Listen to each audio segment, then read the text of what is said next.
afternoon to you, audio and video check. We're going to be down now going into the background.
The broadcast is now starting. All attendees are in listen-only mode. Good evening and welcome to the evening session of Tampa City Council held on this date, September 8th, 2022. Roll call. Carlson, Vieira, Maniscalco. Here. Pertek. Here. Good. Miranda. Here. And Citro. Here. We have a physical quorum. Thank you. Mr. Massey. This is the September 8, 2022 evening meeting of the Tampa City Council held in the City Council chambers on the third floor of Old City Hall, 315 East Kennedy Boulevard here in Tampa, Florida. The public is able to attend this meeting in person or to view it by cable television or on Spectrum Channel 640 or Frontier Channel 15 or by the internet via www.tampa.gov/livestream. The public is also able to participate in this meeting either here in person in City Council chambers or virtually by way of Communication Media Technology or CMT. However, the use of CMT does require pre-registration with the City Clerk's office. Directions for pre-registration are included in the notice of this meeting and on the agenda. Also, if the matter is quasi-judicial, such as a rezoning or special use public hearing, then members of the public may still participate remotely via CMT, but cell phones and smartphones are not compatible as they will not allow your camera when connected. You must have access to a CMT device such as a tablet or a computer equipped with a camera and a microphone that will enable you to be seen and heard by City Council and all other participants in the quasi-judicial matter. Could I please have a motion waiving the City Council standard rules of procedure to allow public comment? We have a motion made by Councilman Maniscalco, seconded by Councilman Miranda. All in favor? Aye.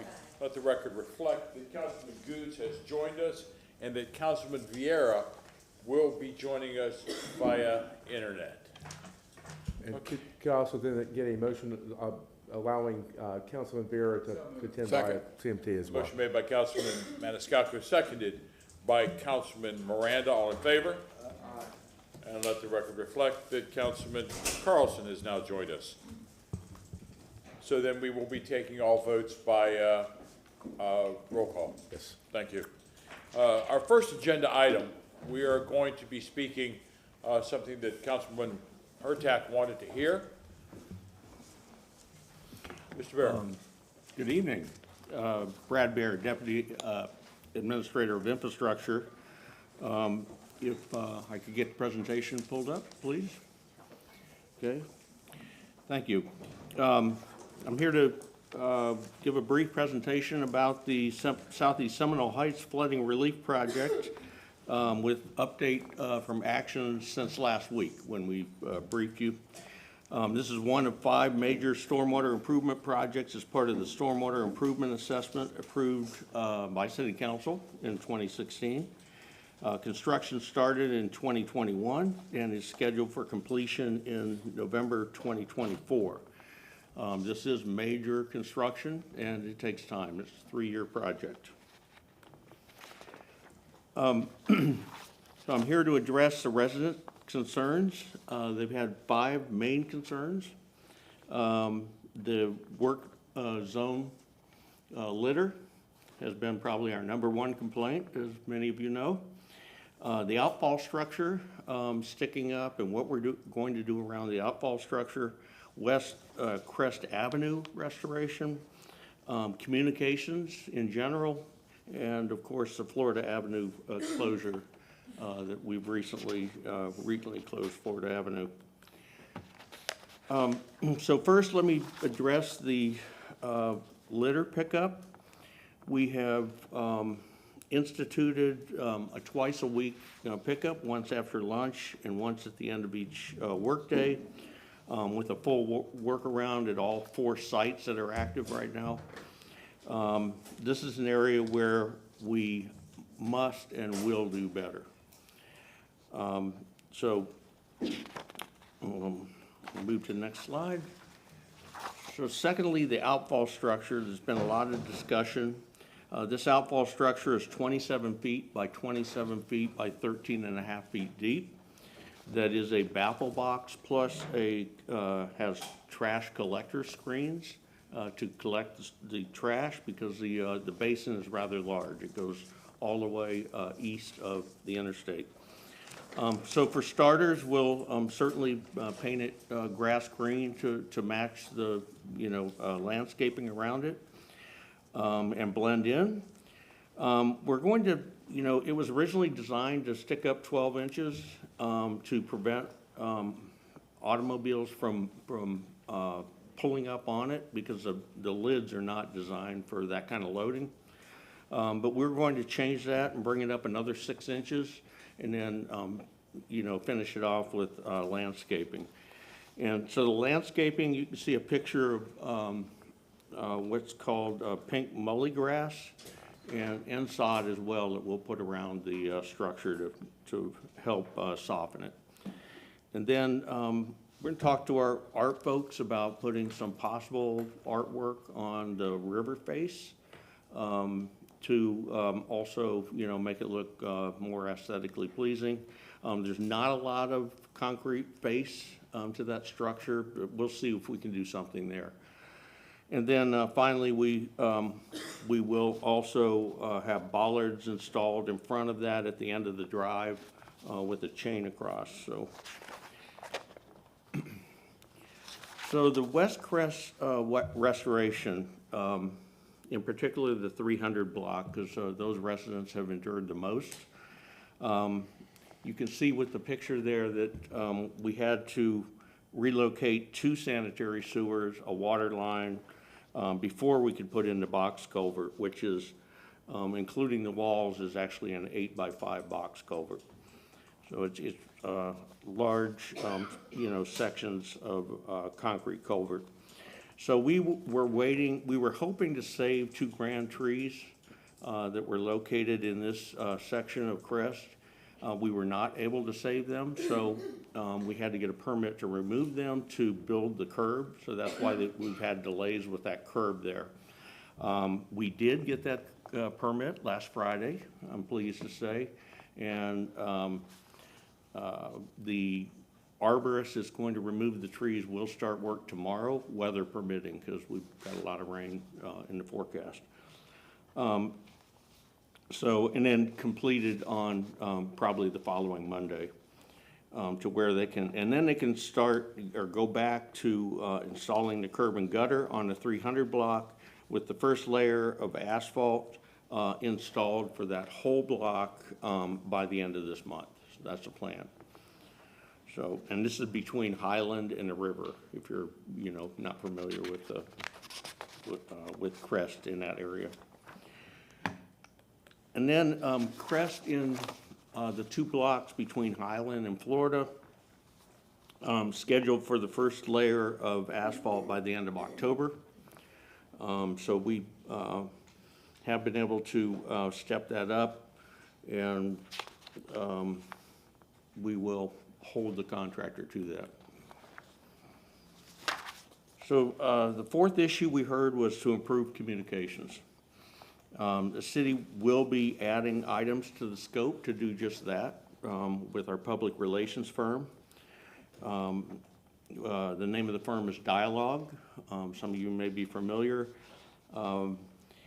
Yesterday, Nelson Construction and Dialogue went door to door on Crest Avenue and provided door hanger information as well as was able to talk to over half of them personally about, their situation and what we can do to improve their situation, as well as the businesses on Florida Avenue. And it was time well spent, I will tell you that. They apologized, of course, for the delays, gave residents a personal update. So to increase the outreach, the project team is going to increase the frequency of door hangers to all areas under construction. That's the, the 4 or the 3 additional areas to Crest. This could be weekly or bi-weekly, depending on the status change of those areas. We're offering to meet monthly with the 3 neighborhood association presidents. So far, one of them have accepted for September 22nd, I believe. So try to, informal meetings at least once a month with the neighborhood association presidents, have a coffee meeting, that kind of thing. And then hopefully transition to quarterly in 2023, but we'll play that by ear. Nelson and Dialogue will continue working with city staff on social media posts and monthly videos, which we've been, I think we've done 5 videos so far.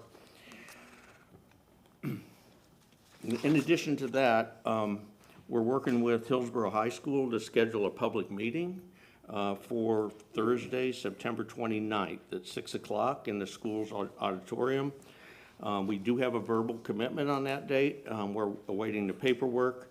This town meeting will be for all the project area, whether it's, existing construction or future construction north of Hillsborough or east of the interstate. They will also provide frequent updates on the project website, at least 2 project updates a week. These go to everyone that's on the project team's email subscriber list. So please, if you have residents calling in, ask them to please sign up on the subscriber list. I think we have 161 people so far. And they're very appreciative of getting that information on a regular basis. We've been averaging about 5 posts. They had been averaging about 5 posts per month, so we're going to double that to about 10 posts a month. And then we'll update the project schedule on the website monthly. And then finally, the last item is the Florida Avenue closure. This has been extended to September 23rd to take care of some added work.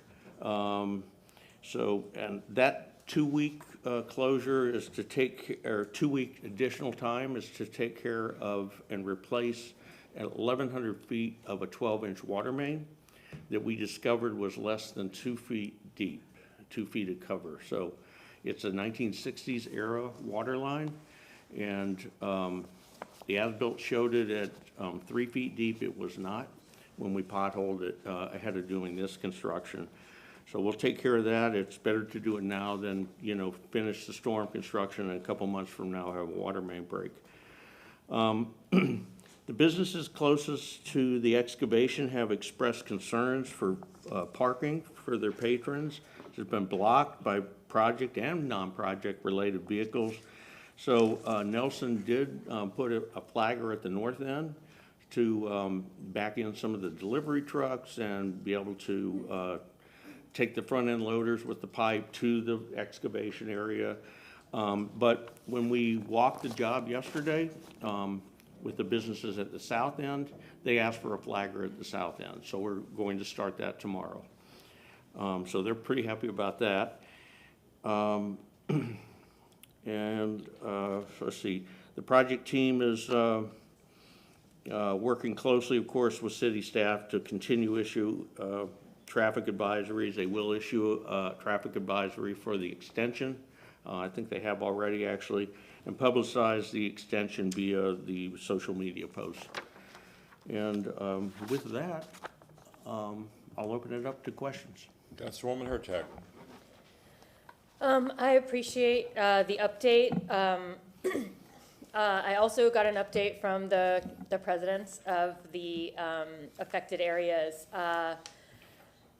saying that, and this literally came last night, the accumulation of daily litter has not stopped. And I got a text just 30 minutes ago from a neighbor who said that the litter hasn't abated, but the safety issues are alarming. I have a photo that she has of apparently today they strapped a compromised power line pole to machinery right outside of her house.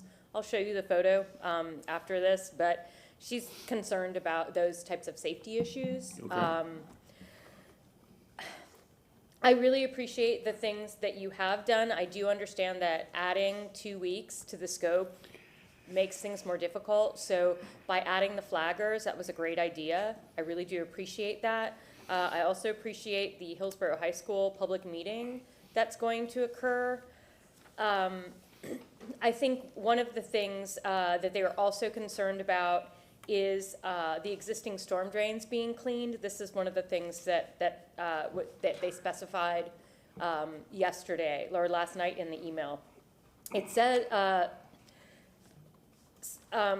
it doesn't say who this was from, but someone sent a email complaining about litter, and the response was, "We apologize for the litter. We have a crew member sweeping the entire project, but we are in the process of cleaning out the storm drains throughout all the areas of the project." And that was sent on September 3rd.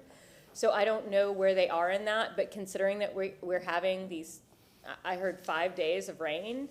Yes. I'm hoping that was done before this rain started, or that it can continue to be done so that those areas experience less flooding. But I'm still not, I appreciate what you've done, and I think maybe if you come back in a couple of weeks so we can get an update from the citizens on how everything is going. I don't know if we have any folks here tonight to speak on this issue, but we could. Yeah, okay, yeah. But I may have more to say, but I know Councilman Maniscalco wants to. Councilman Maniscalco. Thank you, Mr. Chairman. Thank you, Councilmember Hurtak. And thank you, Mr. Baird. You're always very responsive. And as you know, back in 2016, I was a pain in the you-know-what on the stormwater vote, and ended up being the swing vote on the citywide stormwater improvement projects, which now we're at the Seminole Heights part. And, you know, sometimes, and this is not you or anybody in the city, but sometimes I feel like a babysitter. And I'm talking about the contractor, I'm talking about the trash that is left behind. I understand they're saying, oh, we have somebody picking up the litter at the end of the day and whatnot, but I don't throw a toothpick out my car window. I don't leave trash on the ground. You know, I have a plastic bottle of water, either I reuse it or I recycle it. But you don't see me throwing stuff around and say, I'll come and pick it up later. It's just not in my nature. So these individuals that are earning a lot of money, because remember, this is part of a $251 million project. This is not cheap. The least they can do is not throw trash on the ground. I understand it's a construction site, but it's a residential area. And these are people's houses, and children are there, and people with disabilities and whatnot. So the least they can do is pick up their trash. I mean, to have somebody come around and pick up the litter, just can't they have a wastebasket somewhere, a bag somewhere where they can put stuff in? So I hope that they are, you know, being cleaner. I know that the businesses are affected on Florida Avenue. I've gone through there. You have to either walk from one of the side streets. I usually park at my friend's house over on Frierson, and I walk over. But they're struggling because these large trucks are parking in front of their business for the little parking that they do have. The other day, Mr. Spadaccini, who owns Spatty's Coffee on Florida, posted some photos to Facebook that I saw with massive trucks parked in front of the business. I reached out to the contractor at Nelson personally. The response was, oh, they were trucks from Frontier. I know that Frontier has a building right there, but they weren't Frontier vehicles. They were unmarked semi-trucks, essentially. And it's like, I have the photo proof here. Just tell me the truth. But, you know, I appreciate that there's going to be 2 flaggers now starting tomorrow. I know it's going to be raining miserably the next few days, so the flagger on the south and north end will help in alleviating the blockage of the parking. The trees, Charlene from South Seminole Heights had asked about the permits and everything, and I see that, weather permitting, the 9th and the 12th, so that will get taken care of. You've already cleared that up. I know that, again, Spatty's Coffee created a Facebook event saying block party this Saturday at 5 o'clock on Ford Avenue. Because again, and I'm not trying to be funny, but there's a lot of businesses there, and we want to keep things going. We want to keep, money flowing in because their rent doesn't stop. Their bills don't stop. Meanwhile, they have to endure this massive construction project. I appreciate you being responsive. Councilwoman Hurtak has talked about coming back in a few weeks. I try to be as responsive as I can and as quickly as I can, as has Councilwoman Hurtak, to the different neighborhood associations. The media is asking about this. I'm going to call a reporter back who asked for a quote after this. They can't be here today, but they want to know. I mean, this is pressing. But I know that at the end of the day, once the project is complete, that we will be grateful and thankful that this was done. I know that the neighborhood is gonna look nicer with the new asphalt and everything else and the curbs and whatnot, but in the meantime, we have to do the best we can, and the best possible to be respectful of the people that live there. I mean, what if it was you or I? It would be misery for the 3-year period or however long it takes. Closing Florida Avenue, which is so busy, as we all know, and the extension now to September 23rd is a major inconvenience. People think, okay, it's gonna be done here, and then it's, move the goalpost, while the businesses and the residents are suffering. So again, thank you. You're always very responsive. You have a great team with you. No criticism to you. Every contractor is different. When it was Kimmons, completely different story. And that was right on West Shore, very, very busy area. With Nelson, I think that, especially with the amount of tax dollars that are being spent on this, we expect better. Better quality of service in respect to everybody there. Thank you very much. Thank you. Any other council members? Councilwoman Hurtak. The other thing that the neighborhood presidents asked me to pass along to you is they got a copy of the contract and they feel there are areas where Nelson is not following through. I can have Kelly bring you a copy of that email or send it to you.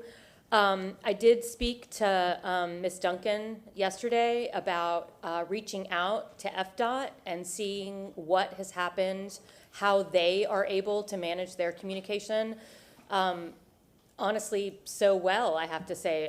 The communication between, the difference between the tone of this meeting with the Southeast Seminole Heights Flood Relief Project with both neighborhood associations, Old Seminole Heights and South Seminole Heights, versus the FDOT meeting with Tampa Heights was just night and day. So I asked her to reach out. I'm hoping to get some feedback on that in the next couple of weeks. I would like this to come back in 2 weeks, the week before you have this Hillsborough High meeting, since we don't have an actual council meeting that day, so that we can get an update on this before going into that meeting, just to give Nelson a chance to get started with this. But we really want to hear positive things about litter and positive things about the trucks. Again, I think the flagging situation is a great idea. But we will be reaching out, both Councilman Maniscalco and I are direct conduits, so we will be reaching out when we hear of other concerns. But so I would like to make a motion that this come back to us on the 22nd. How about the 22nd, not in the evening session, but we evening. have a workshop, Yes, thank you. 9 a.m. If we could just have it as a first item on the agenda, since, I mean, this has taken, a few minutes, and then we can go right into our agenda and start on our day. But I would second that. Yes, ma'am. It's our workshop. It's our workshop day.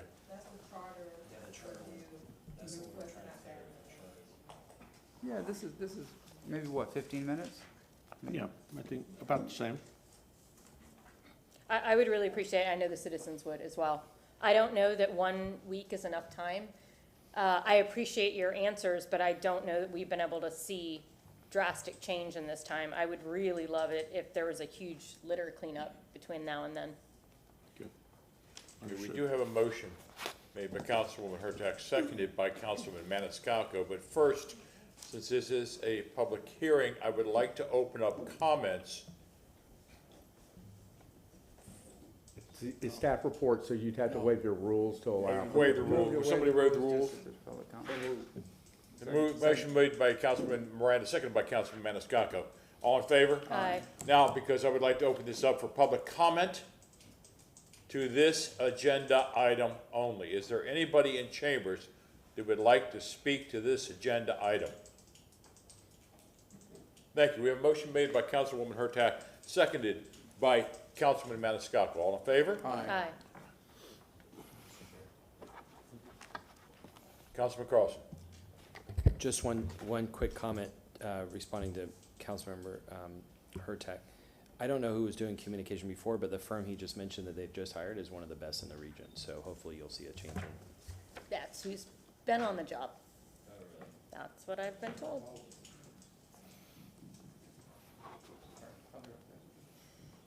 All right, thank you very much. Thank Mr. you. Chair. Can you send this presentation to me?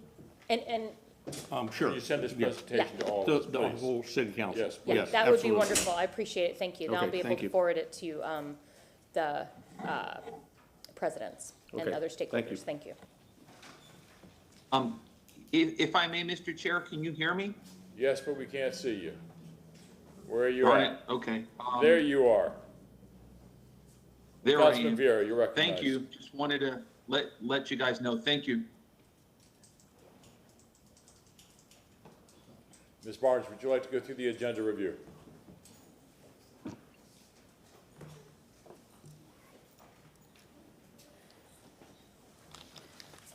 Good evening, Council. Annie Barnes, Development Coordination. There are some items to clean up for you tonight. The first item is item number 2, which is also related to item number 5.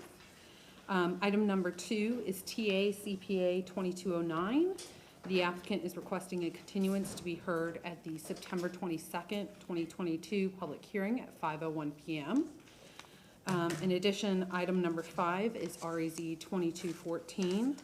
The petition was not properly noticed, and that needs to be removed from the agenda. Mr. Chair, I'd like to move to continue file number TACPA 2209 to September 22nd at 5:01 p.m. Second.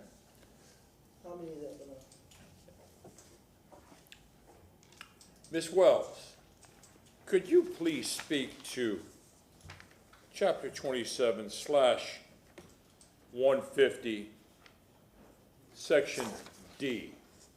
Thank you, Mr. Chairman. Kate Wells, Legal Department, for the record. I've been asked recently with respect to the number of misnotices that City Council has noticed on their agendas, what the city can do about it. And I want to bring to Council's attention a provision in Chapter 27. It's, as Mr. Chairman mentioned, it's Section 27-150, subsection D. And I'll just read it in its entirety for you. It says, where an applicant filing an application for rezoning property fails to perfect his application but not filing the affidavit on time, or otherwise fails to perfect the notice or site plan requirements set forth in this chapter, so that the petitioner may not be heard at the scheduled public hearing, and any of the foregoing acts or omissions occur for 2 consecutive public hearings scheduled for the subject petition, then no new or amended application involving the same property may be heard for a minimum period of 6 months from the date of the last public hearing specifically scheduled for that petition and/or property. So what this means, and this, you're going to be hearing this from staff moving forward when you see a misnotice on your agenda. In the event that the misnotice is the second time that the hearing for that one application has misnoticed, we will advise council that under the provisions of this section, the application should be withdrawn from the agenda under this section, and the applicant will have to wait 6 months to file a new application in order to move forward. So with regard to misnotices, staff is also working with the clerk's office and applicants to advise them consistently of this section of the code so they understand the consequences of a misnotice. And we're also taking steps to avoid misnotices to the extent possible, recognizing that the person who prepares the notice and has to file the affidavit of compliance, you know, their actions are out of our control. But we're trying to let applicants know of the consequences of two misnotices. We're also offering to applicants, staff has been, if they would like to show us the affidavit and the supporting documentation before the filing deadline with the clerk's office, to the extent that there's an error that can be corrected by the deadline and avoid a misnotice. We want to work with the applicants to achieve that. I'm hoping that with those efforts and everybody understanding the consequences of 2 misnotices, that we won't see as many misnoticed applications as we have been recently. Councilman Carlson. As well, I know that once we start to implement this, we have to do it in a very consistent way and in a fair way so that we do it with everybody and we don't make exceptions, because then it would seem like it was arbitrary. But my question is more about the start date. I've talked to you about this subject before, but I didn't know that we were going to implement this today. I don't, if you think that we've given sufficient notice to this particular applicant and that we start today, we could. But the other option is to make a statement today that as of the first October meeting or something like that, or September 15th, that we're going to start strictly enforcing this.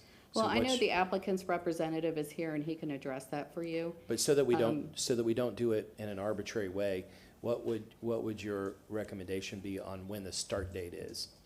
When you think? If I may, Ms. Wells, this has already been on our books. Yeah, I was gonna say that. This section of the code exists, and But we haven't it's used not it until, well, it's not until recently that we've had the issue with the same application misnoticing more than once. So staff has been monitoring that. And I agree with that. My question yeah. is, what is the proper start date? Because it's been there, but we haven't used it. And so what is the proper notice to give to applicants? On tonight's agenda, this is the only application that has misnoticed more than once, and I know Mr. Bricklemeyer would like to address council. He feels that there are extenuating circumstances, so I'll let him address that. To answer the question, do you feel like there's been sufficient information given that we should start today, or should we publicly announce now we're going to start it on October 8th? I don't think the city is required to announce that it's going to enforce its code that has been in existence. It's been on our books, but there are a lot of things that we don't implement. And so I'm not suggesting that it hasn't been implemented. Yeah. If I may, Councilman Carlson, this council has had a rule where we have 15 cases in a night. And I think that was brought on by Councilman Goods. Now, we also have developers and other people and citizens that want to get their hearings heard. If we only have 15 cases per evening session and we have repeated misnotices or withdrawn, that means that there's other people that have been waiting to get on, can't get on. I think it's just, I think it's unfair to the people that really want to be heard and want their cases to be heard in a timely manner. I agree with all that. I'm glad that the legal department came up with a solution. My only question, because I've been advocating for the same thing, my only question is, when do we start it? Is your recommendation that we start today? Or yes, sir. Okay. Councilman Miranda, you recognize. If I may it's not that we're starting it. This has been on the books, this has been implemented. It's not until the first misnotice doesn't trigger any repercussions. It's the second. So this is why you're now starting to see the second misnotices, and that's what we're bringing to your attention. So I don't believe that there has to be a delay in implementation for a section of the code that's been in existence, and applicants and their consulting team should be aware of it. But again, with regard to item number 5, I do know that Mr. Bricklemeyer would like to address council. He feels there are extenuating circumstances. Let me say this before we start, if I may. You're right, this has been on the books for 10 or 15 years. We changed that some councils back, 2 or 3 councils back, made that change, and it used to be enforced. We had some cases, I don't remember the cases who they were, but they went from second time, you gotta wait 6 months to reapply. And it's not a hand slap, but the problem is you're holding somebody back who wants to get on, and now you're taking his or her spot, and that shouldn't be. And I understand there's circumstances beyond someone's control, I understand all that, but what I wanna make sure is that you're not getting in just to get a date when you're not prepared to show the whole plan to everyone, and that's what it's all about. But it's not starting it, is that we ended it somehow, and we're just rekindling it to catch fire again. That's what it is, Bill. If I may, Mr. Bricklemeyer, I know you want to speak to item 5 about the misnotice. Is that correct? So what I would like to do is, you're asking for a continuance on number 2. Yes, sir. And I'd like to ask if there is anyone in chambers that wants to speak to that continuance. Just for the record, is there anyone in chambers that would like to speak to a continuance on agenda item number 2, file number TACPA 22-09? Seeing none, Mr. Bricklemeyer. So the reason there's no one in chambers, Mr. Chairman, is that we have worked extensively. I was ready to go on hearing, to hearing on this in April. I was set for hearing in March. The Planning Commission came back and told us we had a problem on April the 7th. I have all these dates burned into my head because I've been dealing with this for the past few days now. I reached out and asked the city what I needed to do. City staff told me what I needed to do. Mr. Maniscalco got a letter from me on April 12th asking for a continuance. Apparently, and I have been practicing here for a while, I'll blame COVID, I don't know. Apparently, the system that you have in place is, I'm set on March 28th. The deadline, that's for the May 12th hearing. The deadline to notice that hearing was April the 12th. I had my notice ready to go. I was instructed by staff to send a letter. If we are trying to notice the public, and this is just me working in multiple jurisdictions, it makes no sense for me to post a sign and send a letter to somebody that we're gonna have a hearing on May 12th that I know on April 12th we're not having. That's misleading. So I didn't send letters and I didn't send a sign, and staff didn't tell me to do that. On April 14th, 2 days after I sent a letter to then Chairman Maniscalco, I got an email from Ms. Wells telling me that I had misnoticed. She and I had a conversation. I said, I did not misnotice, I continued. She told me, not under our code. Fine. I said, there's nothing I can do about it now, right? I won't send your confusing, misleading notice that would have helped no one at the time. By the way, the Planning Commission, when they came to us on the 7th of April and said, we have a problem, the solution to that problem was gonna cost 2 grand trees. We had worked really hard to get no other than the south of Gandy folks to support our project. We said, hey, this is an issue. It's gonna cost us 2 trees to go to hearing in April. And they said, we will see you with pitchforks. You're saving those trees, hell or high water. And we said, duly noted, we are going to do a small comp plan amendment on our own and eat 5 months of time and a bunch of money and effort, just to save those 2 trees to keep the neighborhood happy. We had multiple conversations, me and staff. I set up a Zoom meeting with Planning Commission staff and zoning staff to ensure that we were going to march these items together so they would be heard tonight. We were trying to hear them in August. We ended up at September the 8th. When the email came out, the email from staff was 30 megabytes. I never got it. It was too big. Staff tells me they did not get an email bounce back that told them that that had been too large. I had checked today, the last few of the people in my office who have received these things are no more than 3 megs. I don't know why I got a 30 meg. I don't know why it was 30 megs. We went back and looked where it was quarantined in our system, and it had every single application and all the backup attached to it, which is why it was 30 megs. I never got any indication that I got it. I'm being told that staff didn't get it. I will tell you, I had my wife send me a 30 meg email today, and she got an email back that said, hey, this didn't go through. I've talked to previous staffs that say, when we sent out those emails and they were too large, we would get some indication. I've been told they got no indication. I take them at the word. I like everybody over to my left and that I work with. I'm not excited about standing here and telling you about any of this. But to be told, I'm properly noticed for September 22nd to be heard. I was properly noticed to be heard tonight on the comp plan. They've told me I misnoticed because I didn't get the notice email, and that's the way the city works. When I file something in the county, if I file by May whatever, I know that my hearing is November whatever. I know my notice is October whatever. Here, you wait for an email. City staff sends you an email.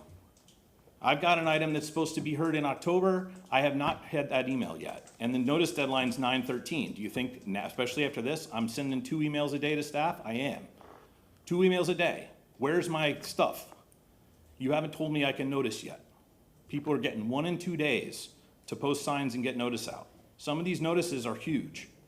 It's a lot of work. I'm not saying it's anybody's fault. If the email was too big on the second misnotice, the first misnotice, I wouldn't even care. I don't call that a misnotice. Ms. Wells has educated me that city calls that a misnotice, fine. I would say for this one specifically, to have my clients who specifically ate 4 months of time to make sure that they accommodated a neighborhood so that when I was in front of you in September 22nd, that I was here with the support of that neighborhood, which is exceedingly rare, as you're aware. that we would be all set. And to find out days before this hearing where I was coming to continue that I had multiple misnoticed, which is a rule I will tell you I've never heard of. I understand it's been on the books, I get it. I'm imagining that, and Mr. Miranda was probably here when they created that rule, my guess is it wasn't intended to catch me in this situation. It wasn't intended to be put in to get people who did the best they could and said, I'm the one, by the way, for tonight, I said, hey, you know what, I haven't seen my package. Where is the package setting me for notice? And then all of a sudden it was like, oh, it must have been too big. I didn't get a call. So those are the extenuating circumstances that Ms. Wells was talking about. I would appreciate it if you would do whatever to waive the 6-month ban, because I don't think it's warranted in this case. And that's speaking for the continuance of agenda item number 2, which is TACPA 22-09. That's what you're continuing. I'm continuing that, yes. We Okay. don't open number 5, so I have no ability to I was speak to it. asking for Correct. why you were talking. I would like to have both items heard September 22nd. We're going on to continuance first, okay? I understand. I Thank you understand. very much. And now I have just received word that we have 2 people that wish to speak to continuance, that are with us online. Ms. Carol Ann Bennett, are you there? Yes, I am. Can you Thank see you. me? Please Can you- proceed. Hi, my name is Carol Ann Bennett, a lifelong resident of Tampa. I want to ask you to please grant this continuance. This group has actually really tried very hard to work with the neighborhoods. They encountered a problem. It seemed like a last minute thing. They were told they were going to have to change their site plan on a technicality I won't bore you with, and that was going to cost the loss of some grand trees. And, I got involved and we talked to the planning commission and we got it worked out and we figured out how he could save the grand trees and not have to reduce the number of units. And, they bit the bullet and sacrificed the months of time that it was going to take to save these trees. I don't like to speak to other people, but it's my understanding that all the neighborhood organizations in the area support them because of the extra efforts that they made to communicate with us and to save the trees. So I'm asking you to please grant them the continuance, and let's hear both of these on the 22nd.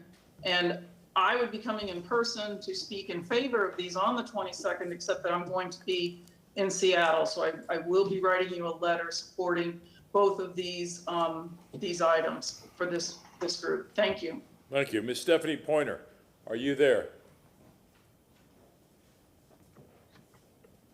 Yes, sir. Can you hear me? Yes, ma'am.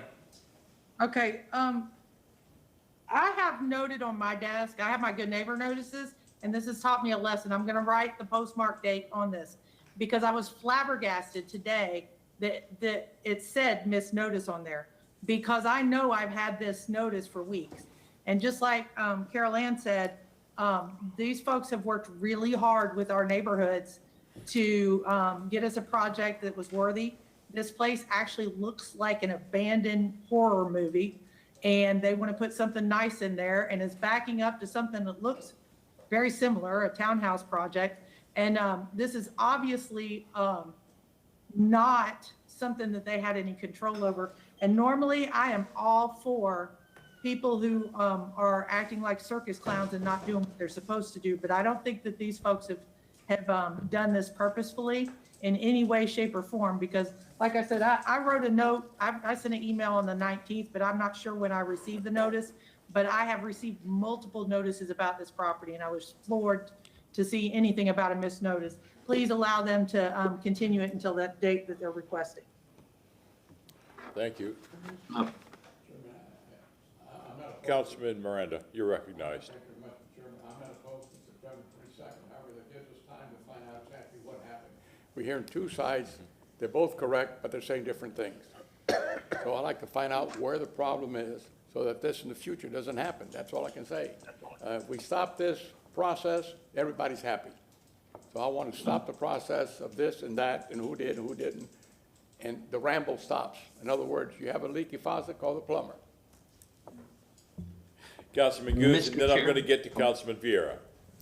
Thank you. I'm supporting what you're saying, Mr. Miranda, and also, Mr. Brickmeyer is saying that the county has a different way of doing business, and they've got a different way of doing business. If it's better, then maybe we need to research what they're doing, so we can be more efficient as well. So we can bring that information back as well. Councilman Vieira, you're recognized. Yes, sir. Thank you, Mr. Chair.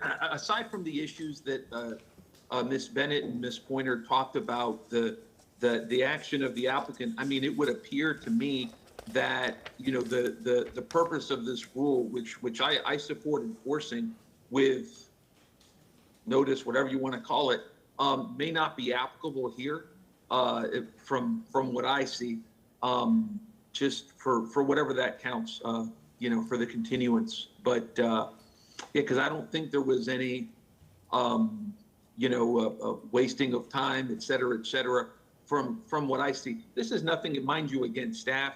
Maybe a mistake was made, maybe it wasn't, I don't know. But again, it just would appear that it's not something that's applicable to this particular situation, and whatnot, my opinion. Thank you. Councilman Maniscalco. I was ready to make a motion to Yeah. continue this to September 22nd. And then we'll get to number 5 when we get to number 4. Okay, and Councilman Carlson. Other motion or not? No, I was going to take your motion. Just, Ms. Wells, could I ask you a question, please?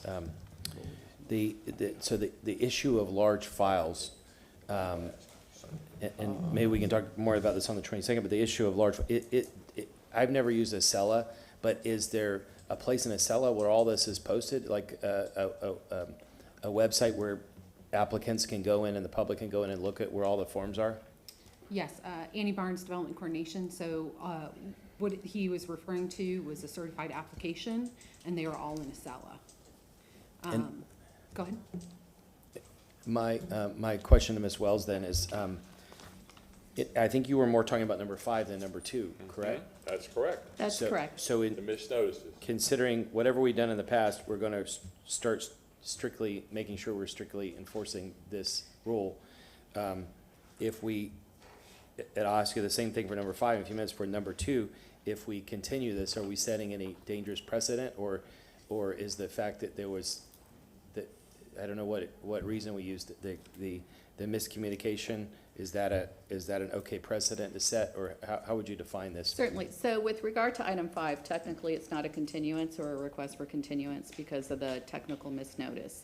It's already been scheduled for September 22nd. What you heard from Mr. Brickmeyer is that they've sent the notice out, and that might be the notice that Stephanie Pointer mentioned. So I think you have extenuating circumstances here that would allow council to not consider this a misnotice that would trigger the language in section 27-150. For both? And, no, item number 2, there's no issue. Okay, just number 5. It's just a Okay. simple request So for we're clear. continuance. Okay, thank you. Thank you. Ms. Malone, you want to say something? Jennifer Malone for the record. Kate Wells just stated it, but just so we are crystal clear, Jennifer Malone with the Planning Commission. The item number 2, the plan amendment, was properly noticed. I've triple checked, so that is not the case here. Thank you. Thank you. And the commentaries that I had was the misnotices, or coming in without being ready to have the case heard, where we have so many people lined up behind us that are saying, I can't get heard, I can't get heard, I can't get my properties done, because we have 15 cases a night, and like tonight, there's 5 misnotices. That's taking up the time of council, that's taking up the time of the citizens. So we're just talking now about the continuance on item number 2. Motion was made to continue it by Councilman Carlson, seconded by Councilman Miranda. Thank you. Roll call vote. Miranda, Yes. Pertek, Yes. Carlson, Yes. Goods, Vieira, Yes. Maniscalco, Yes. and Citro. Yes. Motion carried unanimously. Ms. Barnes, we can continue now. Thank you. So we continued number 2. So we're going to hear number 5 instead of, we don't need to continue it first. We're going through the agenda items, and we're going to talk about now the withdrawals and the misnotices. Annie Barnes, Development Coordination. So just to confirm, item number 5, REZ 2214, can you please remove it from the agenda? Move to remove Second. item 5? Second. Correct. Okay. It's already been noticed again for 9/22. Okay. Number 5, just for the record, how many times has that been misnoticed? Is this the first time? No, I believe 3 times. I don't have the list in front of me. Okay, so we're not going to discuss that now, but I know. want to make things clear. I just want to make a motion. Maybe I don't want to wait till the end of the agenda because I might forget behind. But what I like to see is whatever Mr. Brickermeyer said, put it in a one-line thing and let the city answer it, what they did, see where we're at. I don't know. I'm not blaming anyone, but, Right, but it you know what happened? We got so smart with computers that we don't speak to nobody. Nobody picks up the phone and say, hey, you know, I didn't get this. No, you send another message, the other says, I didn't get it. How the hell do I know we've got it?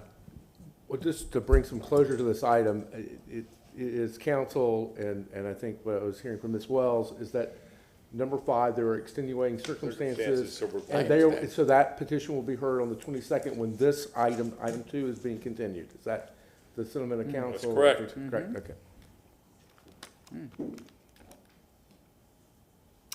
Continuing with the agenda cleanup, Annie Barnes, Development Wait, Coordination. we didn't vote on it. Who made the motion? You could make a motion and vote on it if you would like, but. Move to remove it. Item 5. Second.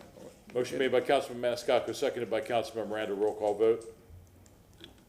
Hurtak, Yes. Carlson, Yes. Goode, Viera, Yes. Maniscalco, Yes. Miranda, and Citro. Yes, Motion carried unanimously. thank you.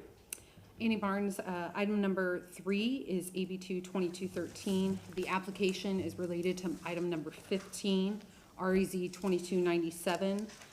Can you please move the item to be heard at the end of the agenda after item number 15? Move to relocate item number 3 to be heard with item 15. Motion made by Councilman Maniscalco, seconded by Councilman Miranda. All in favor? Aye. Thank you. Item number 4 is REZ 2201. The applicant has requested to withdraw this application. Can you Move to please withdraw item number 4. Motion made by Councilman Maniscalco, seconded by Councilman Goods. All in favor? Aye. Item number 6 is REZ 2241. The petition was not properly noticed. Can you please remove from the Move to agenda? remove item 6. Motion made by Councilman Maniscalco, seconded by Councilman Goods. All in favor? Agenda item number 10 is REZ 2258. The petition was not properly noticed. Can you please remove from the agenda? Second. Motion made by Councilman Goods, seconded by Councilman Miranda. All in favor? Aye. And the last item, item number 14, is REZ 2269. The applicant is requesting a continuance to be heard at the December 8th, 2022 public hearing at 5:01 PM. Motion made by Councilman Miranda, seconded by Councilman Goods. All in favor? Uh-oh, wait. Additionally, the applicant will need to waive the 180-day requirement in accordance with section 27-148. Second. The applicant is here, I believe, as well.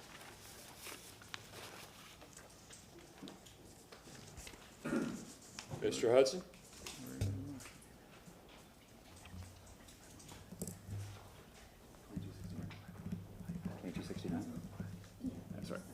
Tyler Hudson, 400 North Ashley Drive. We've got some things to work out with the Planning Commission and a CSX use restriction from a vesting deed, and we'd like to move to December if possible. Thank you. And we're willing to waive the 180-day protection. All right, and hearing that, is there anyone in the chambers that wishes to speak to this continuance, which is agenda item number 14, REZ 22-69? Seeing none, we have a motion made by Councilman Miranda, seconded by Councilman Maniscalco. All in favor? Aye. Any opposed? Thank you. Ms. Barnes, does that clear our agenda review? Do I have a motion for opening the 501 proceedings? Motion made by Councilman Miranda, seconded by Councilman Goods. All in favor? Aye. At this time, Mr. Massey. Yes. At this time, anyone in chambers is going to be giving any evidence during these proceedings tonight. Would you please rise to be sworn in? Anyone giving any type of evidence? Please raise your right hand. Will you swear or affirm that the testimony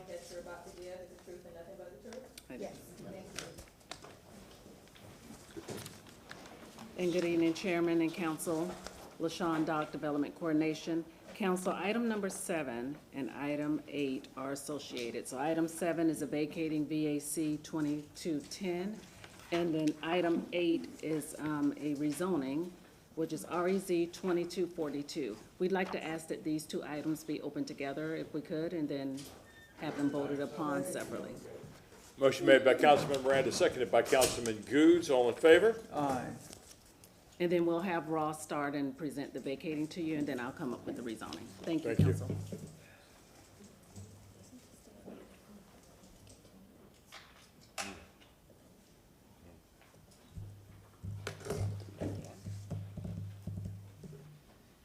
Who's starting us Boss, off? Coordination.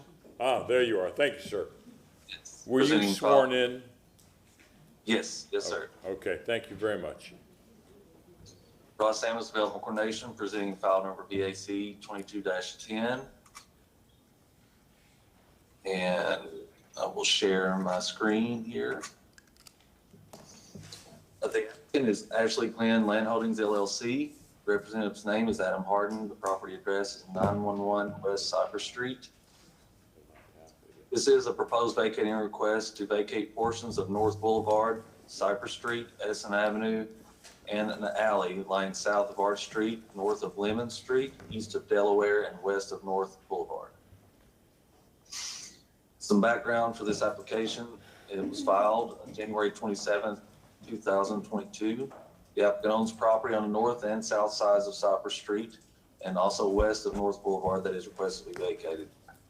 The applicant's reason for the application is planned development, including REZ 22-42. The right-of-way was created by subdivision plat and City of Tampa acquisition.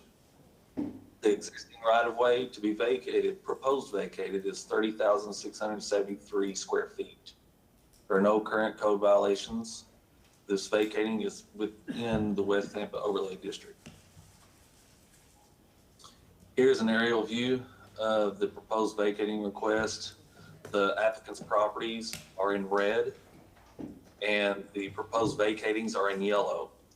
So there's 4 sections, a north section of the intersection of Cypress and North Boulevard here, and a south section of the intersection also, and a portion of North Edison, north of Lemon Street, and an existing alley. It's on the east of Monroe Street. Again, atlas map showing the applicant's property in gray and the proposed vacating areas in pink. Here's an image of the alley looking east from Monroe Street. As you can see there, it's totally fenced. Looking east from Edison Avenue and Cypress intersection towards North Boulevard. And this is the southern section of the Cypress intersection at North Boulevard to be vacated. Here's another view looking east at Cypress and North Boulevard. Again, this is the southern section. And this is a portion of the road that is proposed to be vacated. This is a view of Cypress Street looking west from North Boulevard. And again, this is the southern section. This is looking east at the intersection of Cypress and North Boulevard. And this is the northern section proposed vacating. Again, Cypress Street looking west from North Boulevard. And this again is the northern section of the proposed vacating request. Edison Avenue looking south from Cypress Street. This is Edison Avenue looking north from Lemon Street, the applicant's property on the east and west side of Edison Avenue here. The recommendation is staff objects to this vacating request based on responses received from Stormwater Department. Easement reservations overall needed for Frontier, Mobility, Stormwater, TCO, Water, and Wastewater. Natural resources comply with Chapter 27 in regard to tree preservation and site design for any improvements placed adjacent to trees in the vacated area. That's all I have. I'm available if you have any questions. Any questions for staff?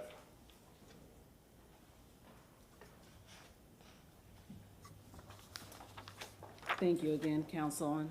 LaShawn, Dock Development Coordination, and I will present to you this evening the rezoning request. This is REZ 2242. The applicant is Ashley Glenn Land Holdings LLC. They are being represented by Catherine Coyle.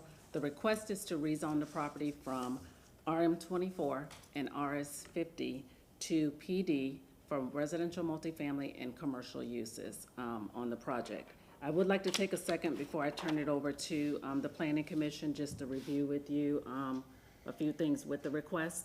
So one, what is before you is a PD request. The site plan that was provided for you, you'll notice the date of the site plan on the staff report. The site plan that's provided to you has already incorporated some of the changes requested to be made between first and second reading on that plan. But what you have before you is a PD request, and it shows and identifies the boundary of the project area. So you don't see the building footprint right now at this phase. You don't see the parking layout or the curb cuts. What is provided is an overall boundary for the project, and then entitlements are included as a part of this PD package. As a part of the approval process, the applicant, as they come in for phase development, must apply for incremental site plan review. At the time of review, we review the incremental plan, which would then include that detail you would normally see on your PD site plan. So in cases where you have larger developments or phase development, we will allow, or you'll see it come in as incremental, and your overall approval on the PD site plan would be for the project boundary and the entitlements within. So each time an incremental is submitted, the applicant must show the drawdowns for their entitlements. And that, I'm sorry, yes. Are you finished with your presentation? Not yet, so I wanted to orient you. Please finish up on your presentation. So We'll take questions. Ross has provided you with images of the map for the vacating, for the vacated areas, and I just want to show you on the rezoning map. It's easier to show you the parcels included in this rezoning versus giving you all of the property addresses, just because it includes a couple of blocks of development. So this is the property under this request, which is outlined in red. So the northern boundary is Arch, and then you can see this is North Boulevard, the eastern boundary of the project area. To orient you on this map, this is I-275. This is Cypress, and this is Cass. So the southern boundary is Cass, and then you have your western boundary, which is either Monroe, and it jogs along this western line. But that is the area under this request. And then I can turn it over to Planning Commission to do their report, but yes.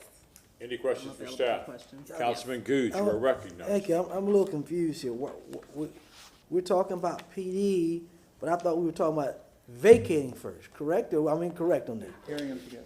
They're hearing them together. Hearing them together. Yes, you're correct. So what we wanted to do was to open them together because as a part of this rezoning, the overall project area includes areas to be vacated. So what Ross has presented to you are the areas for vacating. And then what would be included, because you don't include that as a part of the rezoning, is the actual property itself. It's all within the overall boundary. All right, so that would have some concerns. I didn't know that particular community very well in those streets there. And I'm just trying to figure out how you talking about vacating, especially if you're talking about Cypress going on the boulevard. I'm kind of confused on that. I do have a layout I'll bring to you after Planning Commission does their presentation, if that is okay, and I'll show you the exact roadways proposed again for the vacating. I believe, Mr. Chairman, that Councilman Miranda. it's better known as the Oak Horse Apartments or something. Yeah. And that's Yes. right there, just Yes. northwest of the University of Tampa baseball diamond. Absolutely. Junior B Lane is on the east of it, and the Boys and Girls Club building is on the east. I have pictures to show you and orient you with the site when I do my presentation. Thank you, Council. Thank you. Jennifer Malone with the Planning Commission. As LaShawn already stated, this is REZ 2242. I'm just presenting on the zoning tonight because the Planning Commission doesn't necessarily review vacatings. It is in the Central Tampa Planning District in the West Tampa Urban Village. It's also within the coastal high hazard area. Some of you may recall this was a plan amendment actually back in 2016 to have this future land use on this property. But here's an aerial. We have the University of Tampa to the south, Julian B. Lane to the east, the Tampa Preparatory Academy to the east, and then a neighborhood to the west of the site. And then this is the proximity to the river does put it in that coastal high hazard area. The future land use is urban mixed use 60.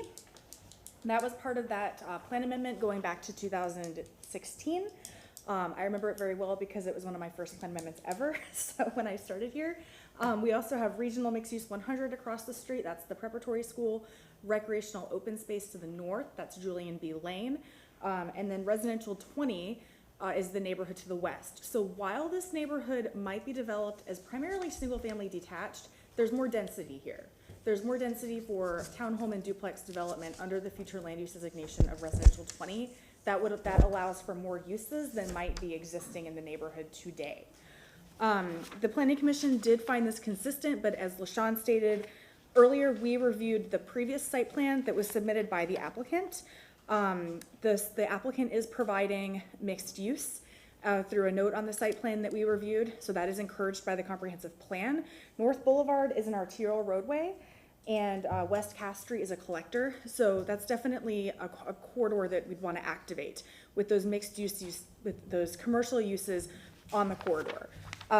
We also found the notes about the height consistent, some commitments that the applicant is making to the height of the site and stepping back from the neighborhood. I'm sure LaShawn would go into more detail with that, but that was consistent with the comprehensive plan and our neighborhood protection policies.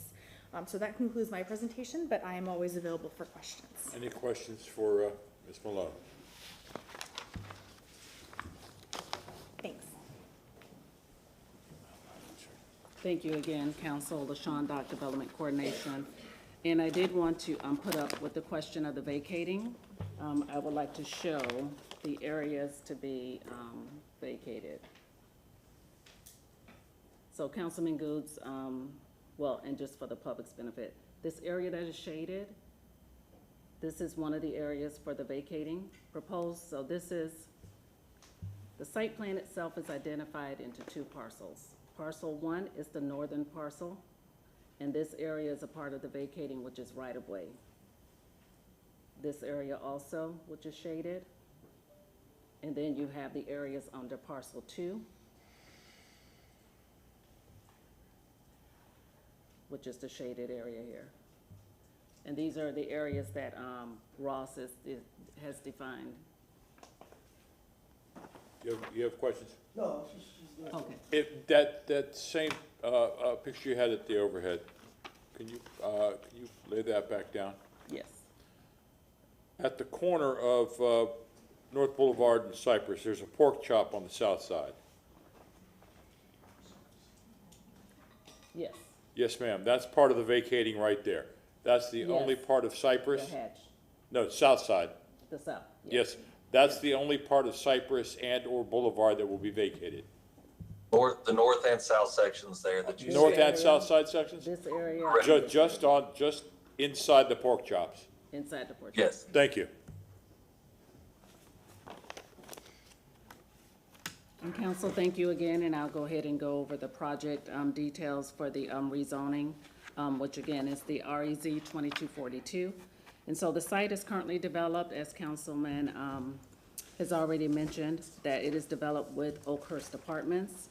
And the site contains approximately 9.3 acres. And as I mentioned earlier, the site plan before you identifies two parcels. Parcel 1 is the north parcel. Arch Street is the northern boundary. North Boulevard is to the east. Cypress is located to the south boundary of Parcel 1. And then for Parcel 2, Cypress is the northern boundary. And then we have Cass Street, which is located to the south. This is Boulevard. And those are the two parcels under the request. The surrounding zoning and the surrounding uses, this is the property, this is the aerial image again. The property The project area is outlined in red. So you can see that you have a couple of PDs that are located along North Boulevard. You have commercial general zoning. You've got your residential multifamily, which is Julian B. Lane. To the east, the Boys and Girls Club to the east. And then you have your residential single family, which is predominantly to the west of the site.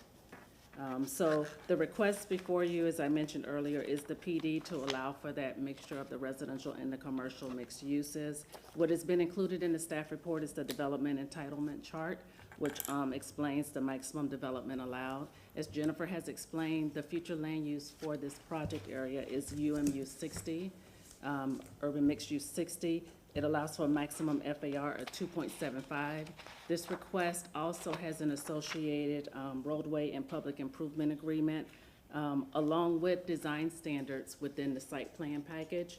And this site is also located in the West Tampa overlay. All of these things together is what would actually determine and regulate the development on the project. And I have pictures of the site, so what we're gonna do is start on the eastern boundary, go down North Boulevard, then hit the surrounding uses starting from the south, going east, north, and end up in the west. So this is a view, this is the east boundary of the site, that's North Boulevard, that's looking north, you can see the interstate in the background. This is a view of the eastern boundary of the site. This is the north boundary of the site, which is located on the left of this picture. This is looking west on Arch.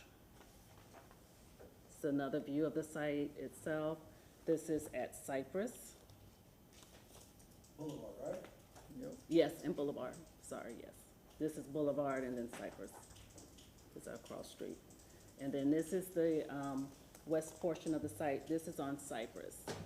So this would be a part of what is parcel 2, identified on the site plan. This is the south end of the site, that view. That's looking south on Boulevard. This is the south boundary of the site. This is Cass Street. Boulevard is to the right in this picture. And then we'll go to the surrounding uses, starting with the east and work our way up north. So this is the east of the site. This is on Boulevard. This is working our way north, east of the site. That's the Boys and Girls Club building. This is Junior B. Lane. We'll circle around to the north. That's WEDU, which is located north of the site. That's at the corner of Arch. This is northwest of the site, and that is on LaSalle. And then this is a view west of the site, and this is looking south on Monroe. The Development Review Committee has reviewed the request, finds the request inconsistent. You can see the findings within the report, which are from transportation related to the waivers requested for transportation requirements. There are site plan modifications required to be made between first and second reading. A revision sheet is provided in the staff report, but I have a revised revision sheet I'm going to provide to you, council, that I printed out. So in the reading of the motion, if you could include that into your request, into the motion. Any questions? And I'm available if you have questions. Any questions for Ms. Dock? Councilman Carlson. Could I ask Ms. Wells a question real fast? Sorry to make you keep jumping up and down. Could you just reiterate or confirm if I'm correct that property, I don't know exactly what the uses are of these property, I drive by all the time, but I don't know whether it's low rent or high rent, but if whatever it's zoned now, can you just confirm that we don't have control over outside of the zoning, we don't have control of the exact use that somebody would do within the zoning parameters, and we don't have any control of what kind of rent they might charge? So the request for this application is residential, multifamily, and mixed-use commercial. So the multifamily allows different types of structures. And if approving this, you would be approving those entitlements. But with respect to the rent that would be charged, that is not something that this council could control as a condition of approval in the application. That goes beyond, And once this your is- purview in a rezoning. Once this is approved, we don't have control of what kind of rent they charge, or if they meet the parameters and they want to build newer buildings, as long as it meets the parameters, then it's allowed. Right? Correct. If this is approved, as Ms. Dock mentioned, council would be approving certain entitlements. So when they come in for incremental plan review, they would be drawing down on those entitlements and would not be able to exceed those entitlements.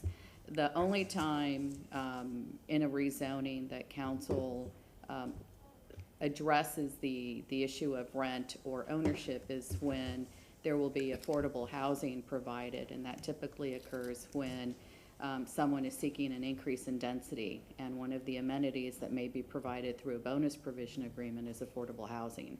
And that is then when we look at the limits of the 80% AMI and 120% AMI.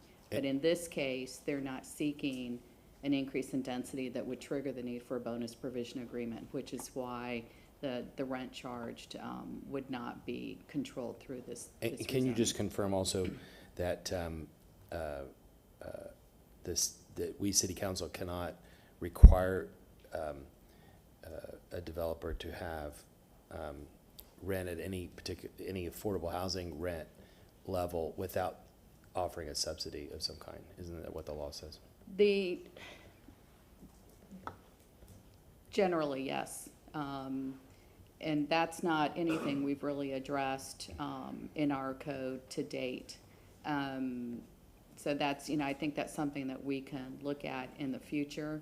But with respect to what we have tonight, it would be, you're looking at the scope of the rezoning, the entitlements, and then the process by which they would draw down on those entitlements as they develop the parcel. Yeah, my point is that there's public-private partnerships and there's public projects that have affordable housing. If there happens to be any affordable housing here, lower rent housing, we don't have control because it's completely private. Yeah, the control, because this is a quasi-judicial application, that what you're raising goes beyond the scope of council's review. Thank you.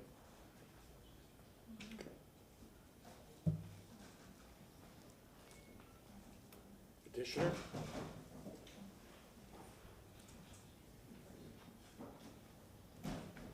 Apologize.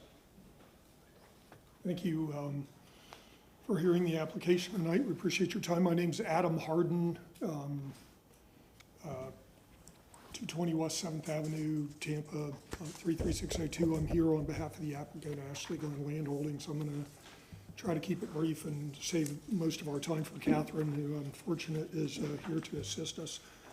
I wanted to touch on a thought and give you a brief overview history of this site. But so the statement was made that the floor area ratio that's available is 2.75, the max, but it's actually 3.25. We're requesting 2.75.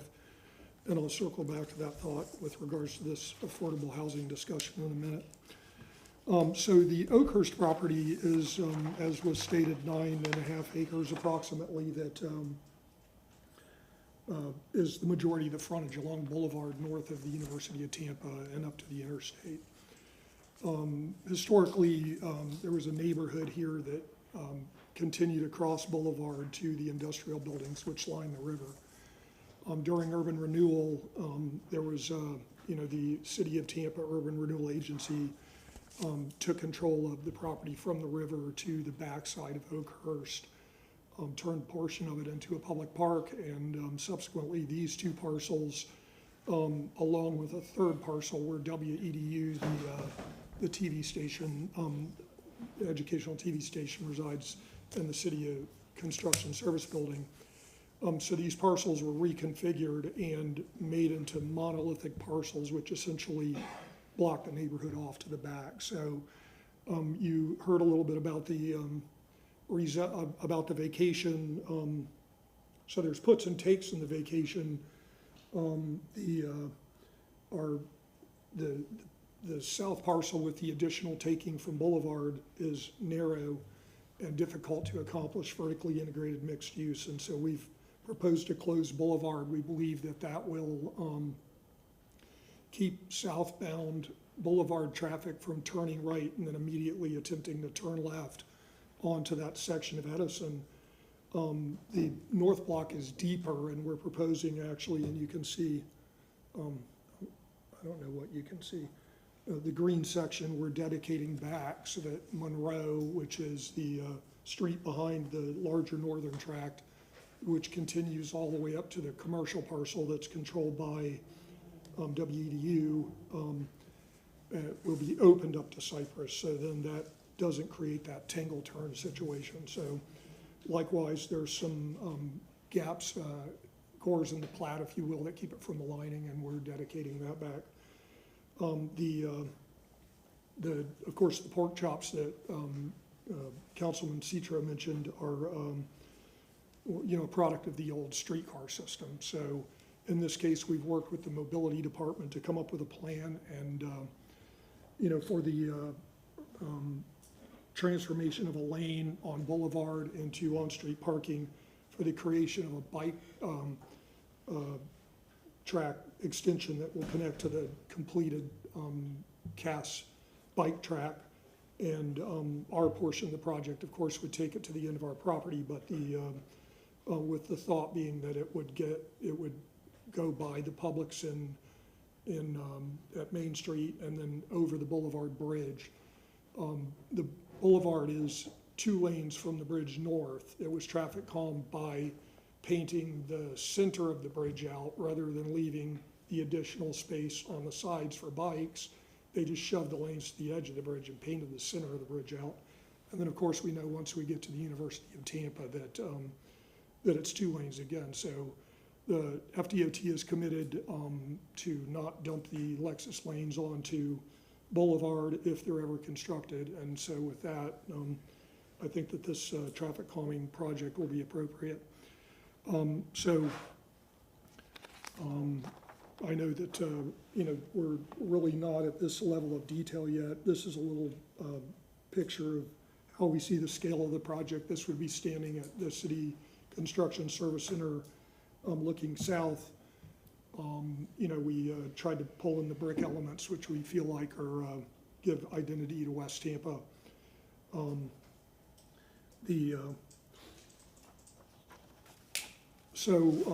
The PD includes a provision for us to come back to you with the Red Ray Improvement Agreement. As you saw from LaShawn's pictures, each of the 2 blocks are surrounded by above ground utilities. Likewise, the traffic lights are in what I call like the Frogger Islands out in the middle of the street, the traffic light poles. So the current city code has 2 ways to enter a bonus agreement with the city to move the FAR from 2.75 to 3.25. One is providing capital improvements, and the other is a 10% threshold of affordable housing. We would think it would, I believe that the city should look at expanding the monetary provision where you can calculate a bonus to include affordable housing, which would allow developers to look holistically at a project like this to not only do the needed, public improvements. Obviously, we can't come in and build the density and intensity that you would anticipate for your western gateway if it is to downtown Tampa. I mean, this is essentially 3 corners at 2 lighted intersections, which is the western entrance into downtown. I served 4 years on the transit board and the MPO. I think if we're going to have a viable, fast, rapid, premium connection to the airport, it's Cypress. And so, here are the 2 corners where this thing makes a decision of how it's going to enter downtown. What is this going to be? Right now, we've got 253-year-old apartments, wood frame, 2-story flat roofs, which have gotten to the end of their useful life. So. But we have, put provision in the PD which will allow us to come back to you with the roadway improvement agreement and a proposal to do some workforce housing here. We intend to do that. We need to finalize these plans with Cal's group and get bids and put some meat behind this. We essentially, the PD is conditioned to allow us 120 days to bring that agreement back to you. So I took more than my 2 minutes. I'm going to let Catherine have the rest of the time, and I'll be here to answer questions.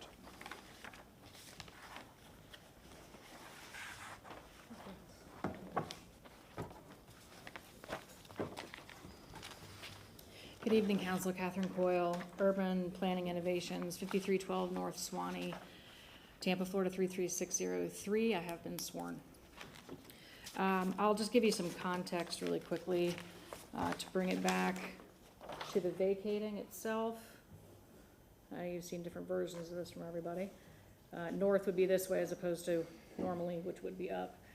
Just to reiterate what Adam said, the vacating I show in gray, and it's the gray under here, which is Edison, and the green pieces are what we're dedicating back. You can see how that juts out here and how it actually steps in, and the roadway is actually kind of jostles along on the north and south. So this dedication back to the city and the vacating squares it off to make it a straight right-of-way.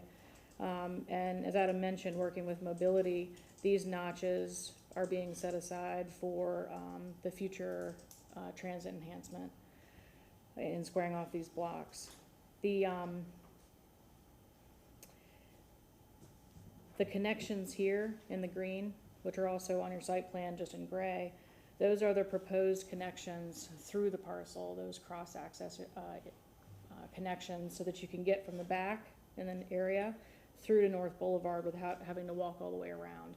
So it'll be a connection either through the buildings, under the buildings. It could be a roadway, it could be a pedestrian pathway, but there's two on this block and one on this block.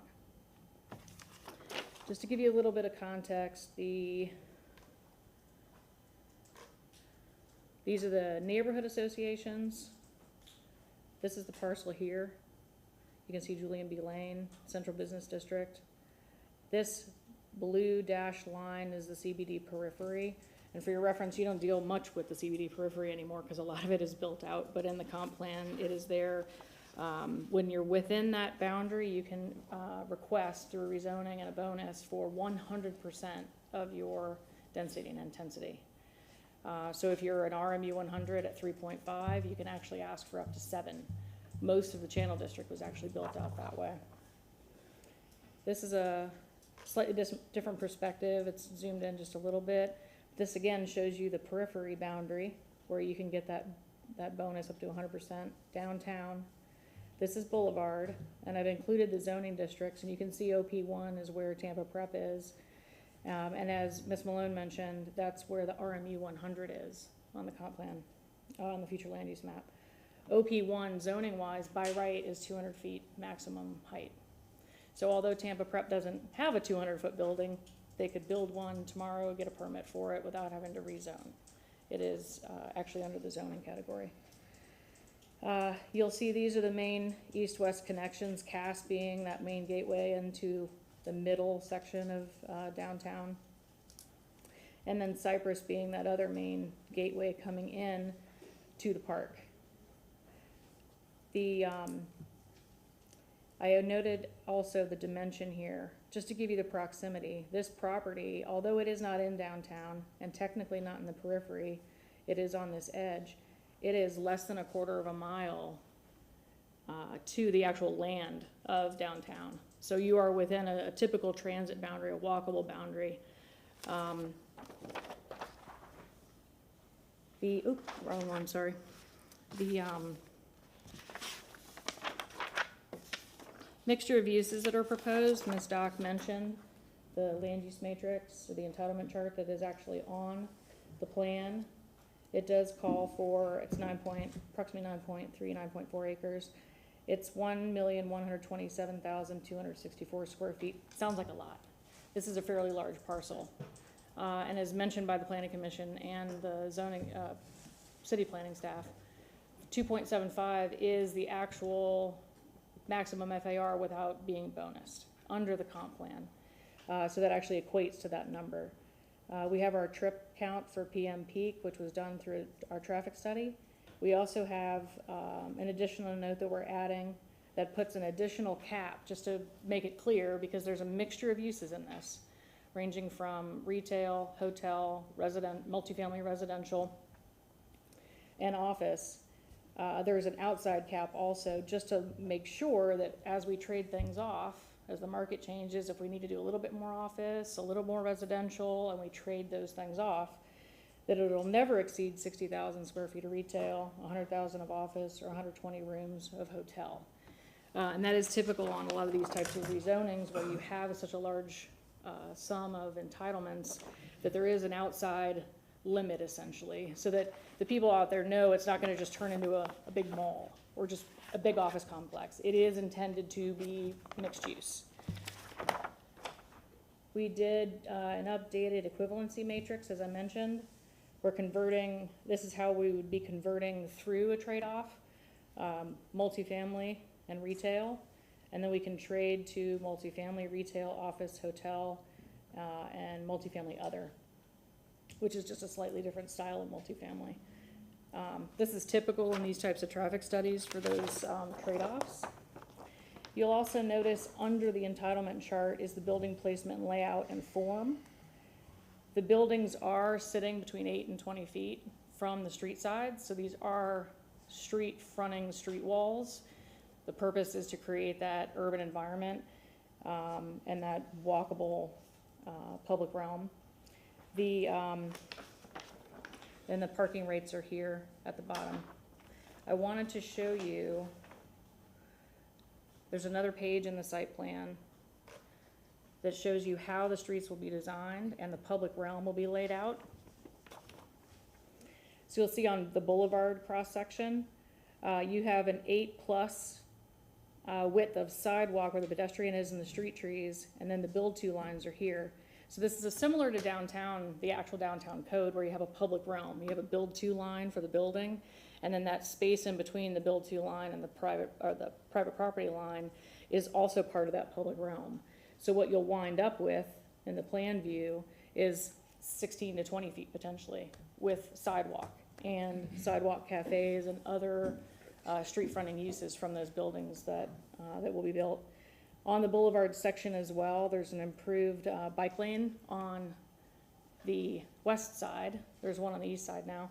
And then also the introduction of on-street parking, which would then complete the corridor where we put it on, formerly with the city put it on the east side in front of the park. Now the premise behind this would be to do the entire side on the west in front of these 2 blocks. So it would complete that street section. Again, we also included the street sections and the plan view for local streets, public and private, with introduced street trees, on-street parking, and widened sidewalks. Also part of the plan is a tree inventory from our consultant, Dark Moss. And just to give you perspective, and just to reiterate, all of the staff, city staff actually found it consistent with the exception of transportation, and that was specifically with loading rates and parking rates, which I'll get to. Natural Resources did find it consistent with some additional note changes. We did work very closely with Aaron, Ms. Mayor, on which grand trees needed to be saved. There are a lot of trees internal to the property because it's laid out as a 2-story apartment complex with open surface parking. So a lot of these trees were planted and just kind of grew up over time. On this particular document, what I've done for just ease of presentation, anything in green is what we're actually preserving in place. Anything marked in the purple color, those are the palm trees. What we've added to the site plan is the note that we will be transplanting those. It's a similar mechanism that was actually done at the Heights. There was several hundred trees that were actually transplanted because they're like big onions. You pick them up and you move them and you replant them. This is the south parcel, same thing. You can see all the purple. Those are the palms that are viable that we will transplant. And then the 3 large grand trees here, and then the perimeter trees along the southern edge, which are mostly oaks that we'll be preserving in place. I would like to note specifically, just to go over a couple of the plan policies and compatibility and consistency with the comp plan. There are several land use policies under the Central Tampa Planning District, city design, as well as the urban village policies and mixed use corridor policies that speak directly to this type of project. Specifically, policy 1.1.1 fostering a vibrant urban lifestyle through mixed-use development. This is a vertical mixed use, including multifamily, office, retail, and hotel uses. Policy 1.1.7, continue to consider development of strategically located mixed-use areas in all districts to accommodate local serving, commercial, employment, entertainment uses. This is a mixed-use project, Oakhurst. It's located approximately a quarter of a mile outside of downtown, which is where the growth is really supposed to go. Strategically located at one of the main, actually two of the main western gateways, the one main western gateway being Cass, into downtown on Cass Street. The mixture of retail, office, and hotel will provide local serving goods, services, and employment to that community. Under city design, land use policy 1.2.24, providing design, neighborhood streets, centers, public spaces, enhanced safety, discourage crime by providing street fronting uses, putting those eyes on the street, adequate lighting and sight lines. We have done this by having those reduced setbacks and placing those buildings up along that street frontage, creating that street wall, and then also adding in those pedestrian connections or vehicle connections so you can get from the back to the front with those 3 added connections through the blocks. Under urban mixed use 60, the category description specifically is high intensity development, residential, professional office, and commercial development, up to 2.75 FAR. Blocks are small and rectangular, building heights step down and less separated by a roadway, moderately wide sidewalks, street trees, public seating areas, inviting amenities. We're ticking off all the boxes and all of the parameters that we've set out on the plan. Parking on street is one of the things that's also encouraged. Urban village policies, 2 land use policies, 5.1.2, 5.1.3, also speak to designing mixed-use, dense commercial mixed-use projects for pedestrian traffic. Finally, West Tampa CRA Strategic Action Plan also speaks very clearly to streetscape improvements, attracting commercial support services to the growing residential population, lane width reductions, widened sidewalks, and landscaping that serve and promote business, providing additional on-street parking. And under the land use code, zoning and code sections under the strategic action plan, it says determine the potential of West Tampa CRA development standards and work on improving current policies that hinder successful redevelopment and growth of the area, and then utilize adjacent land use of commercial and residential corridors to the fullest potential, which is exactly what we're doing. Thank you. I'm available for any questions. Thank you. Any questions for Ms. Wolf? I have a Councilman Goods. Mr. Hardy, I think he was. Yes, sir. Could you put that pretty picture you had of the development back up? Oh, she took it. Mike took it. Yeah, pretty picture. Let's see. That's fine. I'm going to use a couple of buzzwords you used during your presentation. You talked about incentives. You talked about affordable housing, which I say obtainable housing, and you talked about 10%. I want you to elaborate on incentives, because I'm just thinking this 10%, you're talking about city incentives. So how do we come up with that number, or how do you come up with that? Well, so the city code has 2 provisions to enter into a bonus agreement to move the floor area ratio of projects similar to this, say in urban mixed use 60, from the base FAR to the maximum FAR. So those categories are either a straight 10% affordable housing or entering into an agreement for providing capital improvements or needed improvements that connect to capital improvements that are on the CIP list. And so Kate can probably give you a And I ask those questions, Right. you know, because of the development in the area which you're developing. And I wouldn't be a good councilman in District 5, especially West Tampa. I didn't ask those kind of questions, especially that I know what's on that property right now. Yes, sir. So that was my concern when you talked about percentages and when you talked about housing. Right. Because with that pretty picture, that's what you're planning on doing with your mixed use. So I'm just hoping that when it comes down the road, we look at some other incentives that the city may have to provide to help with that project if it's approved. And I'm in agreement with that, and that's why we condition the PD to allow us to come back within 120 days with an agreement to do these needed improvements. Again, we saw photos of all 4 sides of 2 blocks, which have wooden power poles in the middle of the sidewalk and these issues. We've got the unsafe pedestrian crossings, which are the main connection from West Tampa to the park, you know, the Frogger Islands. But additionally, you know, we would like to see a workforce housing component here as well. So, you know, and we do intend to come back and try to negotiate our way from the 2.75 to the 3.25 with you guys, and, you know, for providing both these on-street improvements and a workforce housing component. So we condition the people to allow that. I understand that, but I'm hoping with that workforce, that people name workforce, that we talk about attainable as well, especially when I look at this photo here. So I'm gonna sit back and listen a little bit more, but I'm just looking at incentives. While I'm up here, I have two additional letters of support, one from the University of Tampa and one from Brant Peterson, who is currently the president of the North Hyde Park Alliance, but this letter is sent in his individual personal capacity as they have not met in a while. Okay, so I met with the North Hyde Park Association, that's Alliance, okay? Move to and file the letters. As I'm sure the North Hyde Park Association is probably gonna have some things to say later on. Motion made by Councilman Miranda, seconded by Councilman Carlson. All in favor? Aye. Thank you. Councilwoman Hurtak. I have a question about, about transportation, what the concerns are. Jonathan Scott, Transportation Planning. We just have objections that they ask for parking-related, loading, local street access, our typical objections are in play for that. So you're concerned with them closing the street? No, not No. for that part of it.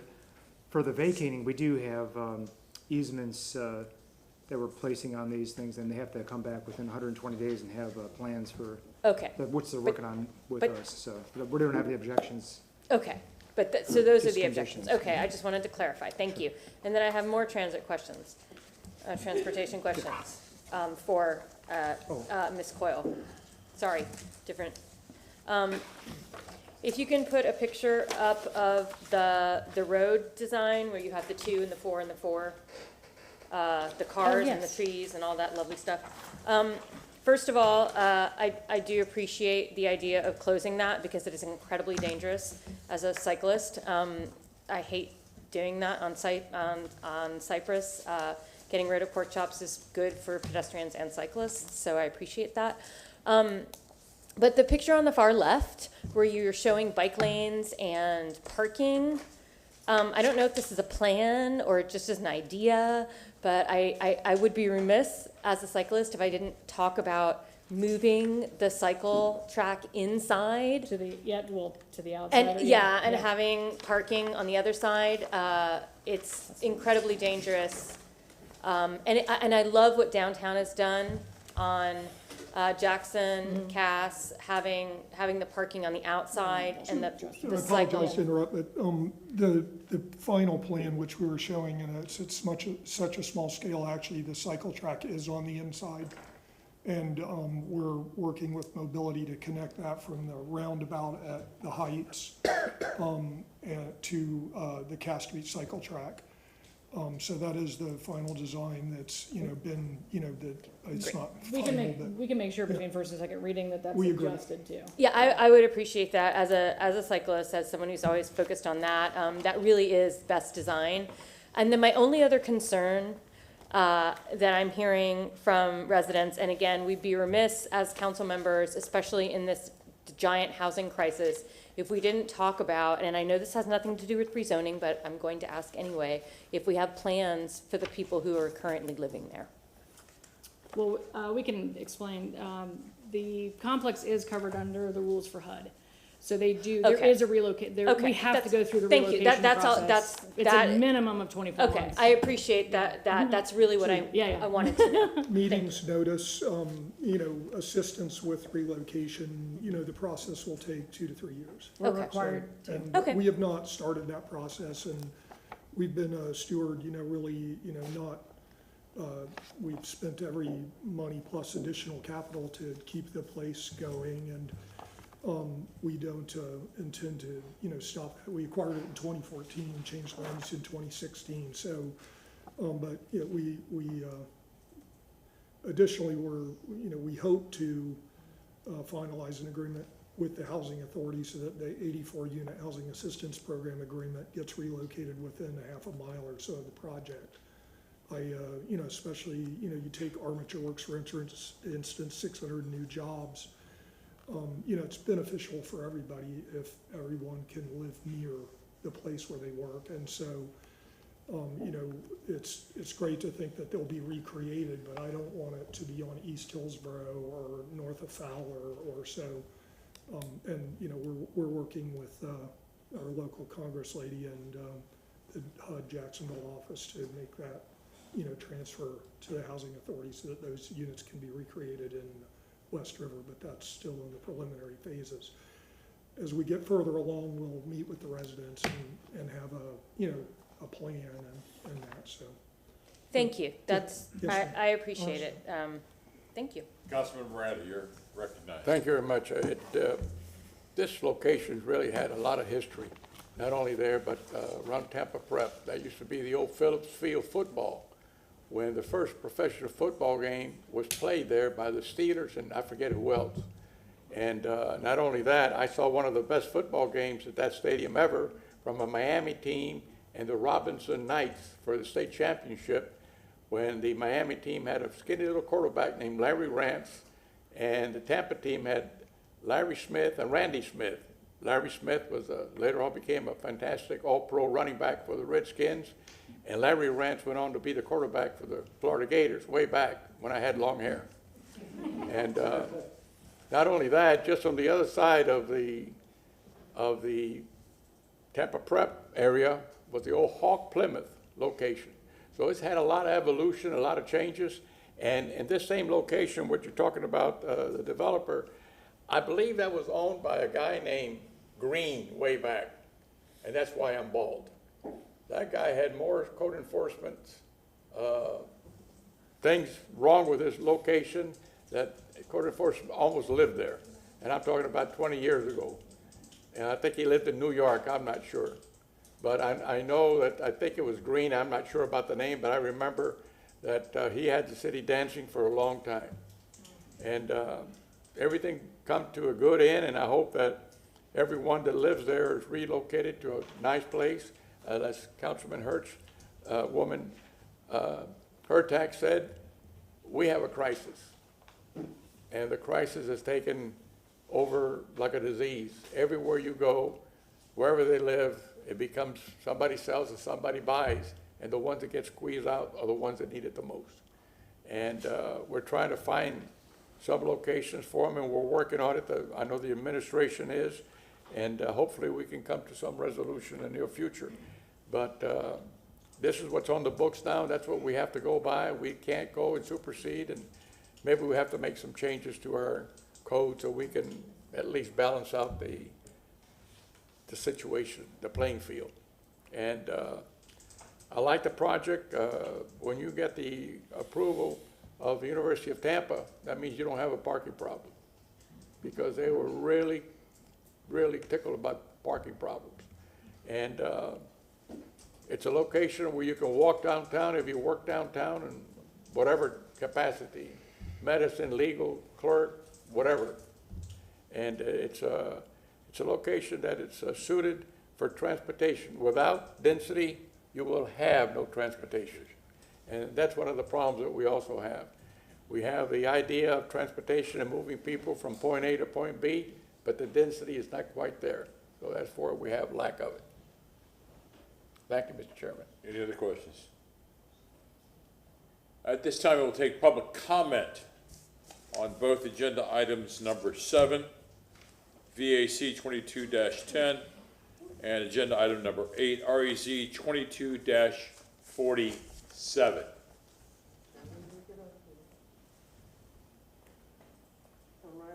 Yes, ma'am. Okay. All right, Charlie. Delphine Jones, 1518 West LaSalle Street, Vice President, Westwood Crown Watch Group. also CAC member, West Tampa, CAC. Well, of course, we are the neighborhood that's gonna be affected by the project, as y'all know.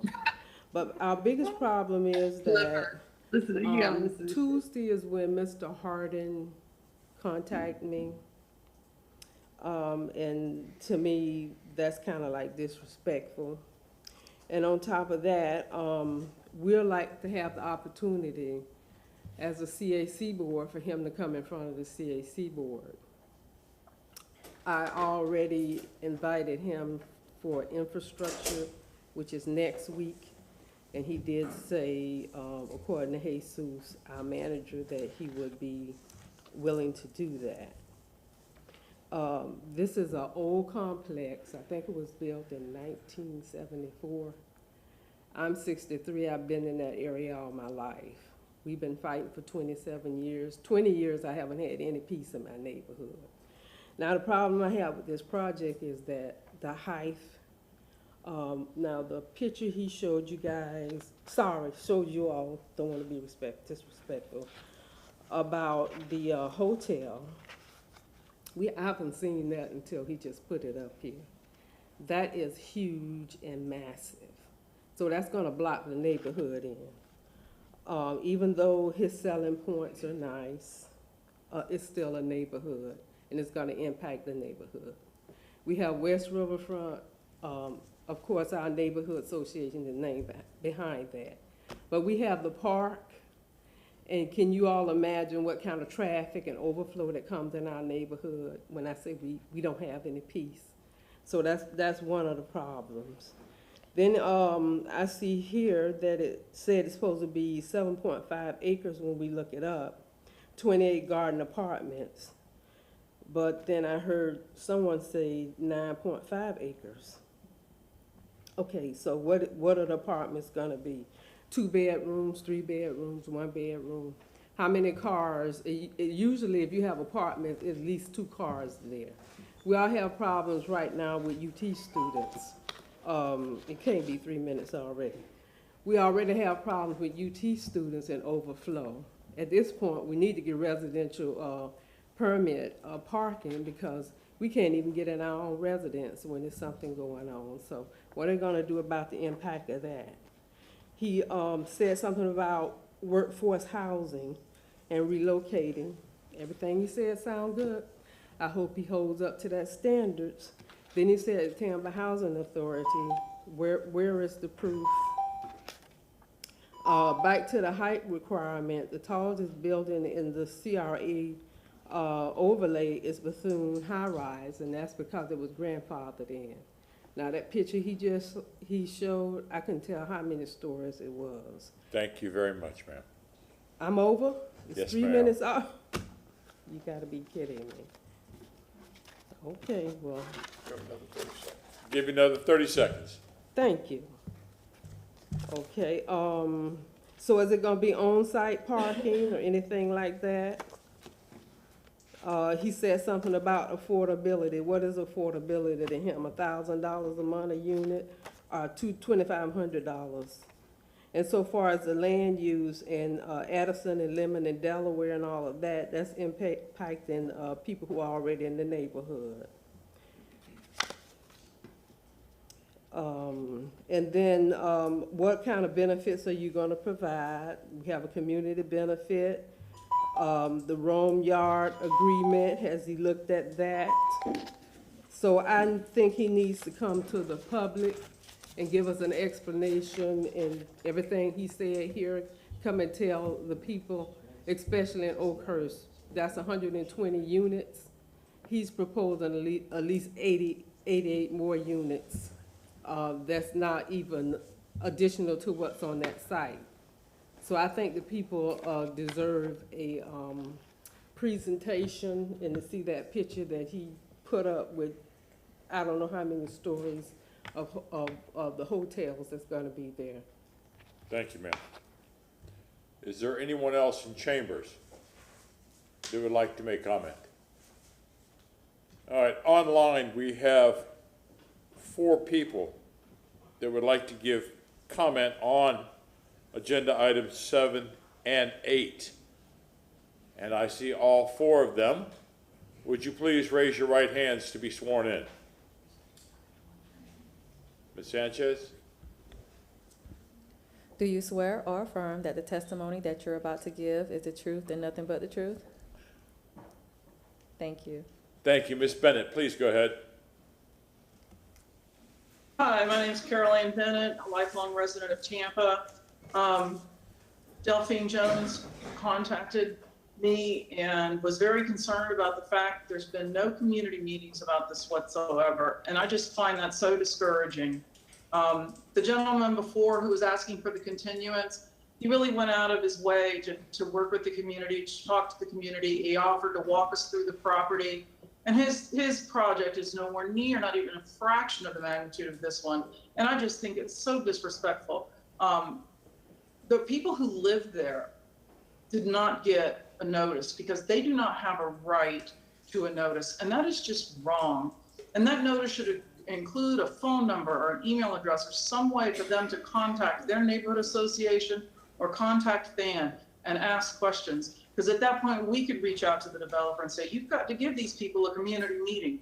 They have questions. They don't understand what's going to happen. They have input. They know that neighborhood best. Some of them lived there for 60 years. They could probably give some insight that might make the project better. I noticed on the transportation, there's a problem with the maneuvering requirements, and I haven't heard that addressed. I really don't like this whole, well, we'll go ahead and prove it today, but somewhere down the line, we'll start talking about these other things. I don't like that at all. If they meet with the community and the community tells them and talks to them about what they need and what they want, the project will be better. And even if they can't stay there or they're not going to be able to live there after the project is finished, at least they'll have a chance to have their voices heard. At least they'll have a chance to get their questions answered. I think this should be continued until the developer can meet with this community and answer their questions. I also am not really at all happy about the number of trees they're removing. 11% retention of type 1 trees. All the other trees, the 52% that they're retaining, those are all palm trees they're transplanting. Palm trees are just big pieces of grass, people. They don't do a thing. So 11% retention of trees and all those grand trees. I just like to see some creativity like that gentleman who was before exhibited. So I ask you to postpone this and ask the developer to meet with the neighborhood. Thank you. Thank you. Mr. Ramirez. Evening, Council. Carlos Ramirez, 2103 West Carmen Street. I was just warned. As you know, I wear many hats in the community, but it always helps when some of the organizations that I belong with align, so it makes my job a little bit easier. But today I'll be representing the North Hyde Park Alliance and the North Hyde Park Civic Association and Neighborhood Watch. I already sent a letter on behalf of the West Tampa CRA CAC saying that we cannot support the vacating and rezoning because there's a lack of detail of what's going to be developed. In that letter, I also included some of the positive attributes of this filing as well as some of the concerns that we have. But first, let me begin by saying that we are excited about redevelopment in this area. This is kind of what we've been working towards. It is indeed time for West Tampa, and we are passionate about making sure that we do things right by our community.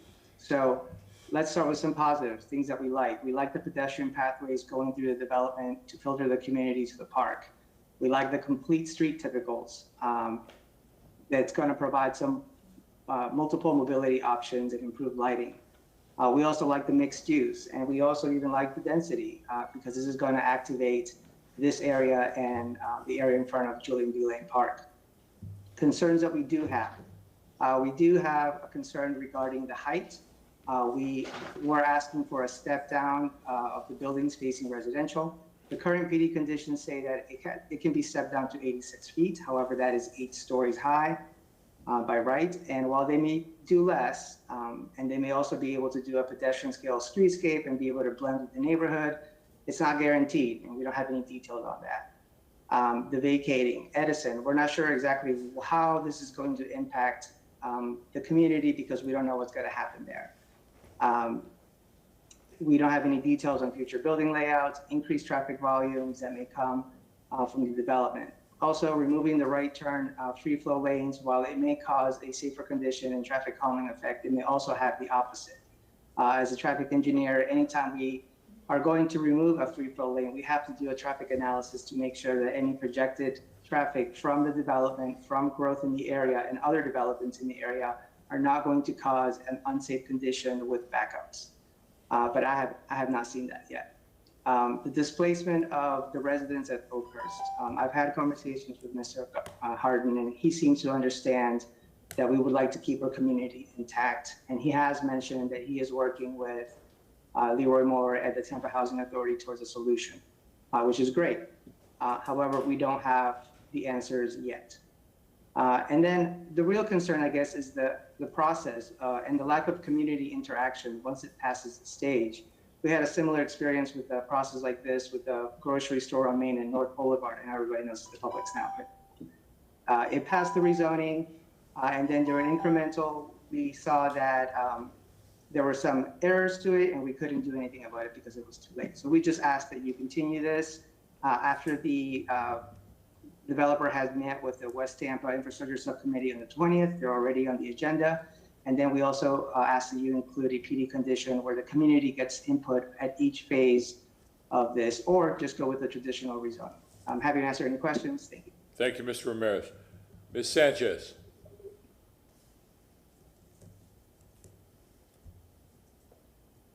You're muted, Ms. Sanchez. Ms. Sanchez, you're please muted. unmute yourself. Okay. Okay, good evening. Sandy Sanchez, 2705 West. Okay, good evening. Sandy Sanchez, 2705 West. Armory Gardens Community. City Council, I have concerns on this request to vacate a street, which is not an alley, but PD for zoning. I would ask that you delay approving this vacancy and rezoning to TD. Approving the PD at this time gives the developer carte blanche to build what he wants. I spoke to Mr. Harden on Tuesday, and he stated that there are no plans for community outreach. I hear now that he's talking about some bigger plans, but what they need is direct contact with this community. But my concern lies mainly with the displacement of families. Councilman Goods, maybe this is what you were concerned with, not vacancy, but displacement of families. All of you should be concerned with this. I received a call from help on Wednesday morning from a neighborhood leader with close ties within the proposed community that is to be leveled. I was made aware of the displacement of families. I reacted as a human being and not as a developer with little concern for human frailty. I'm a community activist and will help any neighborhood in Tampa. Does not matter what the distance is. The property has been subsidized housing for years. If you approve this without further conversation, you would be approving another unaffordable housing complex. But of all my concern is 200 plus people that reside in these departments, and what are the plans for relocation? In speaking to some of the residents on Wednesday, they appear to be confused and not knowing what to expect. Could this possibly be, if this goes through, could this possibly be a prospect for the community benefits agreement? That should be talked about, because there should be some input from this developer if it is approved to help the community. To approve this now is like putting the cart before the horse. City Council, please deny or postpone this request at this time. Thank you. Thank you. Ms. Pointer.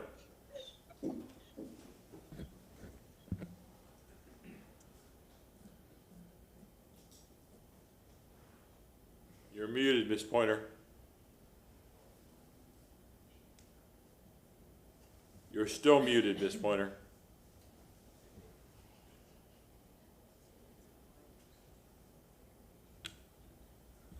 You're still muted. Ms. Pointer, you're unmuted on the platform, so it may be your actual equipment that needs to be unmuted. Still Nope. can't hear you.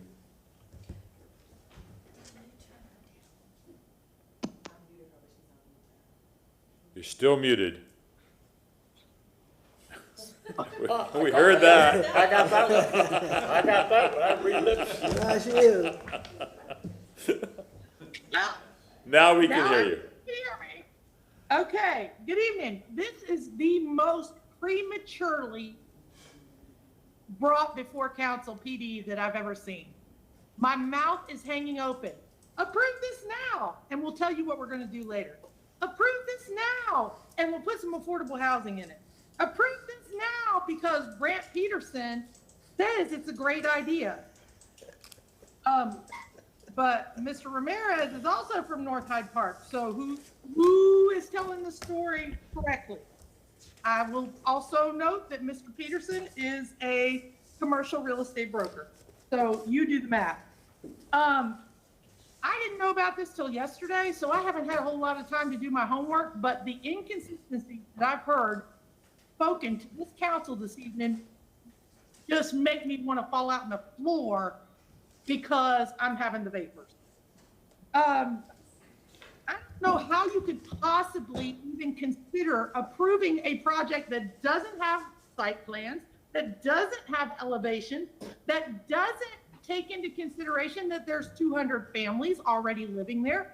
It's just my mind is blown. And this gentleman, Adam, whatever his last name is, he sends me an email this afternoon, kind of pompously, wondering why I want to get involved. Well, you haven't met with the neighborhoods. If you haven't met with the neighborhoods, then what are you doing? I'm sorry, you haven't even told the people who live there that you plan on destroying the place that they live. They've lived most of their lives, and you're gonna, it just befuddles me. I'm just, you know, we have, everybody who's sitting on that council right now knows that Carol Ann and I have dealt with many huge projects. And you know what? This one is a joke. And I'm not playing. And I don't care who I offend. Because, seriously, y'all cannot approve this nonsense. Well, we might get around to it later. There's no brokerage with the city. There's no brokerage with the neighborhood. He's just getting up there and giving you 10% worth of fluff. Please continue this, because at the West, they've not met with the West Campus CRA. They've not talked to the West Campus folks. And I mean, really? Are you kidding me? I had a 70-year-old woman come to me yesterday and say, hey, we need help with this. No, I don't know all about it. But man, when I've watched this, my mouth is agape. Y'all have a good evening. Thank you, Ms. Pointer. Is there anyone else here to give any type of comments, public comments? Mr. Harden, rebuttal.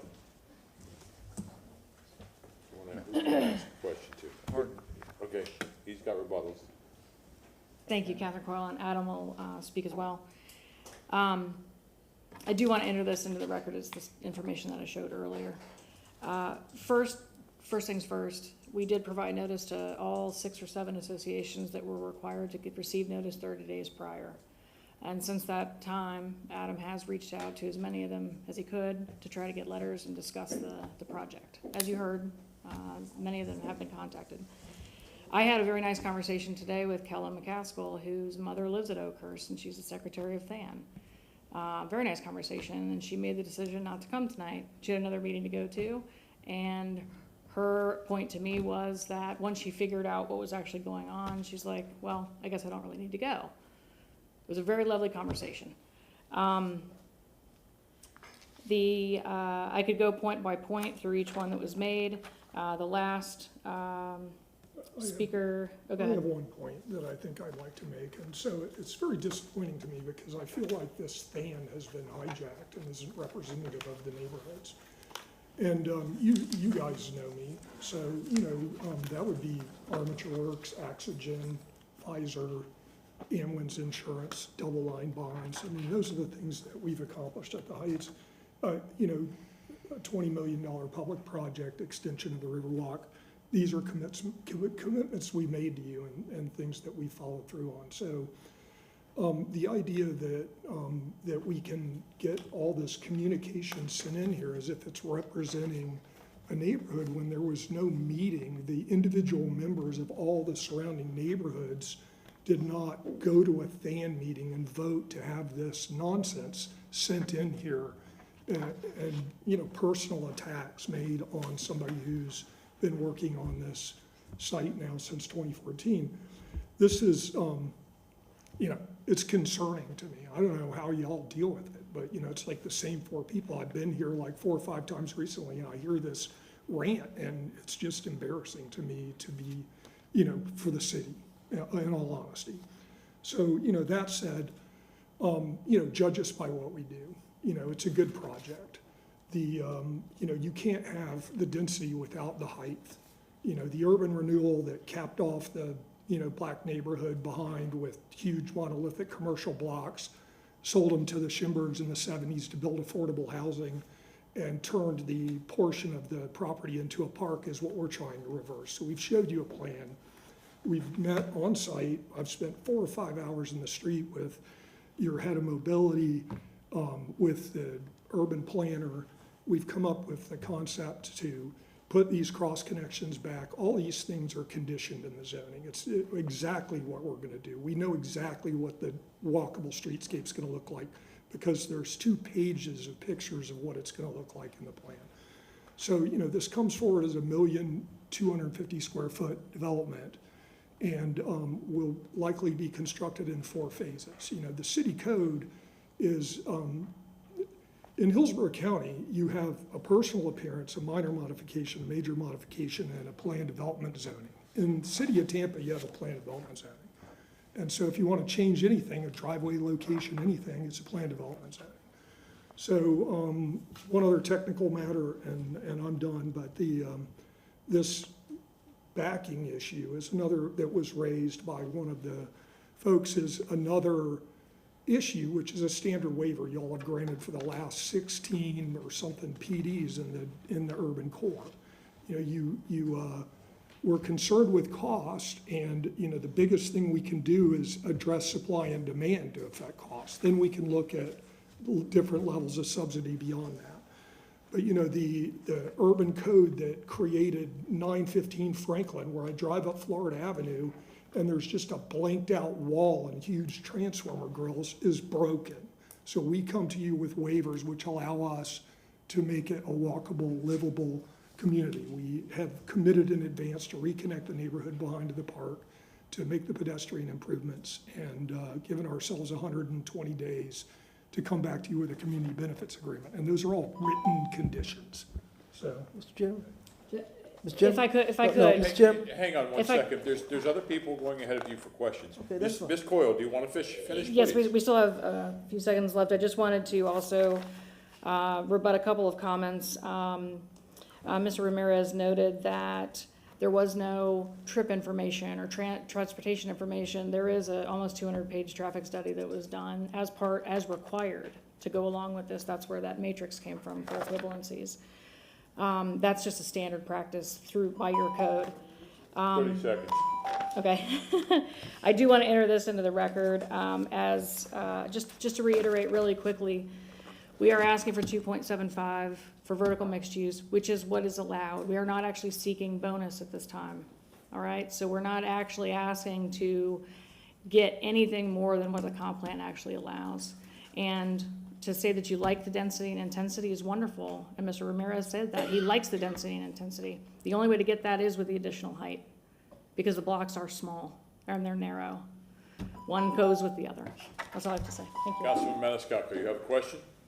Yes, a couple comments and a question. First of all, Than wasn't hijacked. I used to be a part of it with the neighborhood association, and it was dying.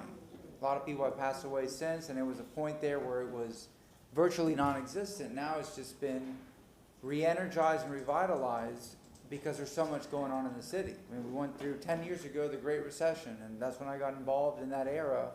So now you have new people that are involved in it, and they're very passionate on not just their neighborhood, but everything else. So this is why we're seeing that. But my question is, several people have mentioned that, the neighborhood just found out about this a couple days ago. They're flabbergasted. If we were to continue this till October 6th or the 13th, which we have evening sessions, what's 30 days? I mean, it wouldn't stall or kill the project, but just to give them the courtesy, because it is a big project. Is that something that you would be amenable to We're currently scheduled to meet with the West Tampa CAC on September 20th, Okay. which is between our first and second reading. So I take the communications have been going on with Carlos for 2 months. So he had indicated that he was going to transmit these plans. The plans were in fact reviewed at the CAC meeting. You know that I've come to you 3 times to rezone the Heights with 3 written letters of support from the adjacent neighborhoods. I even reached out to Sandy Sanchez, who puts her name in to receive notice for projects in surrounding neighborhoods, but Armory Gardens is miles from our project. And because I hadn't heard from her and gotten any questions, I found her phone number and called her and had a conversation with her on Tuesday. So, this is the extent to which I've gone. I feel like I should have probably pursued it when I couldn't get a hold of Miss McNair, and I was trusting, that Carlos was doing this communication because he said he was basically getting the plans from me, distributing them to the West River Crime Watch Association, and then taking them to the CAC meeting that he chairs, that was what was taking place. But then when I spoke with Delphine, because I called her of my own volition because I couldn't get through to Ruth, and then I was, immediately found out that she felt like she didn't have enough information, that the meeting that they had to discuss it wasn't adequate. I hung up the phone, called Jesus, and asked if I could be on the next agenda. So do we want to delay this further? No, sir, we don't. Thank you very much. Yes, sir. Councilman Goods. Well, Mr. Harden, Yes, sir. you got a little frustrated, which I can understand. You're a great developer. You do great work in the community. Armature Works in the Tampa Heights area. My great aunt who raised me lived right at 306 West Park, and that whole community had just transformed. I don't much recognize it anymore, to be honest with you. So when people see neighborhoods change, when they saw people that once looked like them don't see them anymore, they raise questions. You talked about Than. I'm grateful to Than because you have people who are now engaged in neighborhoods. And I know Ms. McNair very personally. They're very engaged, and that's why I asked first about the West River Association, the North High Park Association. There are about 3 different associations that are very, very active in there. To me, they always communicate and get back with people. So to hear that they didn't get back, especially Ms. McNair, who lives right off of Nassau, I don't understand that. But things do happen through the cracks. But for me, I don't think the communication has all been there. This is a major project for me. I know that community well. I know that development that's on there right now well. And some of the questions that some of the folks on Than have are legitimate. You talk about families that live there now. You talk about, this is a different type of project because there's no way some of those families that are there are going to be living there if this project is built. I don't see that. Now when I see the beautiful picture you showed up, I don't see those folks living there. I just don't. I'm just going to be honest with you. So that's probably a concern of the neighborhood, of who's going to be living there. And that's a valid concern of them, of theirs. A conversation. You talk about a community benefits agreement, that I got implemented back in 2019, and we still don't have the cities is coming up too. So there's a lot of the questions, which this doesn't affect that at this particular time, but there are a lot of questions that they need to ask, and the CAC is one part of it. But I just think for me right now, there are a lot of unanswered questions, and since the community has not been really involved in it. So I'm kind of having a hard time right now because I'm looking at the overall picture of the project in the community. I do want to clarify one thing about community benefits agreements. Community benefit agreements cannot be required in connection with a land use approval. It's only if the developer is seeking something from the city or the CRA, and that's when that could potentially be implemented. That is I correct. just want to make sure that that's correct. clear. But again, thank you, Mr. Hart. Yes, and at our own peril, we've committed in the PD to a portion of the, to already provide the cross accesses through the private property to reconnect the neighborhood to the park. And the utility improvements and stuff that are required for the development. So, and given ourselves a 120 window to get final plans and bid them out and come back to you with what that proposal is. So, you know, understood.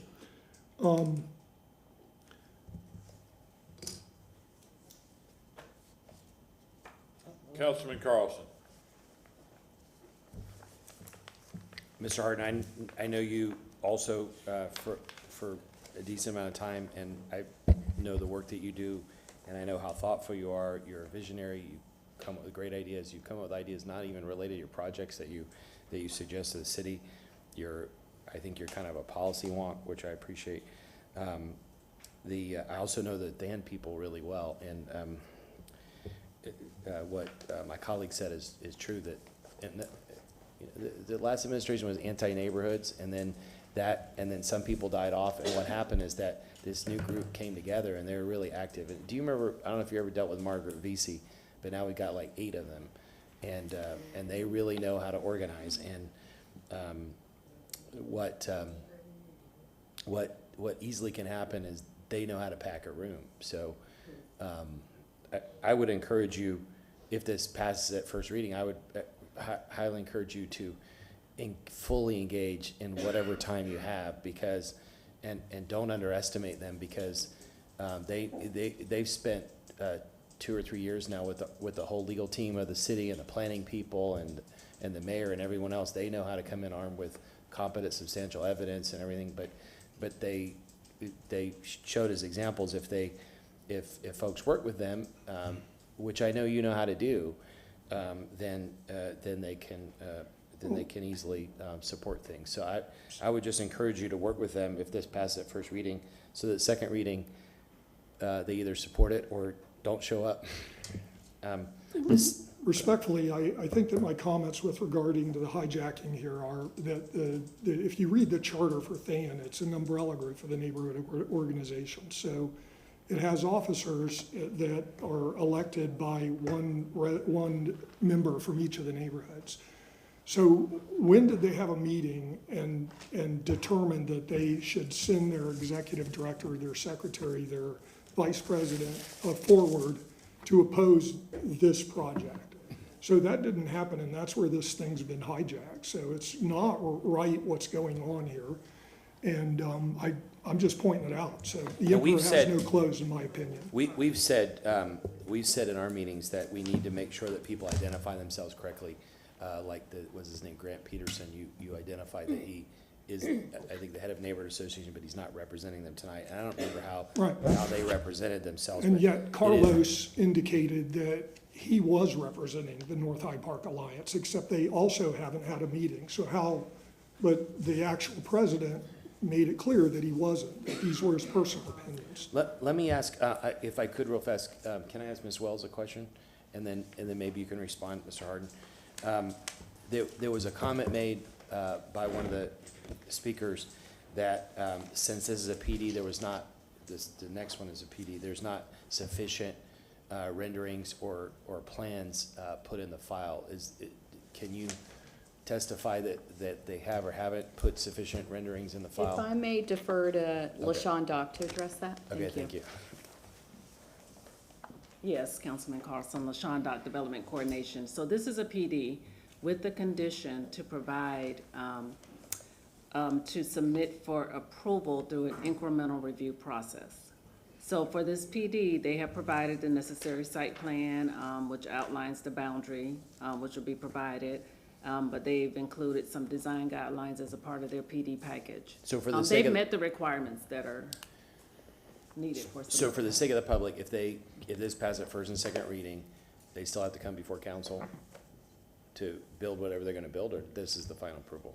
At the final approval, what would happen is as these phases are developed, then the developer submits for review, and that is through incremental review, and that is administrative. Just staff, okay.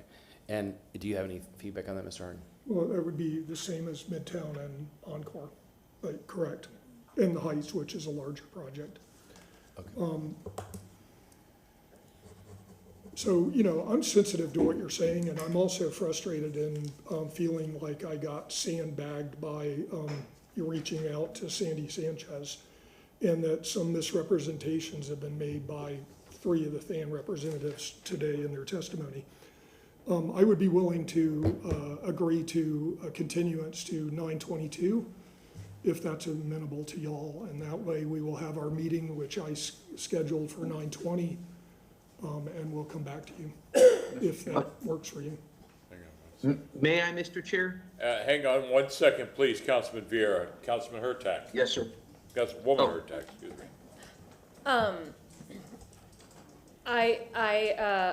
I agree with my colleagues. You're known for the great work and design you do. But I also literally just came from being a FAN member just 5 months ago, and I know the work they do, and the fact that they will go, FAN just goes and backs up a neighborhood that's confused, that's concerned. And what concerns me about this is that they're saying they weren't contacted or worked with. So I support your idea to come back on September 22nd after having had more communication with those groups, because I do agree. I think with the work you have done in the past, I have full faith that the groups that when things are explained, it'll be a little more clear. But what's hard about this, that's different from traditional PDs, is that we're all used to seeing a full site plan. The community's used to seeing a full site plan. This is just such an unusual way of dealing with what the community sees as, it's a small but long project. I mean, it's a narrow rather, but long space of land. This is a bigger project, but also it feels, the 2 areas that it connects, that it divides right now, that Oakhurst divides, the community has felt divided for quite some time. And I hear what you're saying about wanting to bring the connectivity back, and I think the community will embrace that. I just think you need to share your vision a bit more. And the fact that this will be our only bite at this, and we won't see the incremental PD, will help alleviate any concerns we have as well. So I think September 22nd is a wise move. I appreciate that. Please.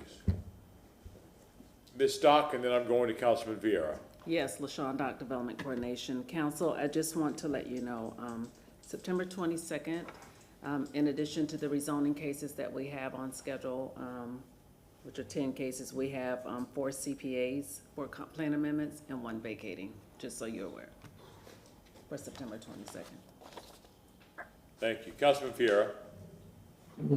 Thank you very much, Mr. Chair. I appreciate all the dialogue back and forth, et cetera. I know that there's a lot of spirit in the room, et cetera. I think, you know, the speaker that I want to point to, especially Mr. Ramirez, talked a lot about some of the obvious and open benefits of this project, and I think it would be a terrible mistake to, so to speak, throw out the baby with the bathwater. So I think it's good to you know, have some community engagement, et cetera, because, you know, Mr. Hardin's, to say his reputation is open and obvious in Tampa is a heck of an understatement.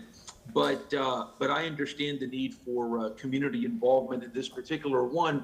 But again, I think it's important to make sure that we look at this whole picture because this is a big project that we don't want to let get away with us without the proper scrutiny. So again, I would support the continuance. Thank you. Thank you very much. Councilman Carlson, and back to Councilman Maniscalco. Thank you, sir. Just one other quick thing.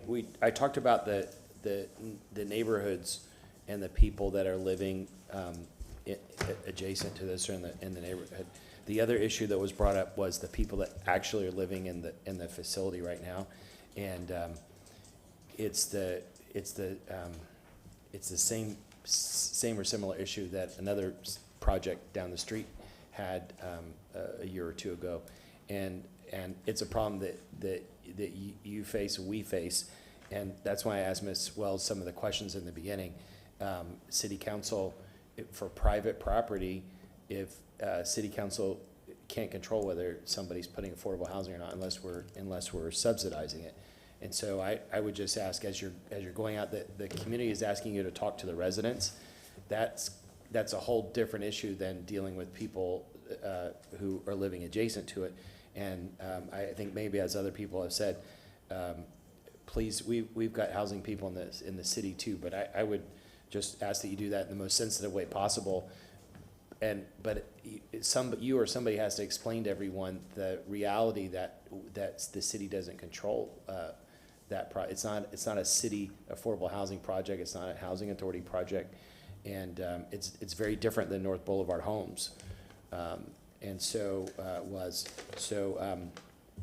I would just ask that you help us all in trying to communicate that effectively with the residents, but also with the public, because you've probably seen or heard the hundreds of people that have come through here in the last few weeks talking about affordable housing. Thank you. Councilman Maniscalco. Thank you very much. And I'm just trying to look after everyone. You, the residents, Than, the neighborhood, whatever. I don't like to see people fighting, and I think it's a wonderful project. And again, your reputation speaks for itself. We know the quality of the work that you've done here in this community. If we do continue this to September 22nd, it's, yes, as already been mentioned, plan amendment adoption and comp plan amendment and whatnot, but it's alcoholic beverage. They usually move, knock on wood, they move fairly quick. So it gives you the opportunity to meet on the 20th. Hopefully everything gets answered, and the 22nd, could go smoothly, and that's it. But at least the people feel heard, whatever. He said, she said, but at least there's a communication, and it's just a matter of what? Less than 2 weeks difference, and hopefully everything works out. So if there's nothing else, Mr. Chairman, I'd like to move to continue items 7 and 8 to September 22nd. If we could put it first on the agenda after the TACPAs and plan amendments before we go into the alcoholic beverage sales. Let me go to Mr. Massey. Should we vote on them singularly? I think you could move the two together. Thank you very much. Roll call vote. We have a motion made by Councilman Maniscalco, seconded by Councilman Miranda. Any further discussion? Councilman Carlson. Mr. Harden, do you want us to continue both, or do you want us to? The first one is a vacation, so it's not as different than the PD. You want us to continue both? But one can't be done without the other. I think we can continue both. I think it makes sense. I just want to make sure. One can't be done without the other. I just want to make sure. I agree. Thank you, Mr. Hardy. Roll call vote. Hurtak, Yes. Carlson? Yes. Goode? Yes. Vieira? Yes. Maniscalco? Yes. Miranda? Yes. And Citro. Yes. Motion carried unanimously. Thank you. Thank you. Agenda item number, Mr. Lane? Can we have a 5-minute recess, please?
We are back in session. Roll call.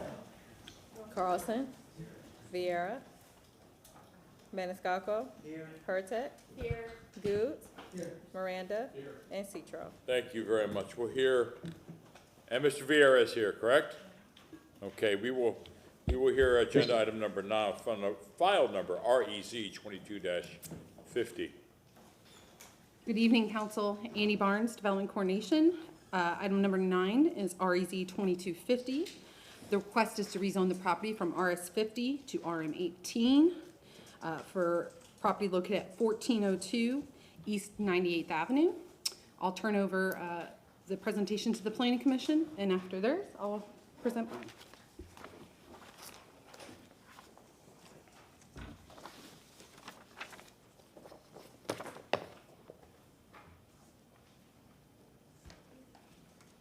Good evening, St. Thomas with your Planning Commission staff. This is located in the University Planning District and the North Tampa Community Neighborhood. The closest transit stop is 0.1 miles to the north of the subject site at North 14th Street and East Limeball Avenue. The closest recreational facility is the David E. West Park, located 3/4 of a mile to the east of the site, and it is within a Level E evacuation zone. Did I have that upside down? I'm glad you caught that. And I wonder that- why you were smiling so much at me. That was all good, but you have to give us your name, please, and I didn't start say all that. over. He did. You did? Yeah. Okay. It was. Don't embarrass me anymore. You were just jumped right in. Yeah, I was. Okay, very well, now humble. that my map's facing the right way, Okay. let's move on. Okay, so here is an aerial map of the subject site. The surrounding area is predominantly single-family detached and some small multifamily units. They're mainly quadplexes and duplexes, so from the aerial, it all looks like it's single-family, but it's more of the two small, like duplexes or quadplexes and stuff like that. Let me move on to the future land use map. Here's the adopted future land use. The subject site is within the residential 20 future land use designation. That designation supports lower to medium density uses. As you can see, the site is surrounded by the R20 future land use. Once you go to the east a little bit, you have some sliver that you can see kind of in the corner of the lower R10 residential future land use designation. But overall, there's really no other future land uses other than the R20 very close to this, other than the R10. This portion of East 98th Avenue between North Brooks Avenue and Hyacinth Avenue has an existing average density of 8.8 units per acre. The subject site currently has a developed density at 3.46 units per acre, which is well below the density anticipated under the R20 future land use designation. Due to the presence of the RM18 zoning districts in the surrounding area, Planning Commission staff has determined that the proposed RM18 zoning district is compatible with the development pattern in this portion of East 98th Avenue. That concludes my presentation. I'm available for any questions. Any questions for staff?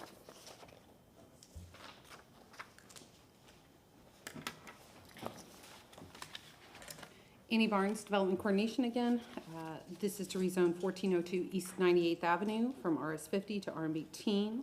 The subject site is approximately 0.29 acres in size and located northeast of the intersection of 98th Avenue and North 14th Street.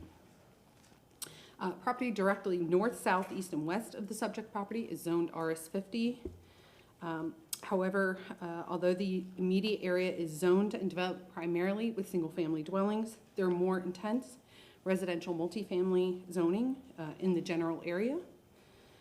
More specifically, there is property within 200 feet of the subject site that is zoned RM18. I'm going to show you an aerial of the subject site. In the red, you should be able to see it. Shown here is the subject site along East 98th Avenue.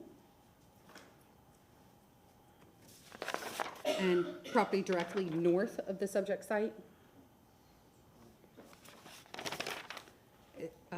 And facing East 99th Street south down North 14th Street. So here's a area or a street view. And then this is property directly west of the site. So it is zoned residential single family, but obviously developed with multifamily uses. In accordance with section 2721, the proposed rezoning of RM18 is consistent with the R20 future land use. and a maximum of 5 dwelling units would be allowed on the subject site if all other land development regulations are met. That concludes my presentation. I'm available for any questions. Any questions for staff?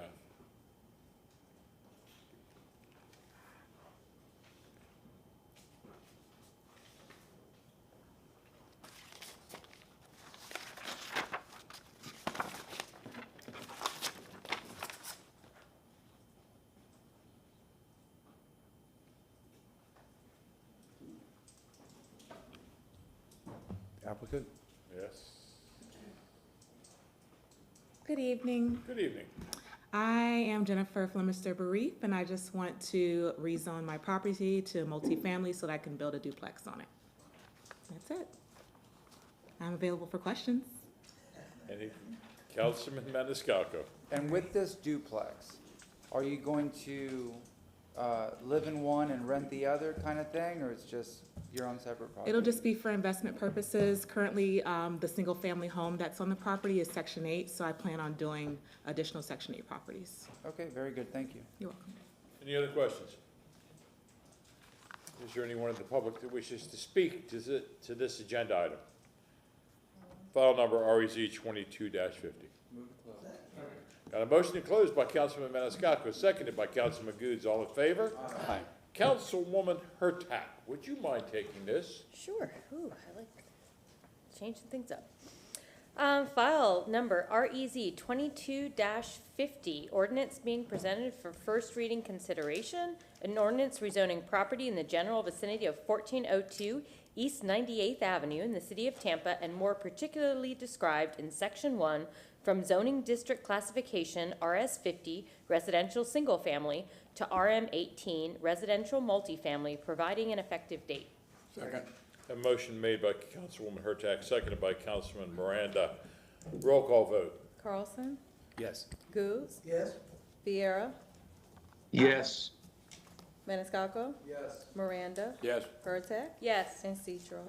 Yes. Motion carried unanimously. Second reading and adoption will be held on October 6, 2022 at 9:30 a.m. Thank Thank you. you. Agenda item number 11, file number REZ 22-60. Good evening, Annie Barnes, Development Coordination. Item number 11 is file number REZ 2260. The request is to rezone property located at 1515 North West Shore Boulevard from OP1, Office Professional, to PD for residential multi-family uses and restaurant uses. I'll turn over the presentation to the Planning Commission.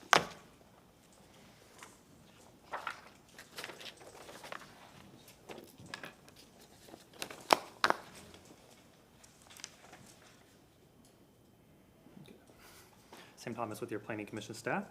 This is located in the West Shore Planning District in the Carver City Lincoln Gardens neighborhood. The closest transit stop is directly in front of the site on West Shore Boulevard. West Shore Boulevard is also a transit emphasis corridor. The closest recreational facility is the Lincoln Garden Park, located 1.5 miles to the northeast of the site, and the site is within a Level A evacuation zone. Here is an aerial map of the subject site. The surrounding area is predominantly low, mid, and high-rise office and commercial uses. To the east of the site, you can see Jefferson High School, and then to the north of the site is International Mall. South of the site is West Shore Mall. You can see some multifamily development up here along West Spruce Street that exists now.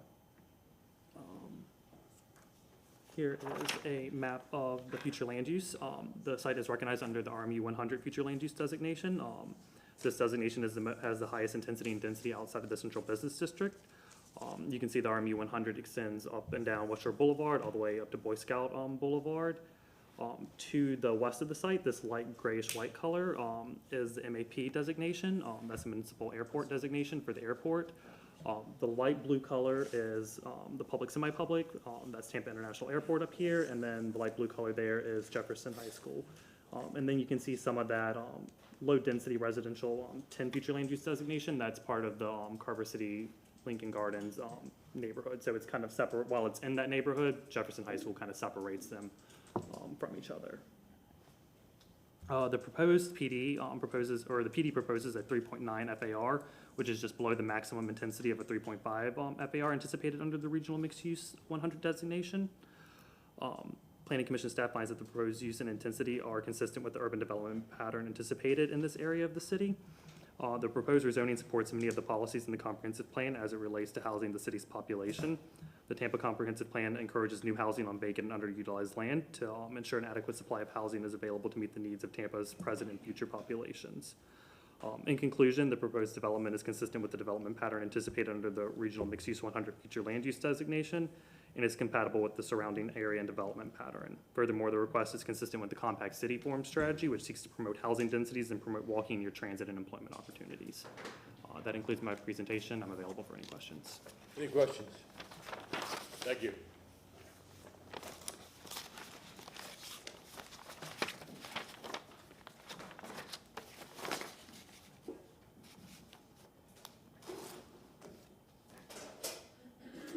Ms. Barnes.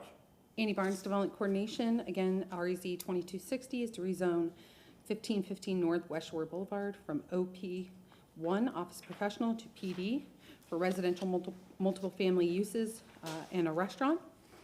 The site is approximately 2.99 acres in size and located northeast of the intersection of West Laurel Street and North West Shore Boulevard. Again, I'm going to show an aerial like the Planning Commission did, shown here in the red dotted lines. The PD is seeking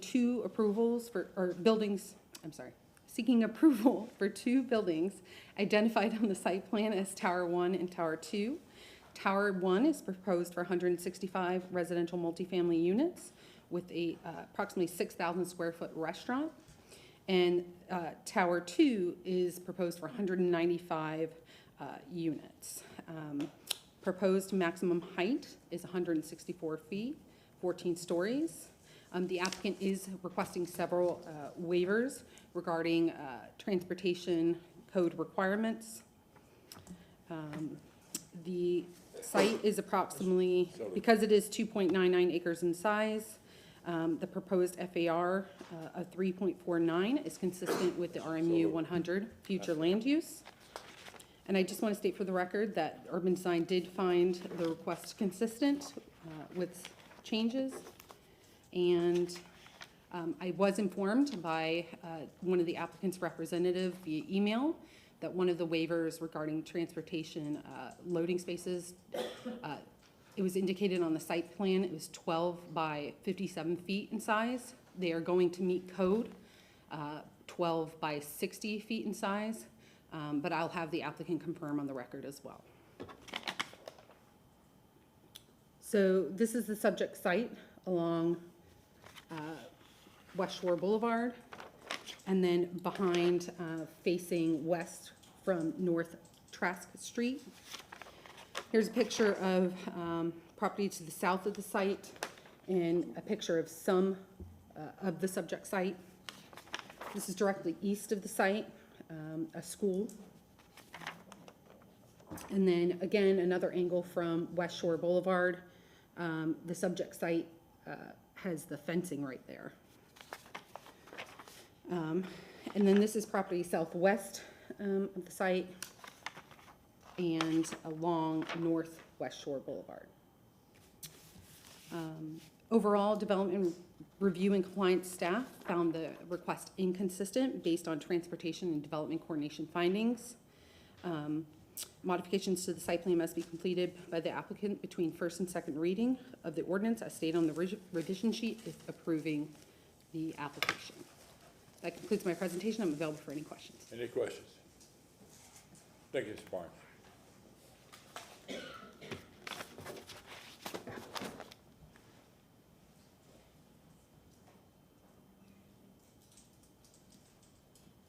Ready for it? Yes. Okay, I was waiting to be recognized, I'm sorry.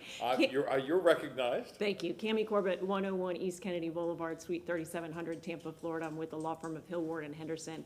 And I have the privilege this evening of representing the Ally Capital Group, which is the owner applicant. And Ally Capital laid down their investment in West Shore in 2019 when they bought what was known as the Austin Center, which was the one of Tampa's original office parks. And since that time, they've fulfilled their promise to really modernize and activate that area and improve the facades consistent with the West Shore Overlay District, and then including the opening of a First Watch standalone restaurant, first of its kind in the West Shore area. It's really become a really more revitalized area, and this is just the next step in that. The AAA, this building, there used to be a AAA building on this site. AAA moved to the north. The Austin Center is just one parcel south of here, so we anticipate that there will be a lot of interplay and a lot of people living in these units that will be walking in that area. And that brings us to where we have a difference of opinion with your staff on their staff report. We did, as you heard, have a finding of consistency and compatibility with the comprehensive plan from the Planning Commission, and we have been found consistent with site plan revisions with all of the agencies with the exception of transportation. We are removing the loading berth. There was just a mistake in the plans where it was listed as 12 by 57 instead of the code required 12 by 60. In between first and second reading, we'll make that correction. So that leaves us with two transportation related waivers. We are asking for a 13.7% reduction, and we are asking to access by Trask, which is technically a local street.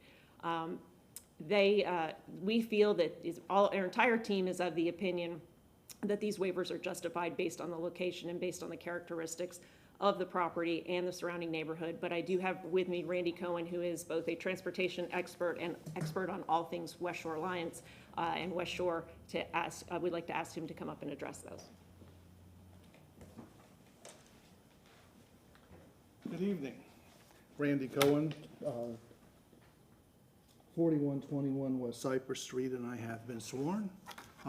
Talk about two waivers. The first waiver is a waiver for a connection of a driveway to a local street. City of Tampa has designated Trask Street as a local street. There are 10 commercial driveways currently. These are the orange dots that are commercial driveway connections to a local street. All of these driveways occurred before the code changed and required that commercial driveways should not connect to a local street. Ironically, Trask will fairly shortly become a collector rather than a local street because it will have an interchange with I-275 under the DOT's improvements that are now funded, moving underway, and as a matter of fact, they are asking for proposals from contractors for design build starting in the next couple of weeks. So massive changes here. Even more ironic, this one yellow dot here with the black dot in it is an existing driveway that serviced AAA's site for over 40 years. We are seeking to use that driveway that has existed and connected to Trask Street for over 40 years. So that's the purpose of this waiver. It's a code issue, I believe. We have acceptable levels of service, level of service A, up and down Trask at the driveways. So I won't spend any more time talking about that. I think we've adequately justified it. We have a parking waiver we're requesting. 13.4%, as Cammie told you already. Let's talk just a little bit about multifamily and what's happening with parking. We have to talk about it in terms of parking ratios because that's how the industry discusses it. So I started out reviewing a number of national publications, finding out what is common and consistent with parking and parking ratios across the country. Starting with Real Estate Journal, mid-rise parking ratio of about 1.31. High-rise, about 1.1. We're kind of in between depending upon how you define a building, high-rise versus mid-rise. Let's call this project mid-rise.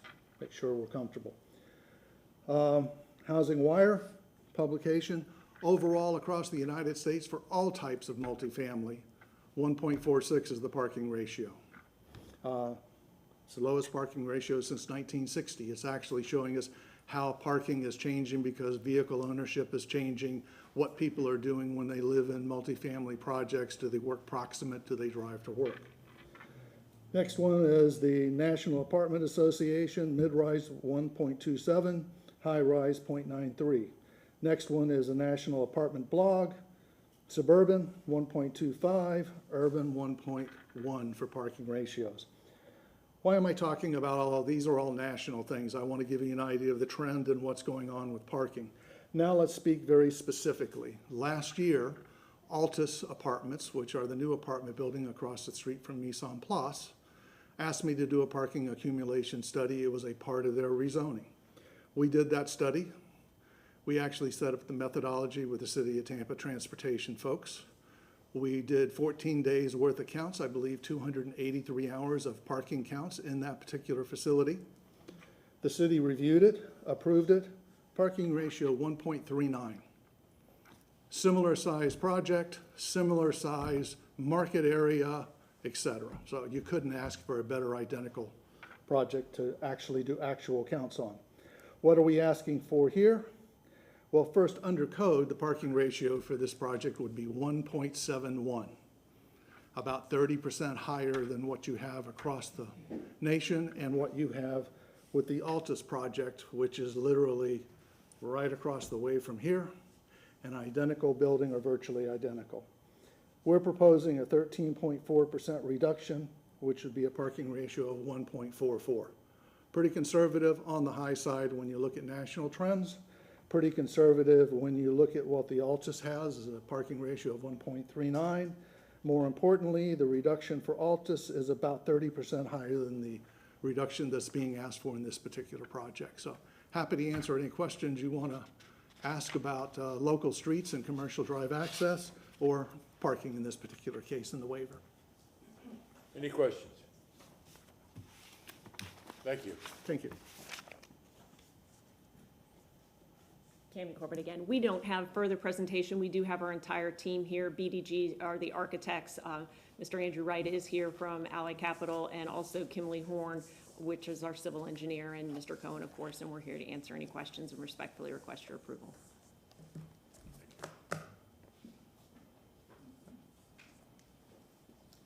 Annie Barnes, Development Coordination. I just want to add really quick, if approving the application with the revision sheet, just for the record, could you please state that one waiver regarding the loading space, what we struck?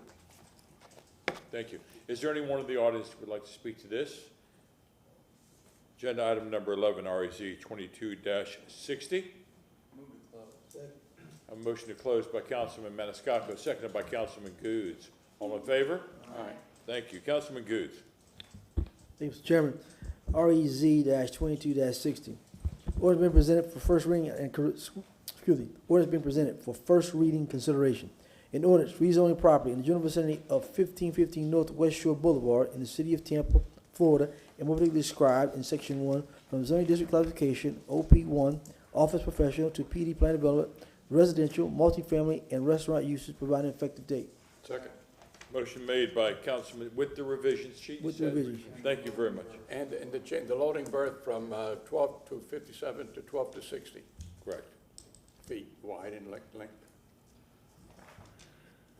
Motion made by Councilman Good, seconded by Councilman Miranda.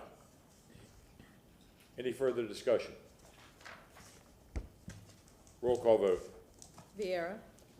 Yes. Goods. Yes. Maniscalco. Yes. Miranda. Yes. Hurtak. Yes. Carlson. Yes. And Citro. Yes. Motion carried unanimously. Second reading and adoption will be held on October 6, 2022 at 9:30 a.m. Thank you. Agenda item number 12, file number REZ 22-66. Annie Barnes, Development Coordination, REZ 2266. There was a request to rezone property located at 326 South Plant Avenue to R01 Residential Office, to PD Residential multiple family. I'll turn over the presentation to the Planning Commission. Any questions? So.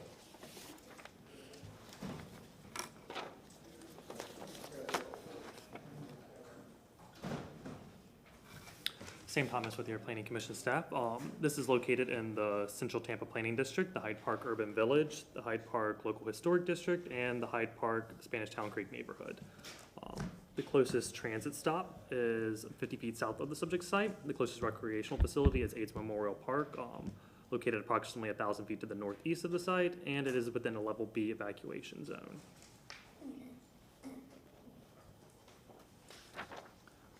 Here's an aerial map of the subject site. The surrounding area is a mix of office, commercial, and multifamily uses. Just to the south of the site is, you can kind of get a glimpse of Davis Islands and Tampa General Hospital. You have a large multifamily development here. The commercial is mainly clustered along West Platte Street. Then you have some multifamily over here on the other side of South Hyde Park Avenue, large multifamily development here, and then along West Beach Place, where it looks like there's 3 single-family homes here. 2 of those have actually been converted into a multifamily development, such as the one that is being proposed right now. There is only, I believe, one single-family home in the general area of this project. Here is the adopted future land use map. As you can see, there's quite a collection of adopted future land uses around here. You can see the site kind of small right there. It is recognized under the residential 50 future land use designation, which is a designation intended for medium to high density residential uses. As you can see, this dark reddish color kind of surrounds the area and makes up the predominant land use around it. To the south of it, you have an even higher land use category, the R83. Then this light purplish pink color is a CMU 35, and then farther to the north, you have the regional mixed use 100 designation. And then along Bayshore Boulevard, you see the light green representing the recreational open space future land use designation. The portion of West Beach Place between South Plant Avenue and Bayshore Boulevard, excluding the subject site, has an existing density of 47.5 units per acre. The request proposes 5 multifamily dwelling units, residential units at a density of 35.7 units per acre, which is below the density anticipated under the residential 50 future land use designation. The Tampa Comprehensive Plan encourages multifamily developments to include the orientation to the front door of the neighborhood sidewalk. The project has a front door facing South Plant Avenue and a connecting path to it, so it is consistent with that policy direction. Additionally, the comprehensive plan supports the proposed adaptive reuse of the existing contributing historic structure. The adaptive reuse is sensitive and respectful to the neighborhood character.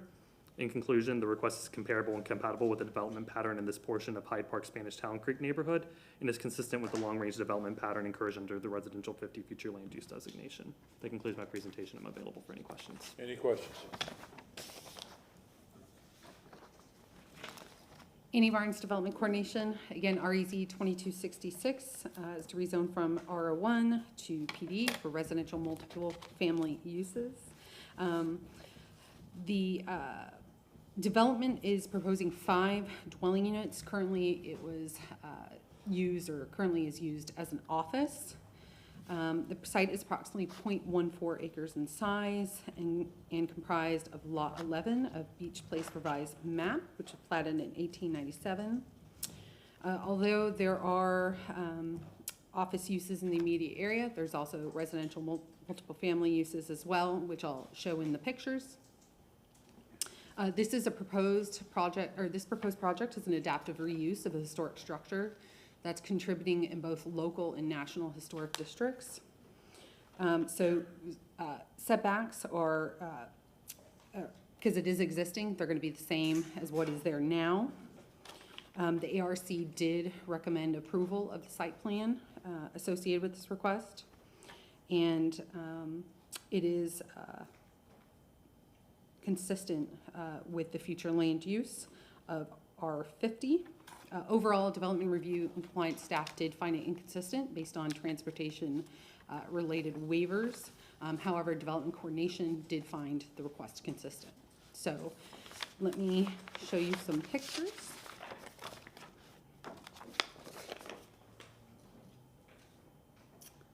Sam already showed you an aerial map, but just to show you again, here's the subject site. This is a view of the site along Plant. And then further south, and you can see the subject site there as well. And then this is directly across the street. And this is, I believe, south, I'm sorry. This is south of the subject site. And then this is north, looking towards downtown. So I'm available for any questions you might have. Any questions for Ms. Barnes?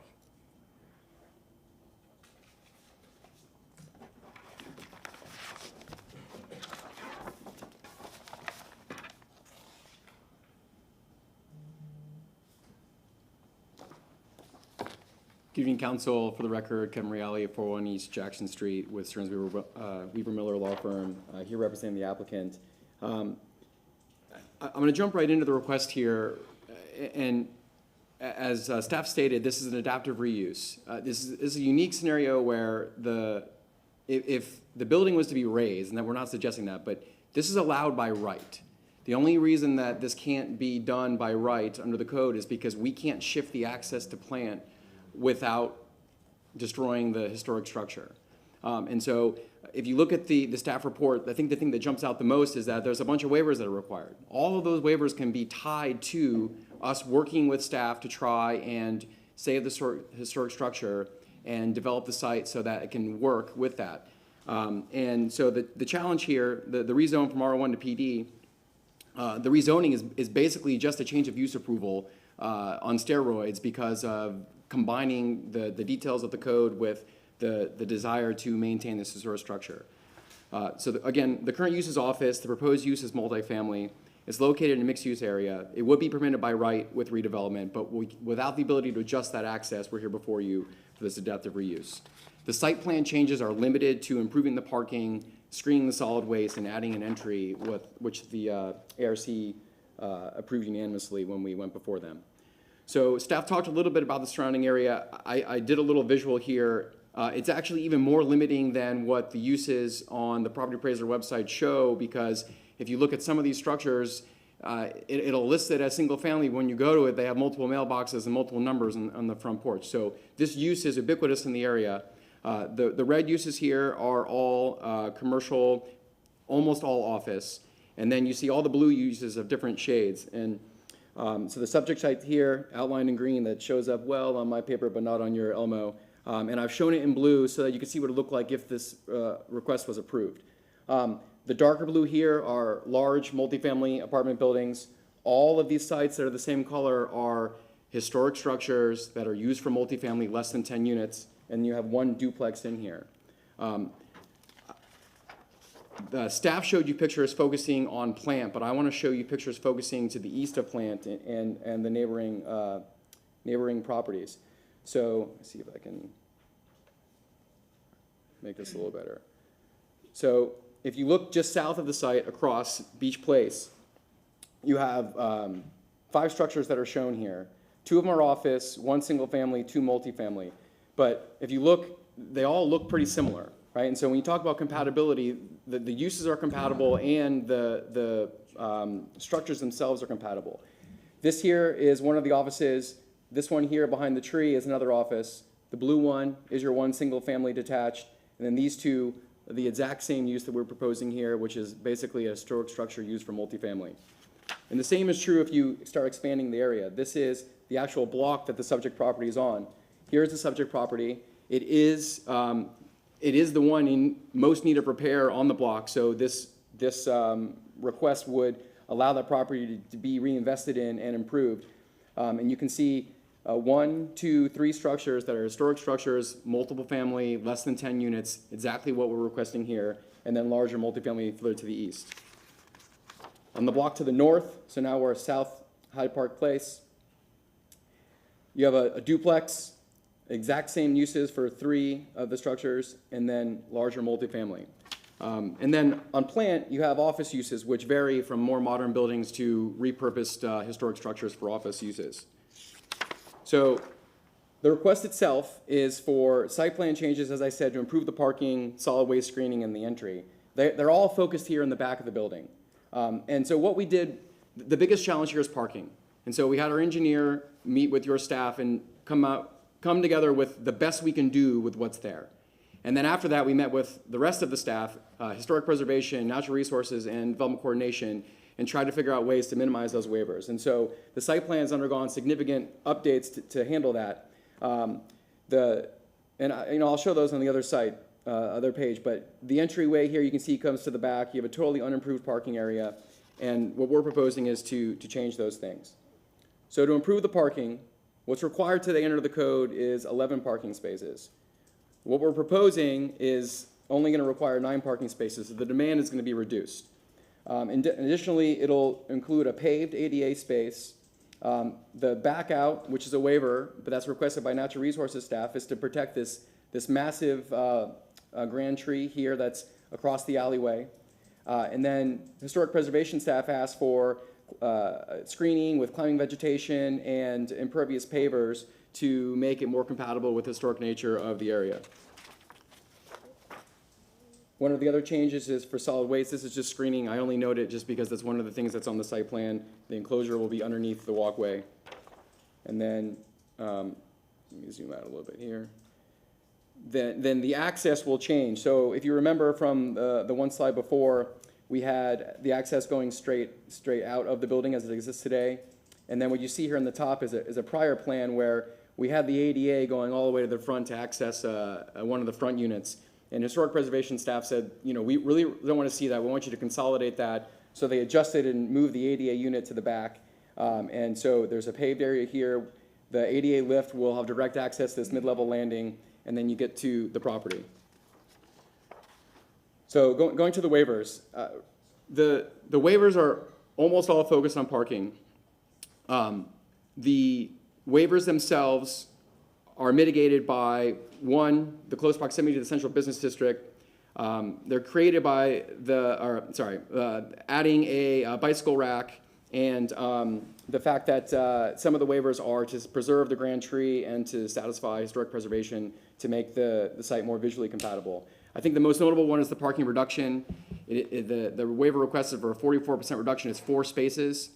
That's because these units are actually relatively big, even though it's a single structure. And so the way your parking code is, it's a suburban-related parking requirement.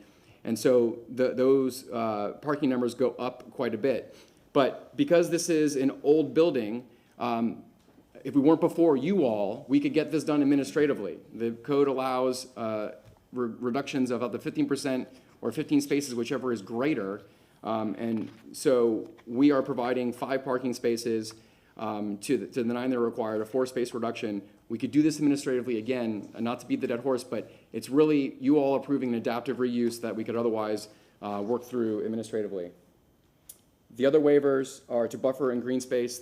The green space waiver, no change is going to happen to green space. The issue here is that the existing office use doesn't have a very high green space requirement, and we're proposing has a higher green space requirement.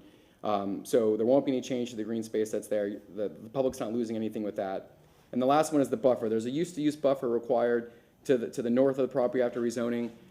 I would suggest to you all, and this is what ARC actually suggested, we put a fence with climbing vegetation, and I would suggest that's more compatible because a 10-foot buffer and a masonry wall in this area that mixed uses are all over the place and you have dense housing, it just doesn't make any sense to have that kind of use-to-use buffer.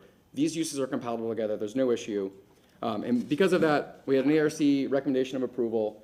They discussed the waivers at length and decided that the waivers improve what's there today, most importantly, and they're going to continue the life of historic structure. They had no concerns to the changes to the exterior of the structure and unanimously voted to approve because this use will physically improve the site for the future. As Ms. Barnes stated, all the staff found this consistent with the accepted transportation, but we did work immensely with transportation to do our best to make that parking fit, but there's only so much you can do on this old site. With that, request your approval. Thank you. Councilman Maniscalco. When was this structure built? Do you know the year? I believe it was 1905, but it's I don't know the exact year, but it's within 5 years of that. So it's likely the original structure on that property, it was probably vacant before that, considering the age of Hyde Park and the vicinity. Yes. What I like is that you are preserving the structure, because so many structures surrounding, not just what you've shown what's been preserved over the years, but so many other structures. For example, the former home of former Tampa City Council member Peter O'Knight was there, and it's a modern structure now. I think it's an apartment or a condo, whatever. But it was on that street. The fact is, this neighborhood went through a time in the 70s, 80s where it was not the Hyde Park that we know today, and the expressway came through and all that and divided that area. But this is a very significant contributing structure. You're preserving it, adaptive reuse as you mentioned. The waivers and the parking are minimal. As we saw earlier this morning talking about the Jackson House, ADA compliancy, you have to do that. You've shown it here without harming the historical integrity of the structure. You're maintaining it the same, except that ADA access. You're making it look better by improving the parking lot again. Just for clarification, the grand tree that was on the property, is that the one right behind that was hanging over? You're preserving that? That one there, are you preserving that tree? Yes, sir, that's not on our property. There's an alley right here. And so what natural resources, it's not a functioning alley, it's just an alley by. But the tree is staying. The tree is staying, and we're using gravel for the back out aisles so that we're not affecting the roots of the tree. So that's where that waiver comes in. So this is great, and this is a good example to other people of, you don't have to tear everything down, you can reuse it. These houses are big, you can use them for multiple office spaces or multiple residential units, but you don't have to knock it down because it's old. And this is a great example of, again, adaptive reuse and preserving the historic nature and integrity of the neighborhood, so I think this is great.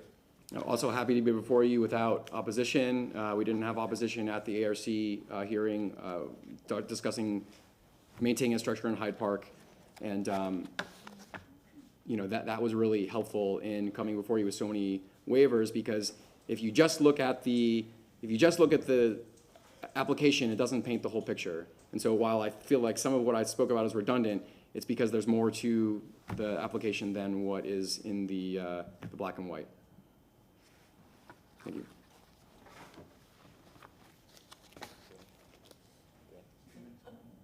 Okay. Any other questions? Is there anyone in the audience who would like to speak to this? File number REZ 22-66. Second. A motion closed by Councilman Maniscalco, seconded by Councilman Goose. All in favor? Aye. Councilman Miranda. Thank you, Mr. Chairman. File number 12, file number REZ 22-66. Ordinance being for first reading consideration. Ordinance rezoning property in general vicinity of 326 South Plant Avenue in the city of Tampa, Florida, more particularly described in section 1 from zoning districts classification R01 residential office to PD planned development residential multifamily, providing an effective date. This revision sheet as shown is compatible. The compatibility with objectable codes and objective policy of the comprehensive plan. See the Planning Commission staff report. The proposed development is consistent with housing policy 1.3.4, the land use policy 1.1.1, and 2.12, which encourages new housing on vacant land and utilizes land supplying of housing is available to meet the needs of Tampa's present and future population. The proposed development is adaptive reuse of an existing I'm so tired, I'm speaking Greek, and historic structure that is sensitive and respectful to the neighborhood character in compliance with the land use policy 1.2, 0.10, 3.5, 0.3, 16.1.2, 19.1.2, and 19.1.3. I can go further if you want. The waivers, the design of the proposed development is unique and therefore in need of waivers. The request for waivers would not substantially interfere with the injured the rights of others whose property would be affected by the waivers. Second. A motion made by Councilman Miranda, seconded by Councilman Maniscalco. Roll call vote. Maniscalco, Yes. Miranda, Yes. Goods, Yes. Hurtak, Yes. Carlson, Yes. and Yes. Citro. And Citro. Yes. Motion carried unanimously. Second Thank you. reading and adoption will be held on October 6, 2022 at 9:30 a.m. Thank you. File, agenda item number 13, file number REZ 22-67. Ms. Barnes. Annie Barnes, Development Coordination. The next item before you is REZ 2267. The request is to rezone property located at 3002 Espanol Lane, 3015 West Santiago Street, 3105 Bay Oaks Court, 3015 South Isabella Avenue, from RM35 and Planned Development, which was REZ 2038, to PD, Planned Development for residential, multifamily, and interim parking uses. I'll turn over presentations to Planning Commission.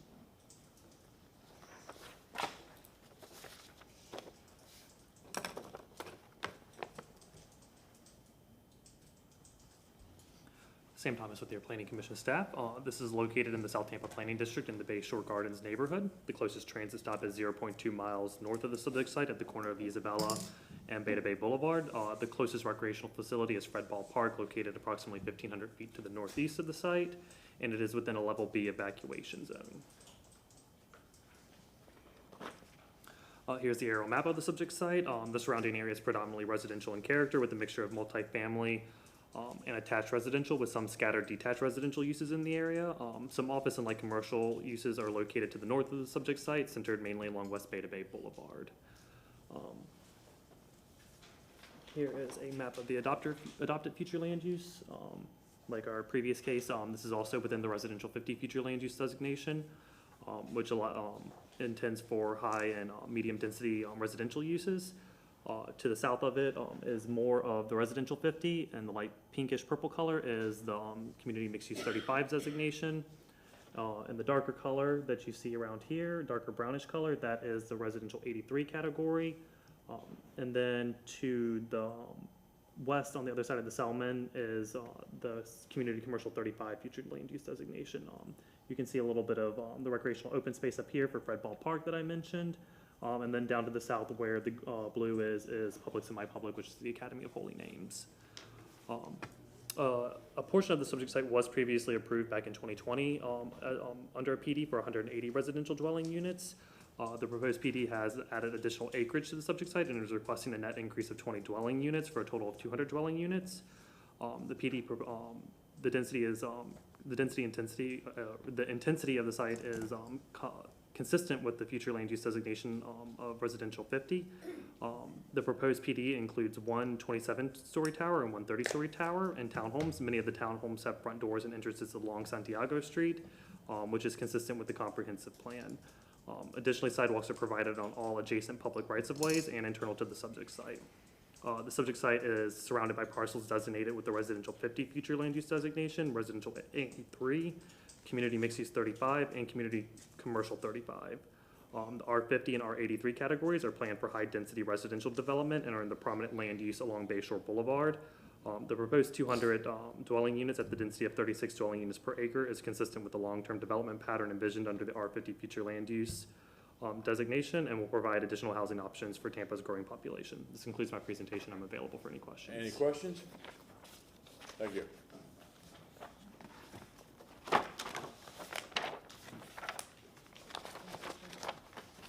Annie Barnes Development Coordination, again, REZ 2267 is to rezone from RM 35 and PD, REZ 2038 to PD for residential multifamily uses and interim parking. There are waivers in the staff report that were previously approved, as well as some new waivers. As Sam already said, that there's additional acreage being added, as well as additional units that are being added from the previously approved PD for the residential multifamily and parking uses, interim parking uses. I do want to make a note for the record that in accordance with section 2721, the consistency matrix, the proposal of 200 dwelling units is consistent with the R50 future land use. And there are some modifications to the waivers. So I do have a revised waiver sheet that I'd happily hand in if approving the application.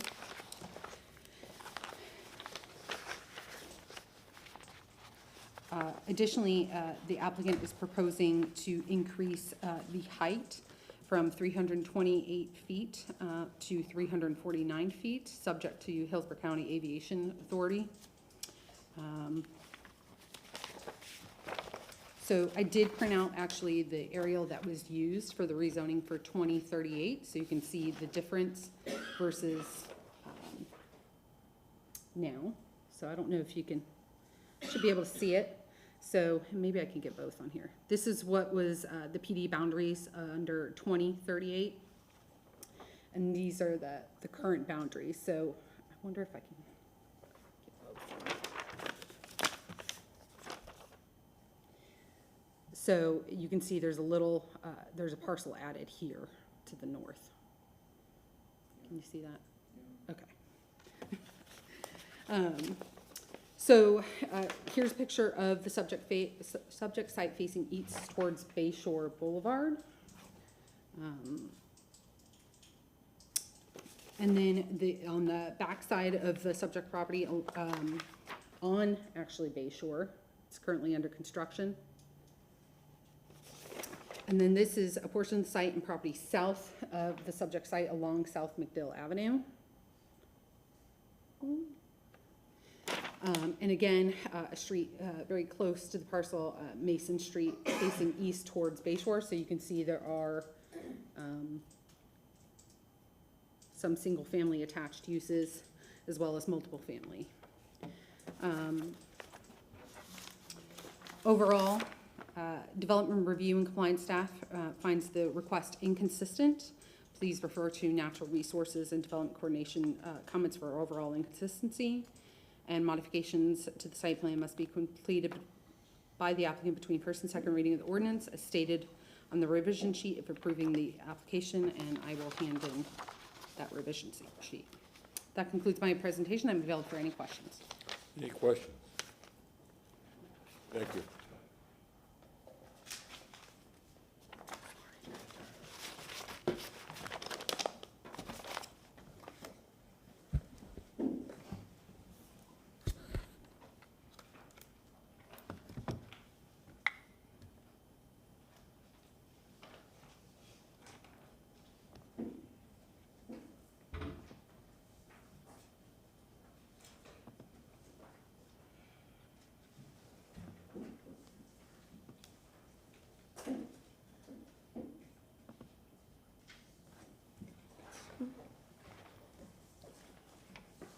Good evening, Council. My name is Tyler Hudson. My address is 400 North Ashley Drive. I'm here on behalf of the applicant.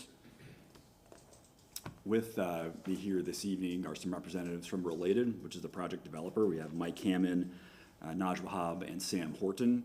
We also, and last but not least, certainly Alex Shaler from my law firm. We also have a group of experts, some of which are here with us, some of which are appearing virtually. From Kimley Horn, which is our project civil engineer, we have Artie Cintron, who is here.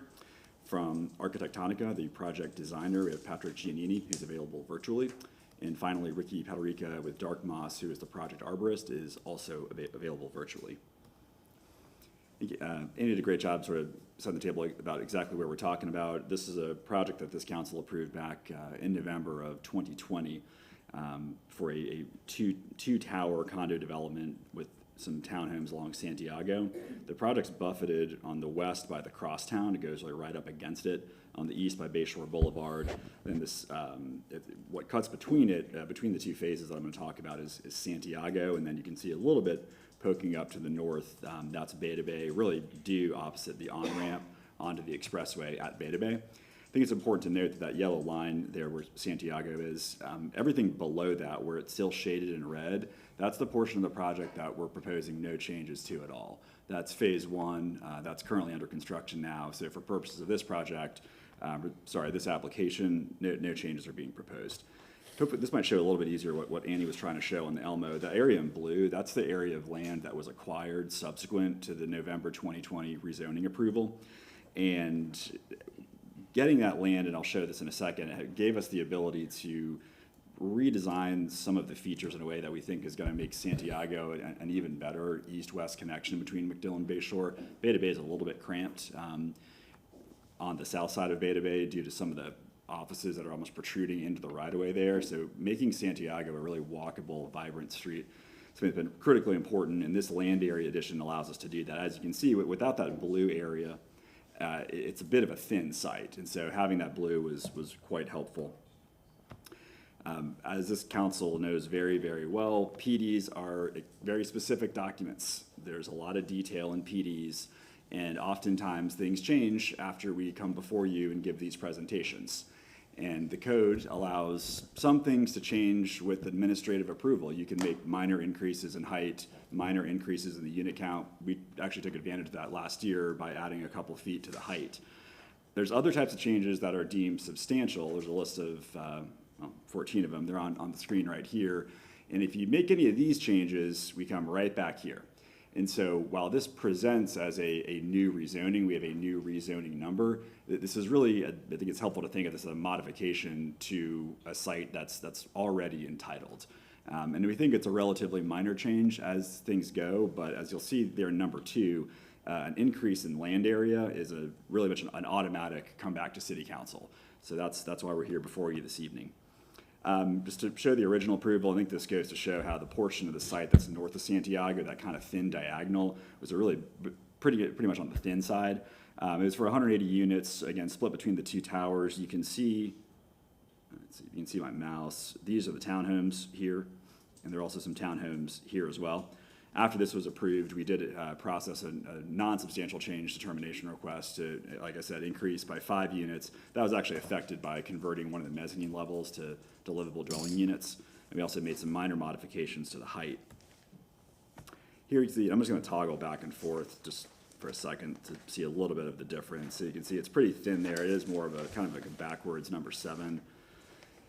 By acquiring the parcel that's north of Santiago but east of where we originally were, it's going to allow us to rotate the site so it runs kind of linear, in a linear sense, parallel to Santiago instead of pointing towards the crosstown off-ramp. What that's going to do is allow us to bring you can see here the vehicular traffic for the second tower. It was on Santiago. Now it's going to be off Isabella. We're also going to be able to put 3 townhomes fronting Santiago, along with 3, it's called multifamily housing townhouse style. It's not a land use you guys see very often. These 3 units here are going to really be fronting Beta Bay, and that's a really nice design upgrade because under the original approval, it was a parking garage that was facing Beta Bay, so I think these townhomes are going to be a much better feature.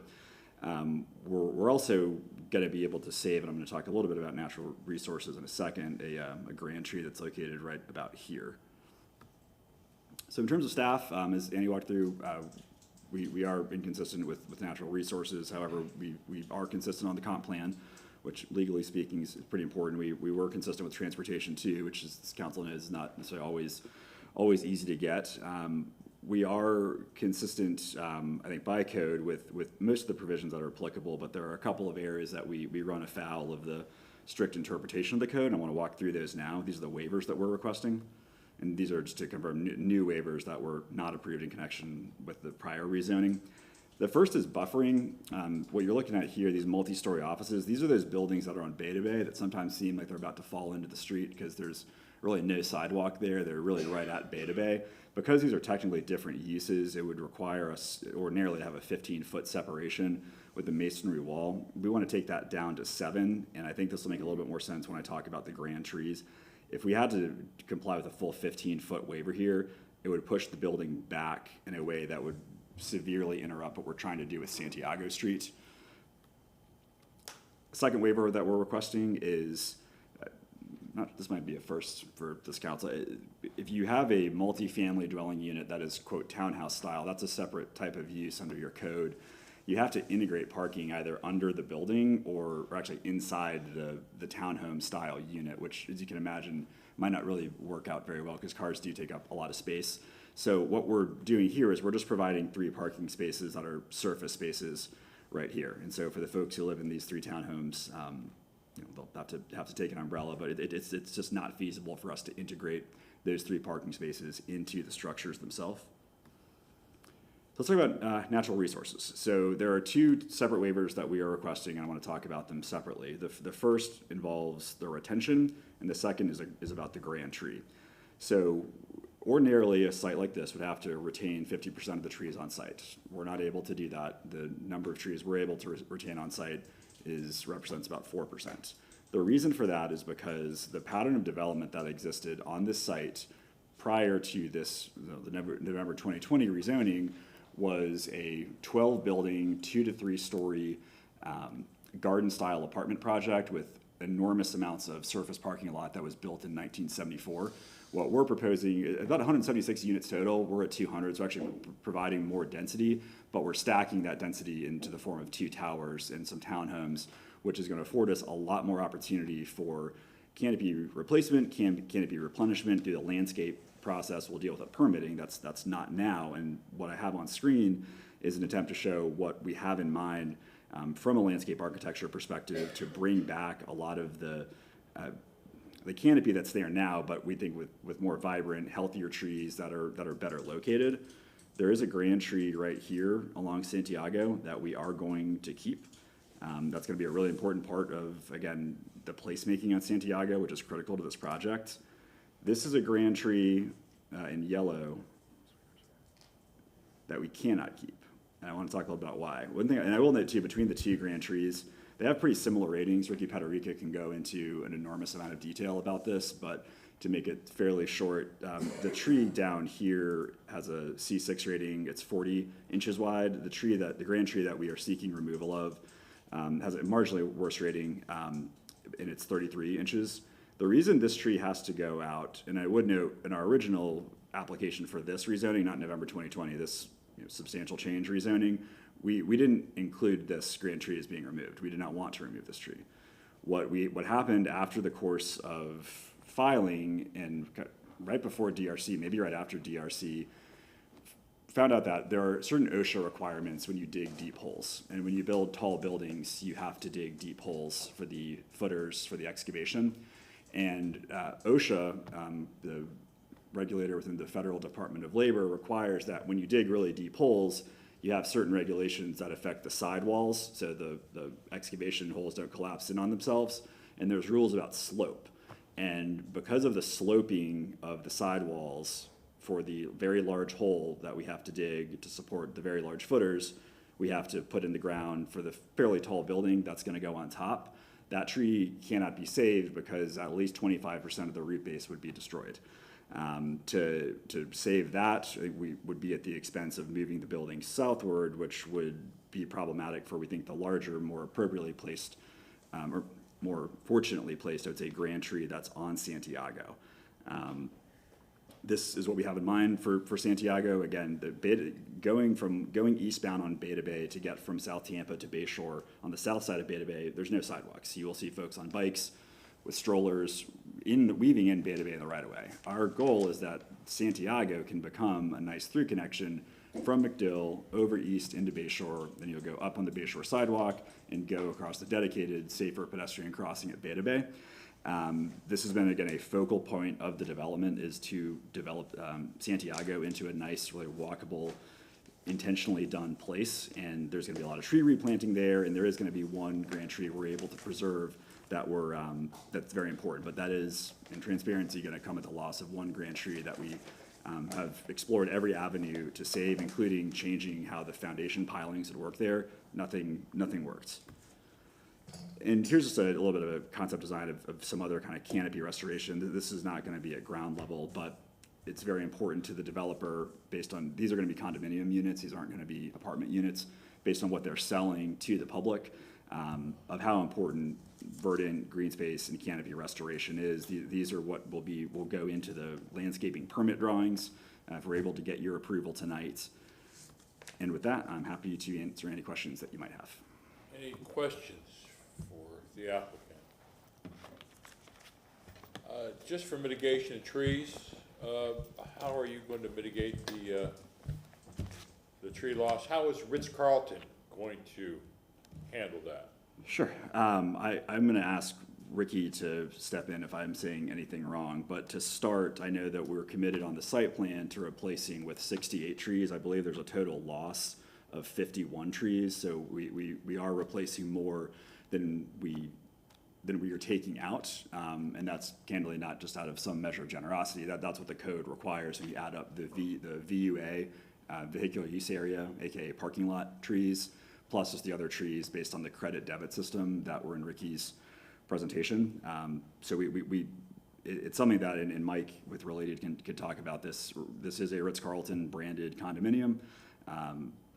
Green space is something that's extremely important in all of their products around the country. And again, this isn't a rental product. We are selling, Mike and his team are selling units based on depictions and renderings of green space that we're absolutely committed to, because if it's not there, we're going to have a problem with the folks we're selling these units to. Mr. Pederica, have you been sworn in? Yeah. Please raise your right hand. Do you swear or affirm that the testimony that you're about to give is the truth and nothing but the truth? Yes. Thank you. Mr. Federico, did you hear my question? How is the Ritz-Carlton going to mitigate the trees that are going to be taken out? Back up a moment, Councilman.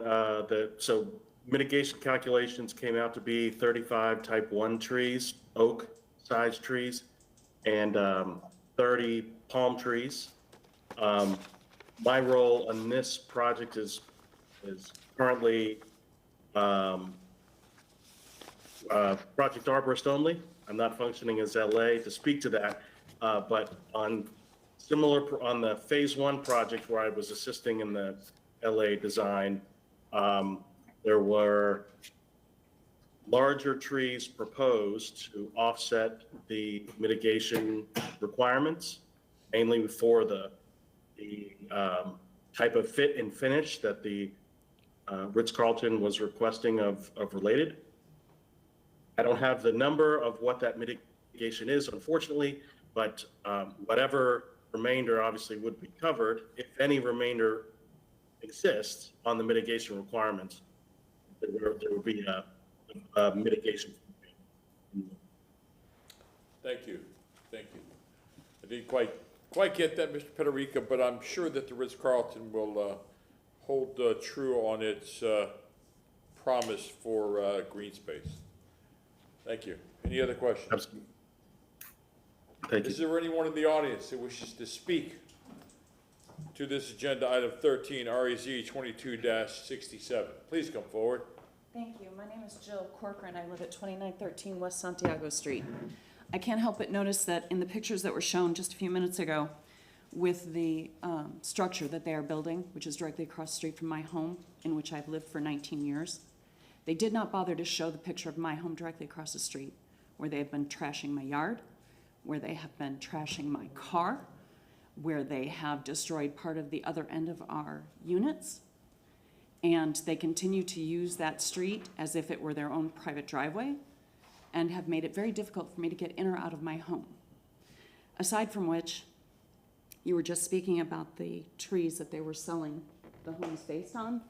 The trees that they use in their advertisement are the trees on my property, actually. And I know this because I'm very close to them and I keep very good care of them. And I think that with them purchasing this set of townhouses that you're seeing at the end of the block there, these are directly across the street from my home as well, on the other end of our driveway, that they have begun to park along those streets even though there's no parking, making it almost impossible to get out of my driveway without being blindsided by the vehicles that they have coming and going at all hours. And they continue to do their construction between 4:30 in the morning and 9:30 at night. They can't start at 4:30 in the morning. They do, and I know they can't, and I've called the city a number of times and they ignore it. They're not supposed to be there at 9:30 at night either. And I do have photographs of these and I have video recordings. They can start at 7 in the morning. I'm sorry? If I recall the ordinance, I'm not sure, maybe the staff can tell us. I think the earliest they can start at 7 in the morning, Monday through Friday, and then I think it changes. 8 a.m. Saturday and Sunday. On the Yes, sir, you're weekends. absolutely correct. And I know this because I lived through the poorly built high-rise behind my home as well, where I received a lot of building supplies and tools and all kinds of things dropping onto my driveway and onto my property, where I cleaned up after them for 5 years while they built that one. Now I've started cleaning up after the Ritz-Carlton. And I'm concerned that you're adding 20 units, and the people next door who did kind of the same thing said that they would have more than enough parking. They're the ones who are parking under the no parking signs. I can't even get a police officer out there to do anything about it because the city has gone down to one person who handles parking. So I have the only option of creeping out of my driveway and hoping that I don't get hit by one of the trucks. That's all I can do because I can't see. The street is so small, it's not even as wide as this room. I would ask that you not grant them the extra 20 units. I would ask that you make them keep the trees. I would ask that you ask them to just abide by the rules that they have right now and not start their construction at 4:30 in the morning or keep it going until 9:30 at night. Thank you, ma'am. Is there anyone else that would like to speak to this? We don't have any Clerk. Yeah. Surely, Councilman Maniscalco. So we heard the speaker before us and her concerns, and coincidentally, at the beginning of today's meeting, or this evening's meeting, we were talking about a big stormwater project in Seminole Heights. And I'm sure you're familiar with it, Mr. Hudson. It's been in the news and whatnot. And the havoc that it has caused to the residents there and the businesses. Completely different, but this individual she lives there for 19 years. She's already had to deal with the previous construction, talking about materials falling in the driveway and whatnot. Is it true that they're starting before they're supposed to start? You know, the 7 o'clock Monday through Friday code, are they violating these rules? Are they parking everywhere? What about if there are so many construction trucks and other vehicles, an emergency vehicle can't get through there? That's another issue that could happen. She is unable to get out of her driveway because of poor or zero visibility. I mean, it's an accident and a liability issue right there waiting to happen. What can you tell me in response to this? A couple things. In terms of the questions about the facts, I'm not sure. Construction is disruptive, and as we saw in the first item that you had, communication is really key to that. I think Related prides itself on being a very good neighbor. You may recall that this was a very controversial rezoning back in November of 2020, and since then, Mike and the Related team have done a lot to work with, particularly the two towers that this site is between. We're proud that there isn't a lot of opposition, but it sounds like we could still do more. And so I'd like to have Mike address some of the specific concerns that Jill, or I didn't catch her last name, raised, and about how they've handled complaints that they have received, because there have been complaints in candor, and I think we've been able to deal with a lot of them effectively, but I think there's some probably more work to do, so I'll let Mike answer that. Good evening. My name is Mike Hammond. I'm Senior Vice President with the Related Group. My address is 2850 Tiger Tail Avenue, Miami, Florida. And I think one of you mentioned it earlier about it's a lot of babysitting, and it is, and we know that. And we've worked very hard with the Stovall and with the Aquatic Condominium Associations. We have direct communications with them. If there's a problem, they have numbers that they can call immediately. So we've addressed some issues, and there have been some issues, I don't deny that, but I think for the most part we've addressed it. First there was noise, then it was light because of safety issues. There are lights and stuff, and we make sure that they're not directed at the existing condominiums. Regarding the speaker before us, she lives on Santiago. We actually are improving Santiago, but it's in the process. I mean, right now the road is one way out to Bayshore for safety reasons, and we plan to repave the road, beautify the road. We're going to add a sidewalk on the north side of Santiago, which doesn't exist today. And today, those townhomes actually don't enter Santiago. Their driveway is on Isabella, and they exit off of Isabella. And we're not really doing any construction on Isabella at this point in time. So if someone's parking there, they're parking there illegally. We still have a cell center in Santiago. We have valet parking for it, so we shouldn't have anybody parking there creating any hazard or blocking views there. So again, we try to be the best neighbor we can. Of those townhouses there, they're not an association, so there's not like a single point of contact. I'll take her information and we'll work with her and make sure that she has a point of contact on our side. I know probably 3 of the other owners in those townhomes, and we actually own one of those townhomes in there, so we're familiar with how they're set up and how they operate. So again, we want to be good neighbors, and we'll continue to work to be good neighbors, and we'll do the best we can. And thank you very much. And Related has a great reputation on many projects all over the place. However, I'm concerned about the speaker before us, and I think that she should have direct contact with you. Definitely. I mean, just like when people contact us, we contact the contractor. They look to us to help them. They're living there and dealing with this 24/7, even though there's not construction at midnight, whatever. But if it's starting at 4:30 in the morning, when it should be starting at 7 o'clock, right? Everybody wants to be a good neighbor, but this is her home. your home is supposed to be a safe haven. You can't go from a long workday to misery. It's not fair. I agree 100% with you. And I would ask that you please speak with her. I will. Give her direct contact. I have my I know business that- card. I will give her my business card. And Sam Horton, our construction manager, who's on the site every day, we'll make sure she has his contact. And again, Sam and I are in constant contact with Stovall and Aquatica. Because again, issues do come up and we try to address them. And again, we want to be good neighbors. There's no point in not being a good neighbor. And lastly, the sidewalk. Does the neighborhood know about the sidewalk that you said you're gonna be building on Santiago? Well, it's part of the approved plans. And that's in my front yard, by the way. What's in the right of way. Sure. Okay, thank you very much, sir. Councilman Goods.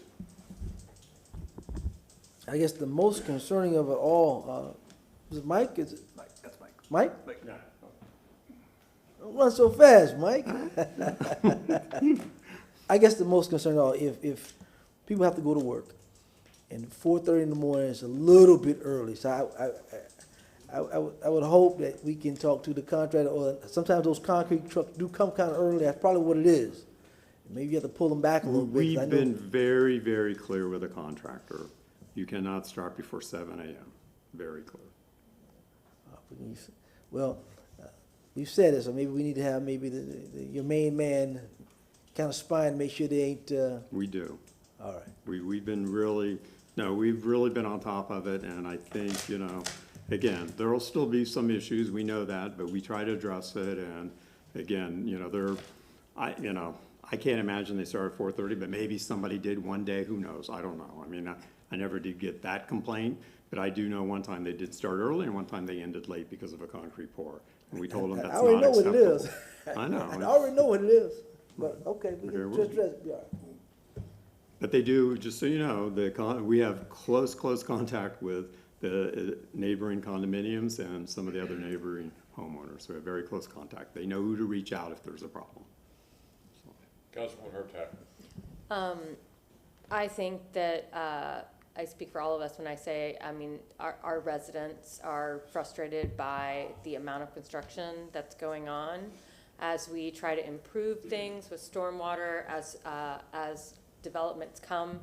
But I'm gonna say that if we approve this on first reading, I'm going to wonder if she comes back and says that things are better, because we simply can't keep doing this. I'm not quite sure what's gone on, that now the policing of subcontractors is so difficult, but you have to rein it in. I don't know if we need to bring this up at another council meeting and talk about punishment, fines, whatever we need to do to improve it, but we absolutely can. 4:30 in the morning, I would be apocalyptic too. Me too. I'm sorry, but I would be. I would be too. So I'm gonna expect to hear from Jill in midterm to find out if anything is improved, because, I'm happy to give you my number too, so you can call me at 4:30 in the morning. Just because if she's having that problem, she can't be the only one. So I just, you aren't the only one that's having this problem, but we owe it to everyone to nip it in the bud to save everyone. Ms. Wells. Thank you. If I may just respond, this is a quasi-judicial hearing. I understand the comments that were made. J.C. Hutchison, our building official, deals with issues related to early start times on construction and late. They now have a code enforcement unit, so I'm going to reach out to J.C. and just let him know what we heard tonight. I would not encourage members of the public to contact our council members with regard to those issues, given that this is still pending before council. And I wouldn't want there to be any potential communications that the applicant would consider to be prejudicial. So I'd like to handle it through construction services, if you don't mind. Point taken, and I appreciate that. If you wouldn't mind sharing his number with her, though, that would be great. Thank you. I already have that. Mention my name, he'll know me. Thank you. I have a motion closed by Councilman Maniscalco. Second by Councilman Goods. All in favor? Aye. Thank you. Who am I going to now? I believe I'm going to Councilman Carlson. I'm gonna pass, please. What is the pleasure of council? I'll take it. I have an ordinance being presented for first reading consideration, ordinance rezoning property in the general vicinity of 3002 Espanol Lane, 3015 West Santiago Street, 3105 Bay Oaks Court, and 3015 South Isabella Avenue in the city of Tampa, Florida, and more particularly described in Section 1, from zoning district classification PD plan development and RM 35 residential multifamily to PD plan development residential multifamily and interim parking, providing effective date and including the waivers as listed in regards to the trees, the required 15-foot landscape buffer regarding Part 3, Section 27-284.2.5 F1, and that is a request to remove one non-hazardous grand live oak, and Section 27-289.10 C2, request to allow parking outside of each residential multifamily townhouse style building. Second. We have a motion made by Councilman Maniscalco, seconded by Councilman Vieira. Roll call vote. Miranda, Yes. Maniscalco, Yes. Hurtak, Yes. Carlson, No. Goods, Yes. Vieira, Yes. and Citro. Yes. Motion carried with Carlson voting no. Second reading and adoption will be held on October 6, 2022 at 9:30 a.m. Thank you. We'll open up agenda items number 15 and 3. Yep. And 15 needs to be heard before 3. Annie Barnes, Development Coordination. Item number 15 is REZ 2297. The request is to rezone property at 4004 Henderson Boulevard from CG, Commercial General, to PD for restaurant and all commercial general uses. I'll turn over the presentation to the Planning Commission.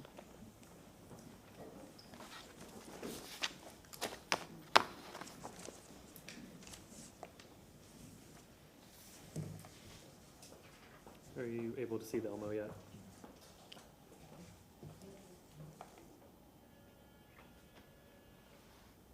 Are you only able to see the Elmo?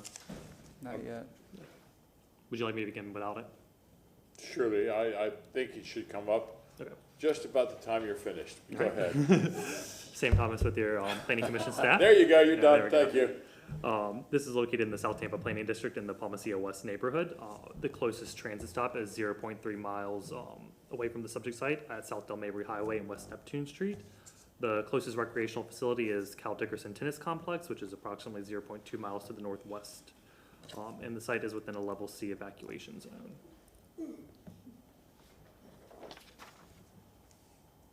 Here's an aerial map of the subject site.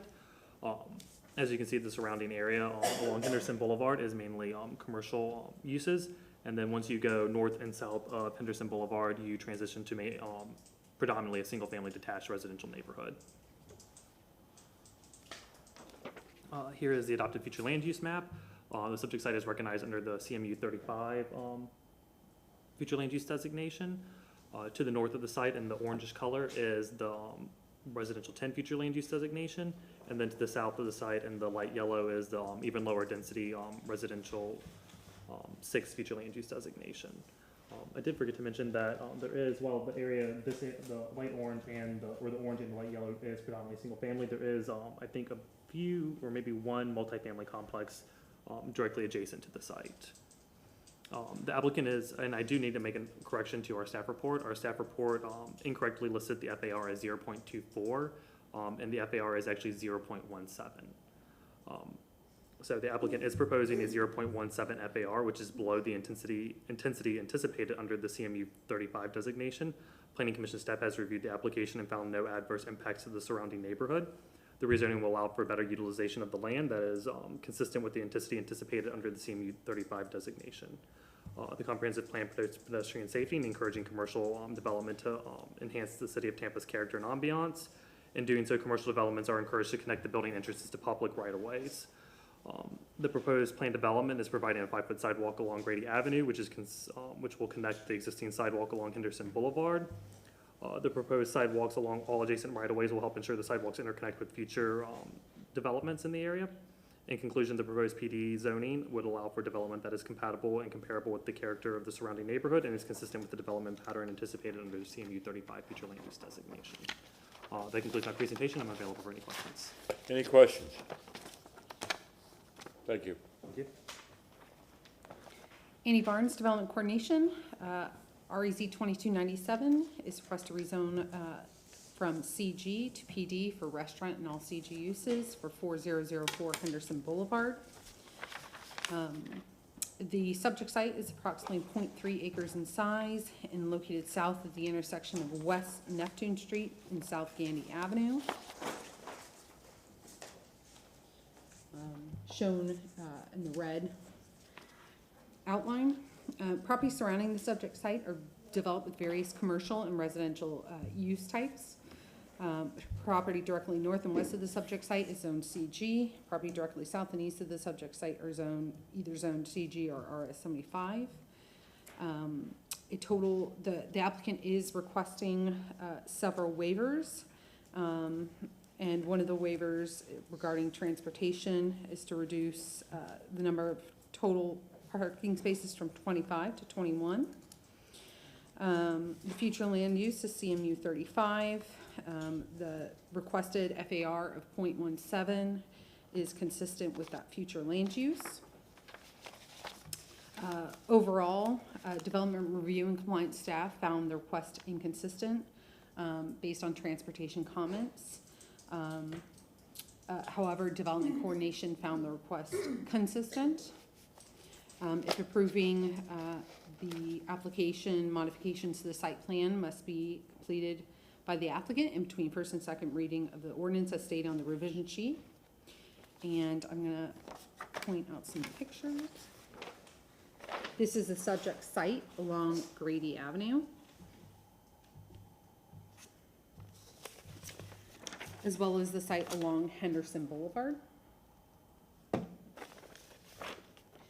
Another view along Henderson, along Grady, and then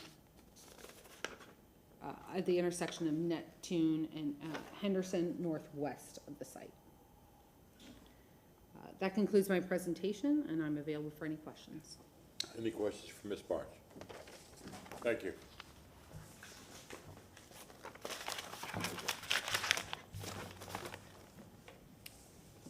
Good evening, City Council. Ryan Manassi. I'm with Johnson Pope Law Firm. I'm their Director of Development, located at 401 East Jackson Street, Suite 3100, Tampa 33602.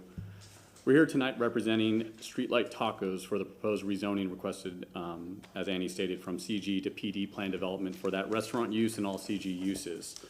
In our review of this is kind of a textbook redevelopment case where platting and construction occurred prior to the code, which makes the site unique with any kind of redevelopment, and I'll further explain that as well. On screen right here is, well, it's the last plat, which was from 1924, but this was originally platted in 1915, and construction of the site actually occurred on the existing structure in 1957. I'll orientate this a little bit just so you know where we're at. So here's Henderson, and then there's Grady Avenue. And additionally on the survey, I just highlighted some green areas, and you'll see that throughout some of my slide presentations for ease of understanding where the sidewalks are located in green space, et cetera. Again, the property boundary, if you'll see here, it's not, as you may look at this and think out here, this is the actual property boundary. It's almost a triangle-shaped property, and then it runs up here and here. So this is a very uniquely shaped lot. Again, it's a platted lot of record, and this is an existing structure that we're going to be adding to, or through this proposal. Currently, there is parking located off the Henderson. You have your access here in these diagonal spaces, and then it wraps around into an existing drive-through, as well as there's parking located here that's within the right-of-way, and there's maneuvering in the right-of-way. And then you have exit, and I'll show you in an aerial slide. It looks like there's two exits for that drive-in window, as well as cars backing up and then exiting onto Henderson. One thing I would like to point out here would be the mass amount of asphalt that you see here. There's no view areas, there's no curbs, there's really no direction. Additionally, the existing structure, if you calculate the outline, which would be, and I'll try to point it out for you here, is right here, this white area, that's the existing building, and then you have these two large outdoor patio areas and the outdoor patio deck here. And that combined area is roughly about 2,400 square feet, and that again includes that indoor and outdoor area. Again, there is an existing drive-through, and then what we're going to show next is just the aerial where I just showed you some arrows re-explaining how that circulation may work. I'm not condoning this, but as you can see in the back near Grady, there's nothing but asphalt, and obviously you can come in and off Grady Avenue, go in this way, possibly down the wrong way, and then there's double exits onto Henderson. So fast forwarding to what we're proposing to you. We're proposing this rezoning and reestablishing some proper ingress and egress points. As you'll see, we have parking located here, which is pretty much the existing area, but these are compact spaces, which does relate to one of our waivers we're asking from transportation. That equates to one additional compact space we're requesting. And again, that's to facilitate as many parking spaces that we can on the site to help traffic, patrons, and the neighboring community. Additionally, something you'll notice is, and again, I highlighted the green areas. The hatched green areas would be the on-property green space, and then the other green areas just help illuminate where we're going to add green space and sidewalk to the existing sidewalk along Henderson. So you have Henderson here, and then there was no sidewalk here. We would be adding that to complete that connection. And then coming off of Henderson, going down Grady Avenue, providing the sidewalk within the right-of-way per code, and these proper ingress and egress points. Again, this directional circulation provides for safety that may not be currently, happening because this is basically all asphalt. And another big point to point out here is that we're removing the existing drive-in window. Through our DRC review with staff, we were trying to retain that, and it was actually originally a special use 2.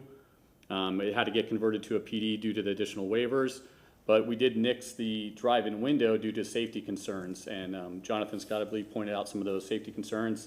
And we could have came and asked for the waiver and gone with that, but instead we decided, you know what, this helps buffer the rear of the building that has never had that type of buffer, at least in my review of the property, and it provides more safety for circulation. Again, the sidewalk here connects the front, the Grady Avenue and Henderson Avenue to the structure, and we're providing bicycle parking as well. So again, on site, we're providing 21 parking spaces. There is a minor reduction that we are requesting with that, but we believe with the alternate means that you can use bicycles and our bike rack that's located here, in addition to the walkability and the more pedestrian-friendly design, we think that's justified with that. Additionally, we add green space, as I stated, and just this area alone adds this additional buffer that's currently not even in existence with this establishment. And then this slide, this is just combining the two slides that I briefly went over. So the existing is on the right and the proposed is on the left. And this is better to outline the configuration. And again, just to familiarize yourself, with the site. So you have this dashed line as the existing structure. This doesn't take into account the existing patio area, but what we're asking to do is enclose that area and extend that towards Henderson more and leave an outdoor area here, as well as an outdoor area over here.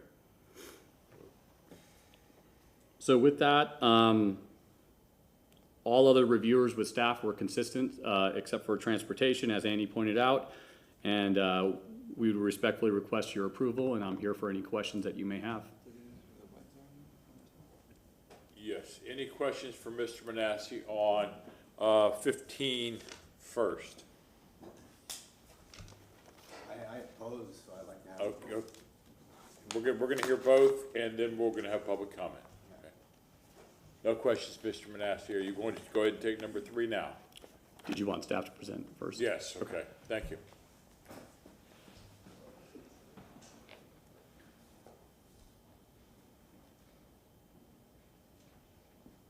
Annie Barnes, Development Coordination. The AB2 associated with this is AB2 2213 for 4004 Henderson Boulevard. The request is a small venue, beer, wine, and liquor consumption on premises only. The proposed use, as you already saw, is a restaurant. It does currently have a alcoholic beverage sales as a special restaurant. There are indoor and outdoor AB sales area, as listed on the site plan. There is already already clarified, the applicant is requesting several waivers through the rezoning, including a reduction in parking. And the site plan does state that the proposed hours are consistent with Chapter 14. The subject property is located within a mixed-use corridor, and the distance separation requirement is 250 feet from all other AB establishments and residential uses. Therefore, there is a waiver to reduce separation from a residential use from 250 feet to 61 feet. And other AB establishments from 3914 West Neptune Street. And that concludes my presentation. I'm available for any questions. Any questions for Ms. Barnes? Seeing none, Mr. Manassi. Thank you. Ryan Manassi, again with Johnson Pope Law Firm. Their Director of Development, 401 East Jackson Street, Suite 3100, Tampa, Florida, 33602. And for this request, we're, again, the applicant being Streetlight Tacos, we're proposing a special use 2 request for alcoholic beverages for a small venue. The proposed use being the restaurant. And I'll put this on the screen. So this is gonna look very familiar. Obviously, I won't go over the rezoning details again with the alcohol. Let's stick to the alcohol. The small venue is for beer, wine, and liquor consumption on premises only. There's 3 AB areas. And the large area would be the indoor area at 2193 square feet. The immediate adjacent outdoor area is 287 square feet along Henderson. And then in this corner where Henderson and Grady collide, or I don't know if it's collide, I'm just gonna use that term unless Jonathan corrects me, 768 square feet for outdoor area too. So a combined AB area that we're requesting is 3,248 square feet. Again, these are the 3 AB areas. And we're providing the 21 parking spaces. Any land use waivers are requested on the rezoning, so the one waiver we are requesting here is from the distance to residential uses. Again, this is an existing structure that we are adding on to. That existing footprint is almost the same, except for we're enclosing a lot of that area to try to make some more area for the restaurant. And again, this retains the same details that the rezoning would, with the ingress and egress access from Henderson and directional traffic, and then these proper VUA areas with landscaping and buffering for the rear to include ADA spaces and these 3 parallel parking spaces. It does have the sidewalk again that connects for our site to Henderson. With that being said, I'd be happy to answer any questions and respectfully request your approval. Oh, I'm sorry. I could just go over the floor plan really fast. Just to show you, so the floor plan that was supplied with the alcohol beverage special use, this is the outdoor area. You're gonna see this is reminiscent of most restaurants, because that's what this is. There's a small bar top area, but for all intents and purposes, this is a restaurant. It's stated as that through this special use. So food consumption will always be available during alcohol consumption. And just briefly to show you some of the proposed elevations of the structure. So again, keeping mainly that area that the building and the outdoor patio already is in, and updating the structure to make it, this project's come to life. So anyways, I'm here for any questions. Councilman Maniscalco.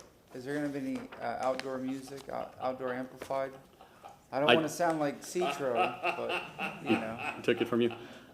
We could propose, I know Annie stated the hours of operation are consistent with Chapter 14, and I think what we can do is we could propose the 9 a.m. to 9 p.m. Sunday through Thursday, and then the 9 a.m. to 10 p.m. Friday through Saturday, which typically would take care of any kind of outdoor amplified sound because the establishment would be closed. And that'll be on the site plan and everything, and always as required. We can agree to that. So just for the record, I'll state it again, just to be clear, we could state between first and second reading that the hours of operation will be 9 a.m. to 9 p.m. Sunday through Thursday, and then 9 a.m. to 10 p.m. Friday and Saturday. Thank you very much, sir. Is that finished with your presentation? Yes, sir. Is there any public comment to items number 3 and 15? Yes, hi there. I've been sworn in. My name is Rich Lovinger. I'm the owner of 4016 Henderson Boulevard, which is right next door to where the site is. I actually walked the parking today. There's not 25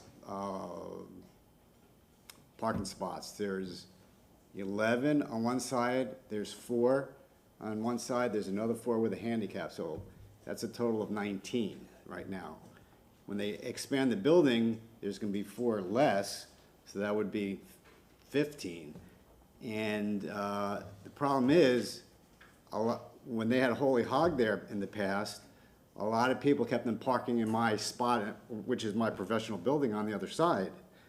So, you know, what they're trying to do is not really compatible to the surrounding area as they use it. And, you know, I'm gonna have to invest in putting cameras up there based on hours, you know, having a tow service there, tow cars, you know, during the day, because they consistently overflow parking. If you think about it, they have 4 employees working there. If there's 15 spots, there's 4 spots left, which is gonna make it 11 spots. Where's the overflow parking gonna go? There's not gonna be a drive-through anymore. So where is it gonna go? They're gonna start parking on my spots all the time. And I can't have that. So I know you said yes a lot tonight, and I'm hoping you reconsider and say no. I've been there in the building since 2008. So, Is that the old Castellano Peaceful Building? Castellano No, Peaceful? that's way no, back. no. Blocks down the other one. No, it's yeah, farther down. I'm not sure where you came up with 25, but there's not 25 there now. And it's not even 21. So it's such a small area, you can't fit more than what they're looking to propose. Again, I'm gonna say this again, more than 11 parking spots there. I would like maybe if some council members live around there, maybe come walk there and you'll see what I'm talking about. Thank you for your consideration. Thank you. Mr. Manassi, rebuttal? Thank you. Just to be clear, and staff can confirm, this is the proposed plan, and we are providing 21 parking spaces. We cannot deviate from, as you know, with the PD, and I think Tyler alluded to some of that before with substantial change criteria. Once you have an approved PD, that's what you must develop to. So the setbacks are laid out here, as well as the parking, the ingress, the egress points, and this is 21 spaces. I believe the gentleman is correct. There's probably, I think per the survey, 18 spaces that are currently on site. But again, what we're proposing is not the existing. What we're proposing through this rezoning is what you see right here. This is what we would have to develop to. We'd be adding additional VUA areas to properly keep vehicles and pedestrians from riding on the streets or riding in that area that's a drive-through now, and we're removing the drive-through, which I think from a transportation standpoint would be an increase in intensity, you know, adding queuing lanes and everything else like that. So again, for the record, and staff, please feel free to confirm, this is what was reviewed. It's providing 21 parking spaces. That's the parking that's going to be supplied for the youth. Councilwoman Hurtak. Are you counting 3 parallel parking spaces next to the building? Okay, because I think that's a little unclear in this drawing. So I was trying to count, and that's the only way I can come to it. Because they're Okay. taking the drive-through. Yes, Ah, Councilwoman. so you're using parking Right. instead of where the drive-through is. Right, Okay. because when we did the plans and we went through the reviews, we were trying to, at first, just kind of keeping it minimal and keeping that existing drive-through, which, again, from the existing site, and I could understand the neighbors' concerns, I mean, there's no direction for anybody back here, and there's a drive-through on top of that. What we're providing is more direction, more safety, but yes, those 3 spaces are located there, the ADA space is there, there's additional diagonal spaces here, and then the compact spaces on this side. Might I suggest working with the neighbor on parking signs? I live in Seminole Heights where this is a huge concern. So they do a lot of giant signs. If you park in this area, you will be towed. On the subject set that we are here, I'm just saying Of course. to work with the neighbor on we that. want to be a good neighbor. We don't want, So- of course. So I would recommend that because that has been effective in Seminole Heights. If it's a nice big sign, it's professional, it's attached to your structure, your walls, your everything. I'm sure the client would be okay with that. I don't think you can tow a car without a sign. Yes, no, that's what I'm saying. Yeah, but just warning people. No, I understand. It's fair game if you park somewhere else. Yes, I think that would help and working with the neighbor on this. Councilman Maniscalco. Thank you very much. In Seminole Heights, there's a place called the Sea House. And what, I know. And I'm terrified to visit there because am I gonna get towed? You know, if you don't park on the lot, because they have signs throughout that say active towing throughout the neighborhood. And they actively tow. And they're very good and very quick at towing to the point that I'm scared to go there sometimes. There's also Ella's, and Ella's is next to a value pond. And they have a sign there saying, Ella's park at the Valley Pond, Ella's parking after 6 or after whenever the pawn shop closes if there's any overflow. So there's, you know, the gentleman has his business, assuming he has X amount of spaces, assuming he has clients, assuming if a client needs to visit and they are abusing the neighbors, the taco place, his parking, he's gonna lose business. It's gonna affect him financially, and, you know, the very least should be clear signs saying, you know, you will be towed, or the gentleman could also contact a towing company, which he shouldn't have to. I mean, he's a good neighbor. He should be, you know, next door to folks that respect and take it seriously.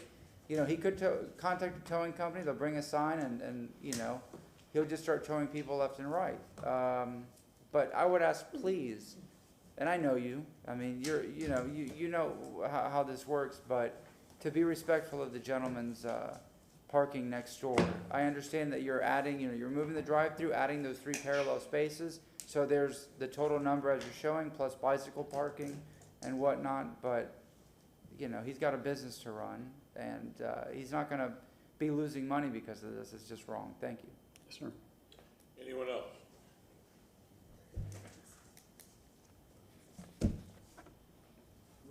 So second. Motion to close by Councilman Goode, seconded by Councilman Maniscalco. All in favor? Aye. I guess so. Councilwoman Hurtak, would you please take 15 first? File number REZ 22-97, ordinance being presented for first reading consideration. An ordinance rezoning the property in the general vicinity of 4004 Henderson Boulevard in the city of Tampa, Florida, and more particularly described in Section 1 from zoning district classification CG Commercial General to PD Planned Development, Restaurant, and all commercial general uses, providing an effective date. Second. Have a motion made by Councilwoman Hurtak, seconded by Councilman Goode. Roll call vote. Miranda, Yes. Hurtak, Yes. Carlson, Goods, Yes. Viera, Yes. Maniscalco, Yes. and Citro. Yes. Motion carried unanimously with Carlson being absent at vote. Second reading and adoption will be held on October 6, 2022 at 9:30 a.m. Councilman Goode, would you please take number 3? Yes, Mr. Chairman, AB 2-22-13, ordinance being presented for first reading consideration. An ordinance approving a special use permit S2 for alcoholic beverage sales, small venue consumption on premises only, and making lawful the sale of beverages regardless of alcohol content, beer, wine, and liquor, on that certain plot or tract of land located at 4004 Henderson Boulevard, Tampa, Florida, as more particularly described in Section 2, providing all ordinances or parts of the ordinance in conflicts or repeal, providing effective date. Second. Motion made by Councilman Goode, seconded by Councilman Maniscalco. Roll call vote. Hurtak, Yes. Carlson, Goods, Yes. Viera, Yes. Maniscalco, Yes. Miranda, Yes. and Citro. Yes. Motion carried unanimously with Carlson being absent at vote. Second reading and adoption will be held on October 6, 2022 at 9:30 a.m. Thank you very much. Let's have information and reports. Councilman Vieira. Just one, if I may. I wanted to give a commendation. Radiant Hands, a wonderful refugee assistance group, is having their gala, and I wanted to present one, if I may. Second. Have a motion made by Councilman Vieira, seconded by Councilman Maniscalco. All in favor? Aye. Thank you, sir. Nothing else. Can you please say that again? Your motion. Can you please make your gracias, motion señor, again? nada más. No, the date for the motion. Date. Oh, I'm sorry. I thought you meant, oh, my bad. I don't know what date that is. It's going to be off premises. I can get you all the date. I just saw it come in email to us.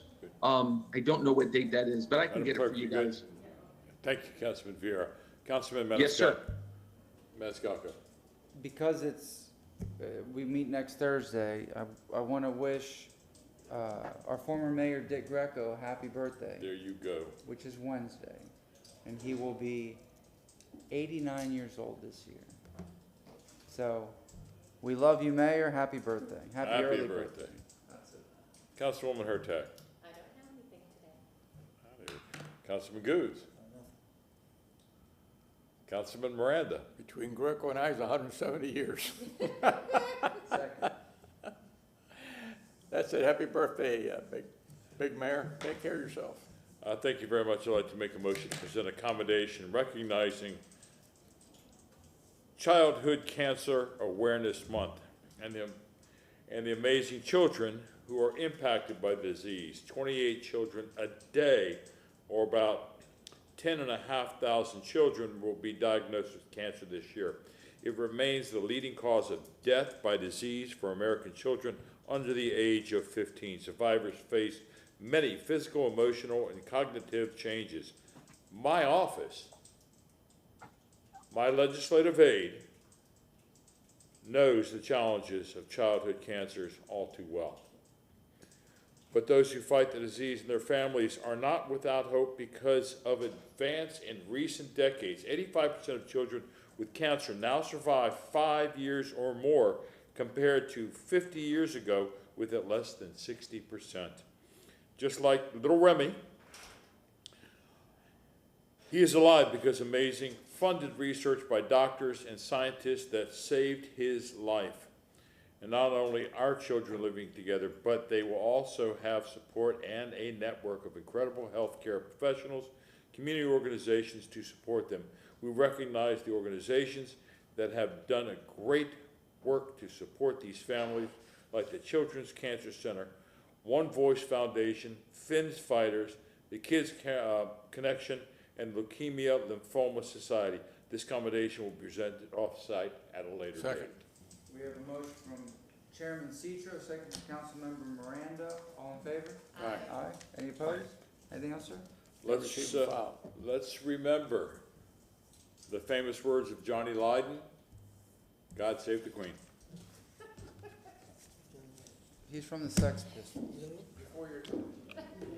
No, move to receive and file. Again, motion to receive and file. Motion made by Councilman Maniscalco, seconded by Councilman Miranda. All in favor? We are adjourned. More like the Queen is dead. Also known as Johnny Rotten. Yes. Johnny Lydon. Oh, come on. He doesn't go by Ron.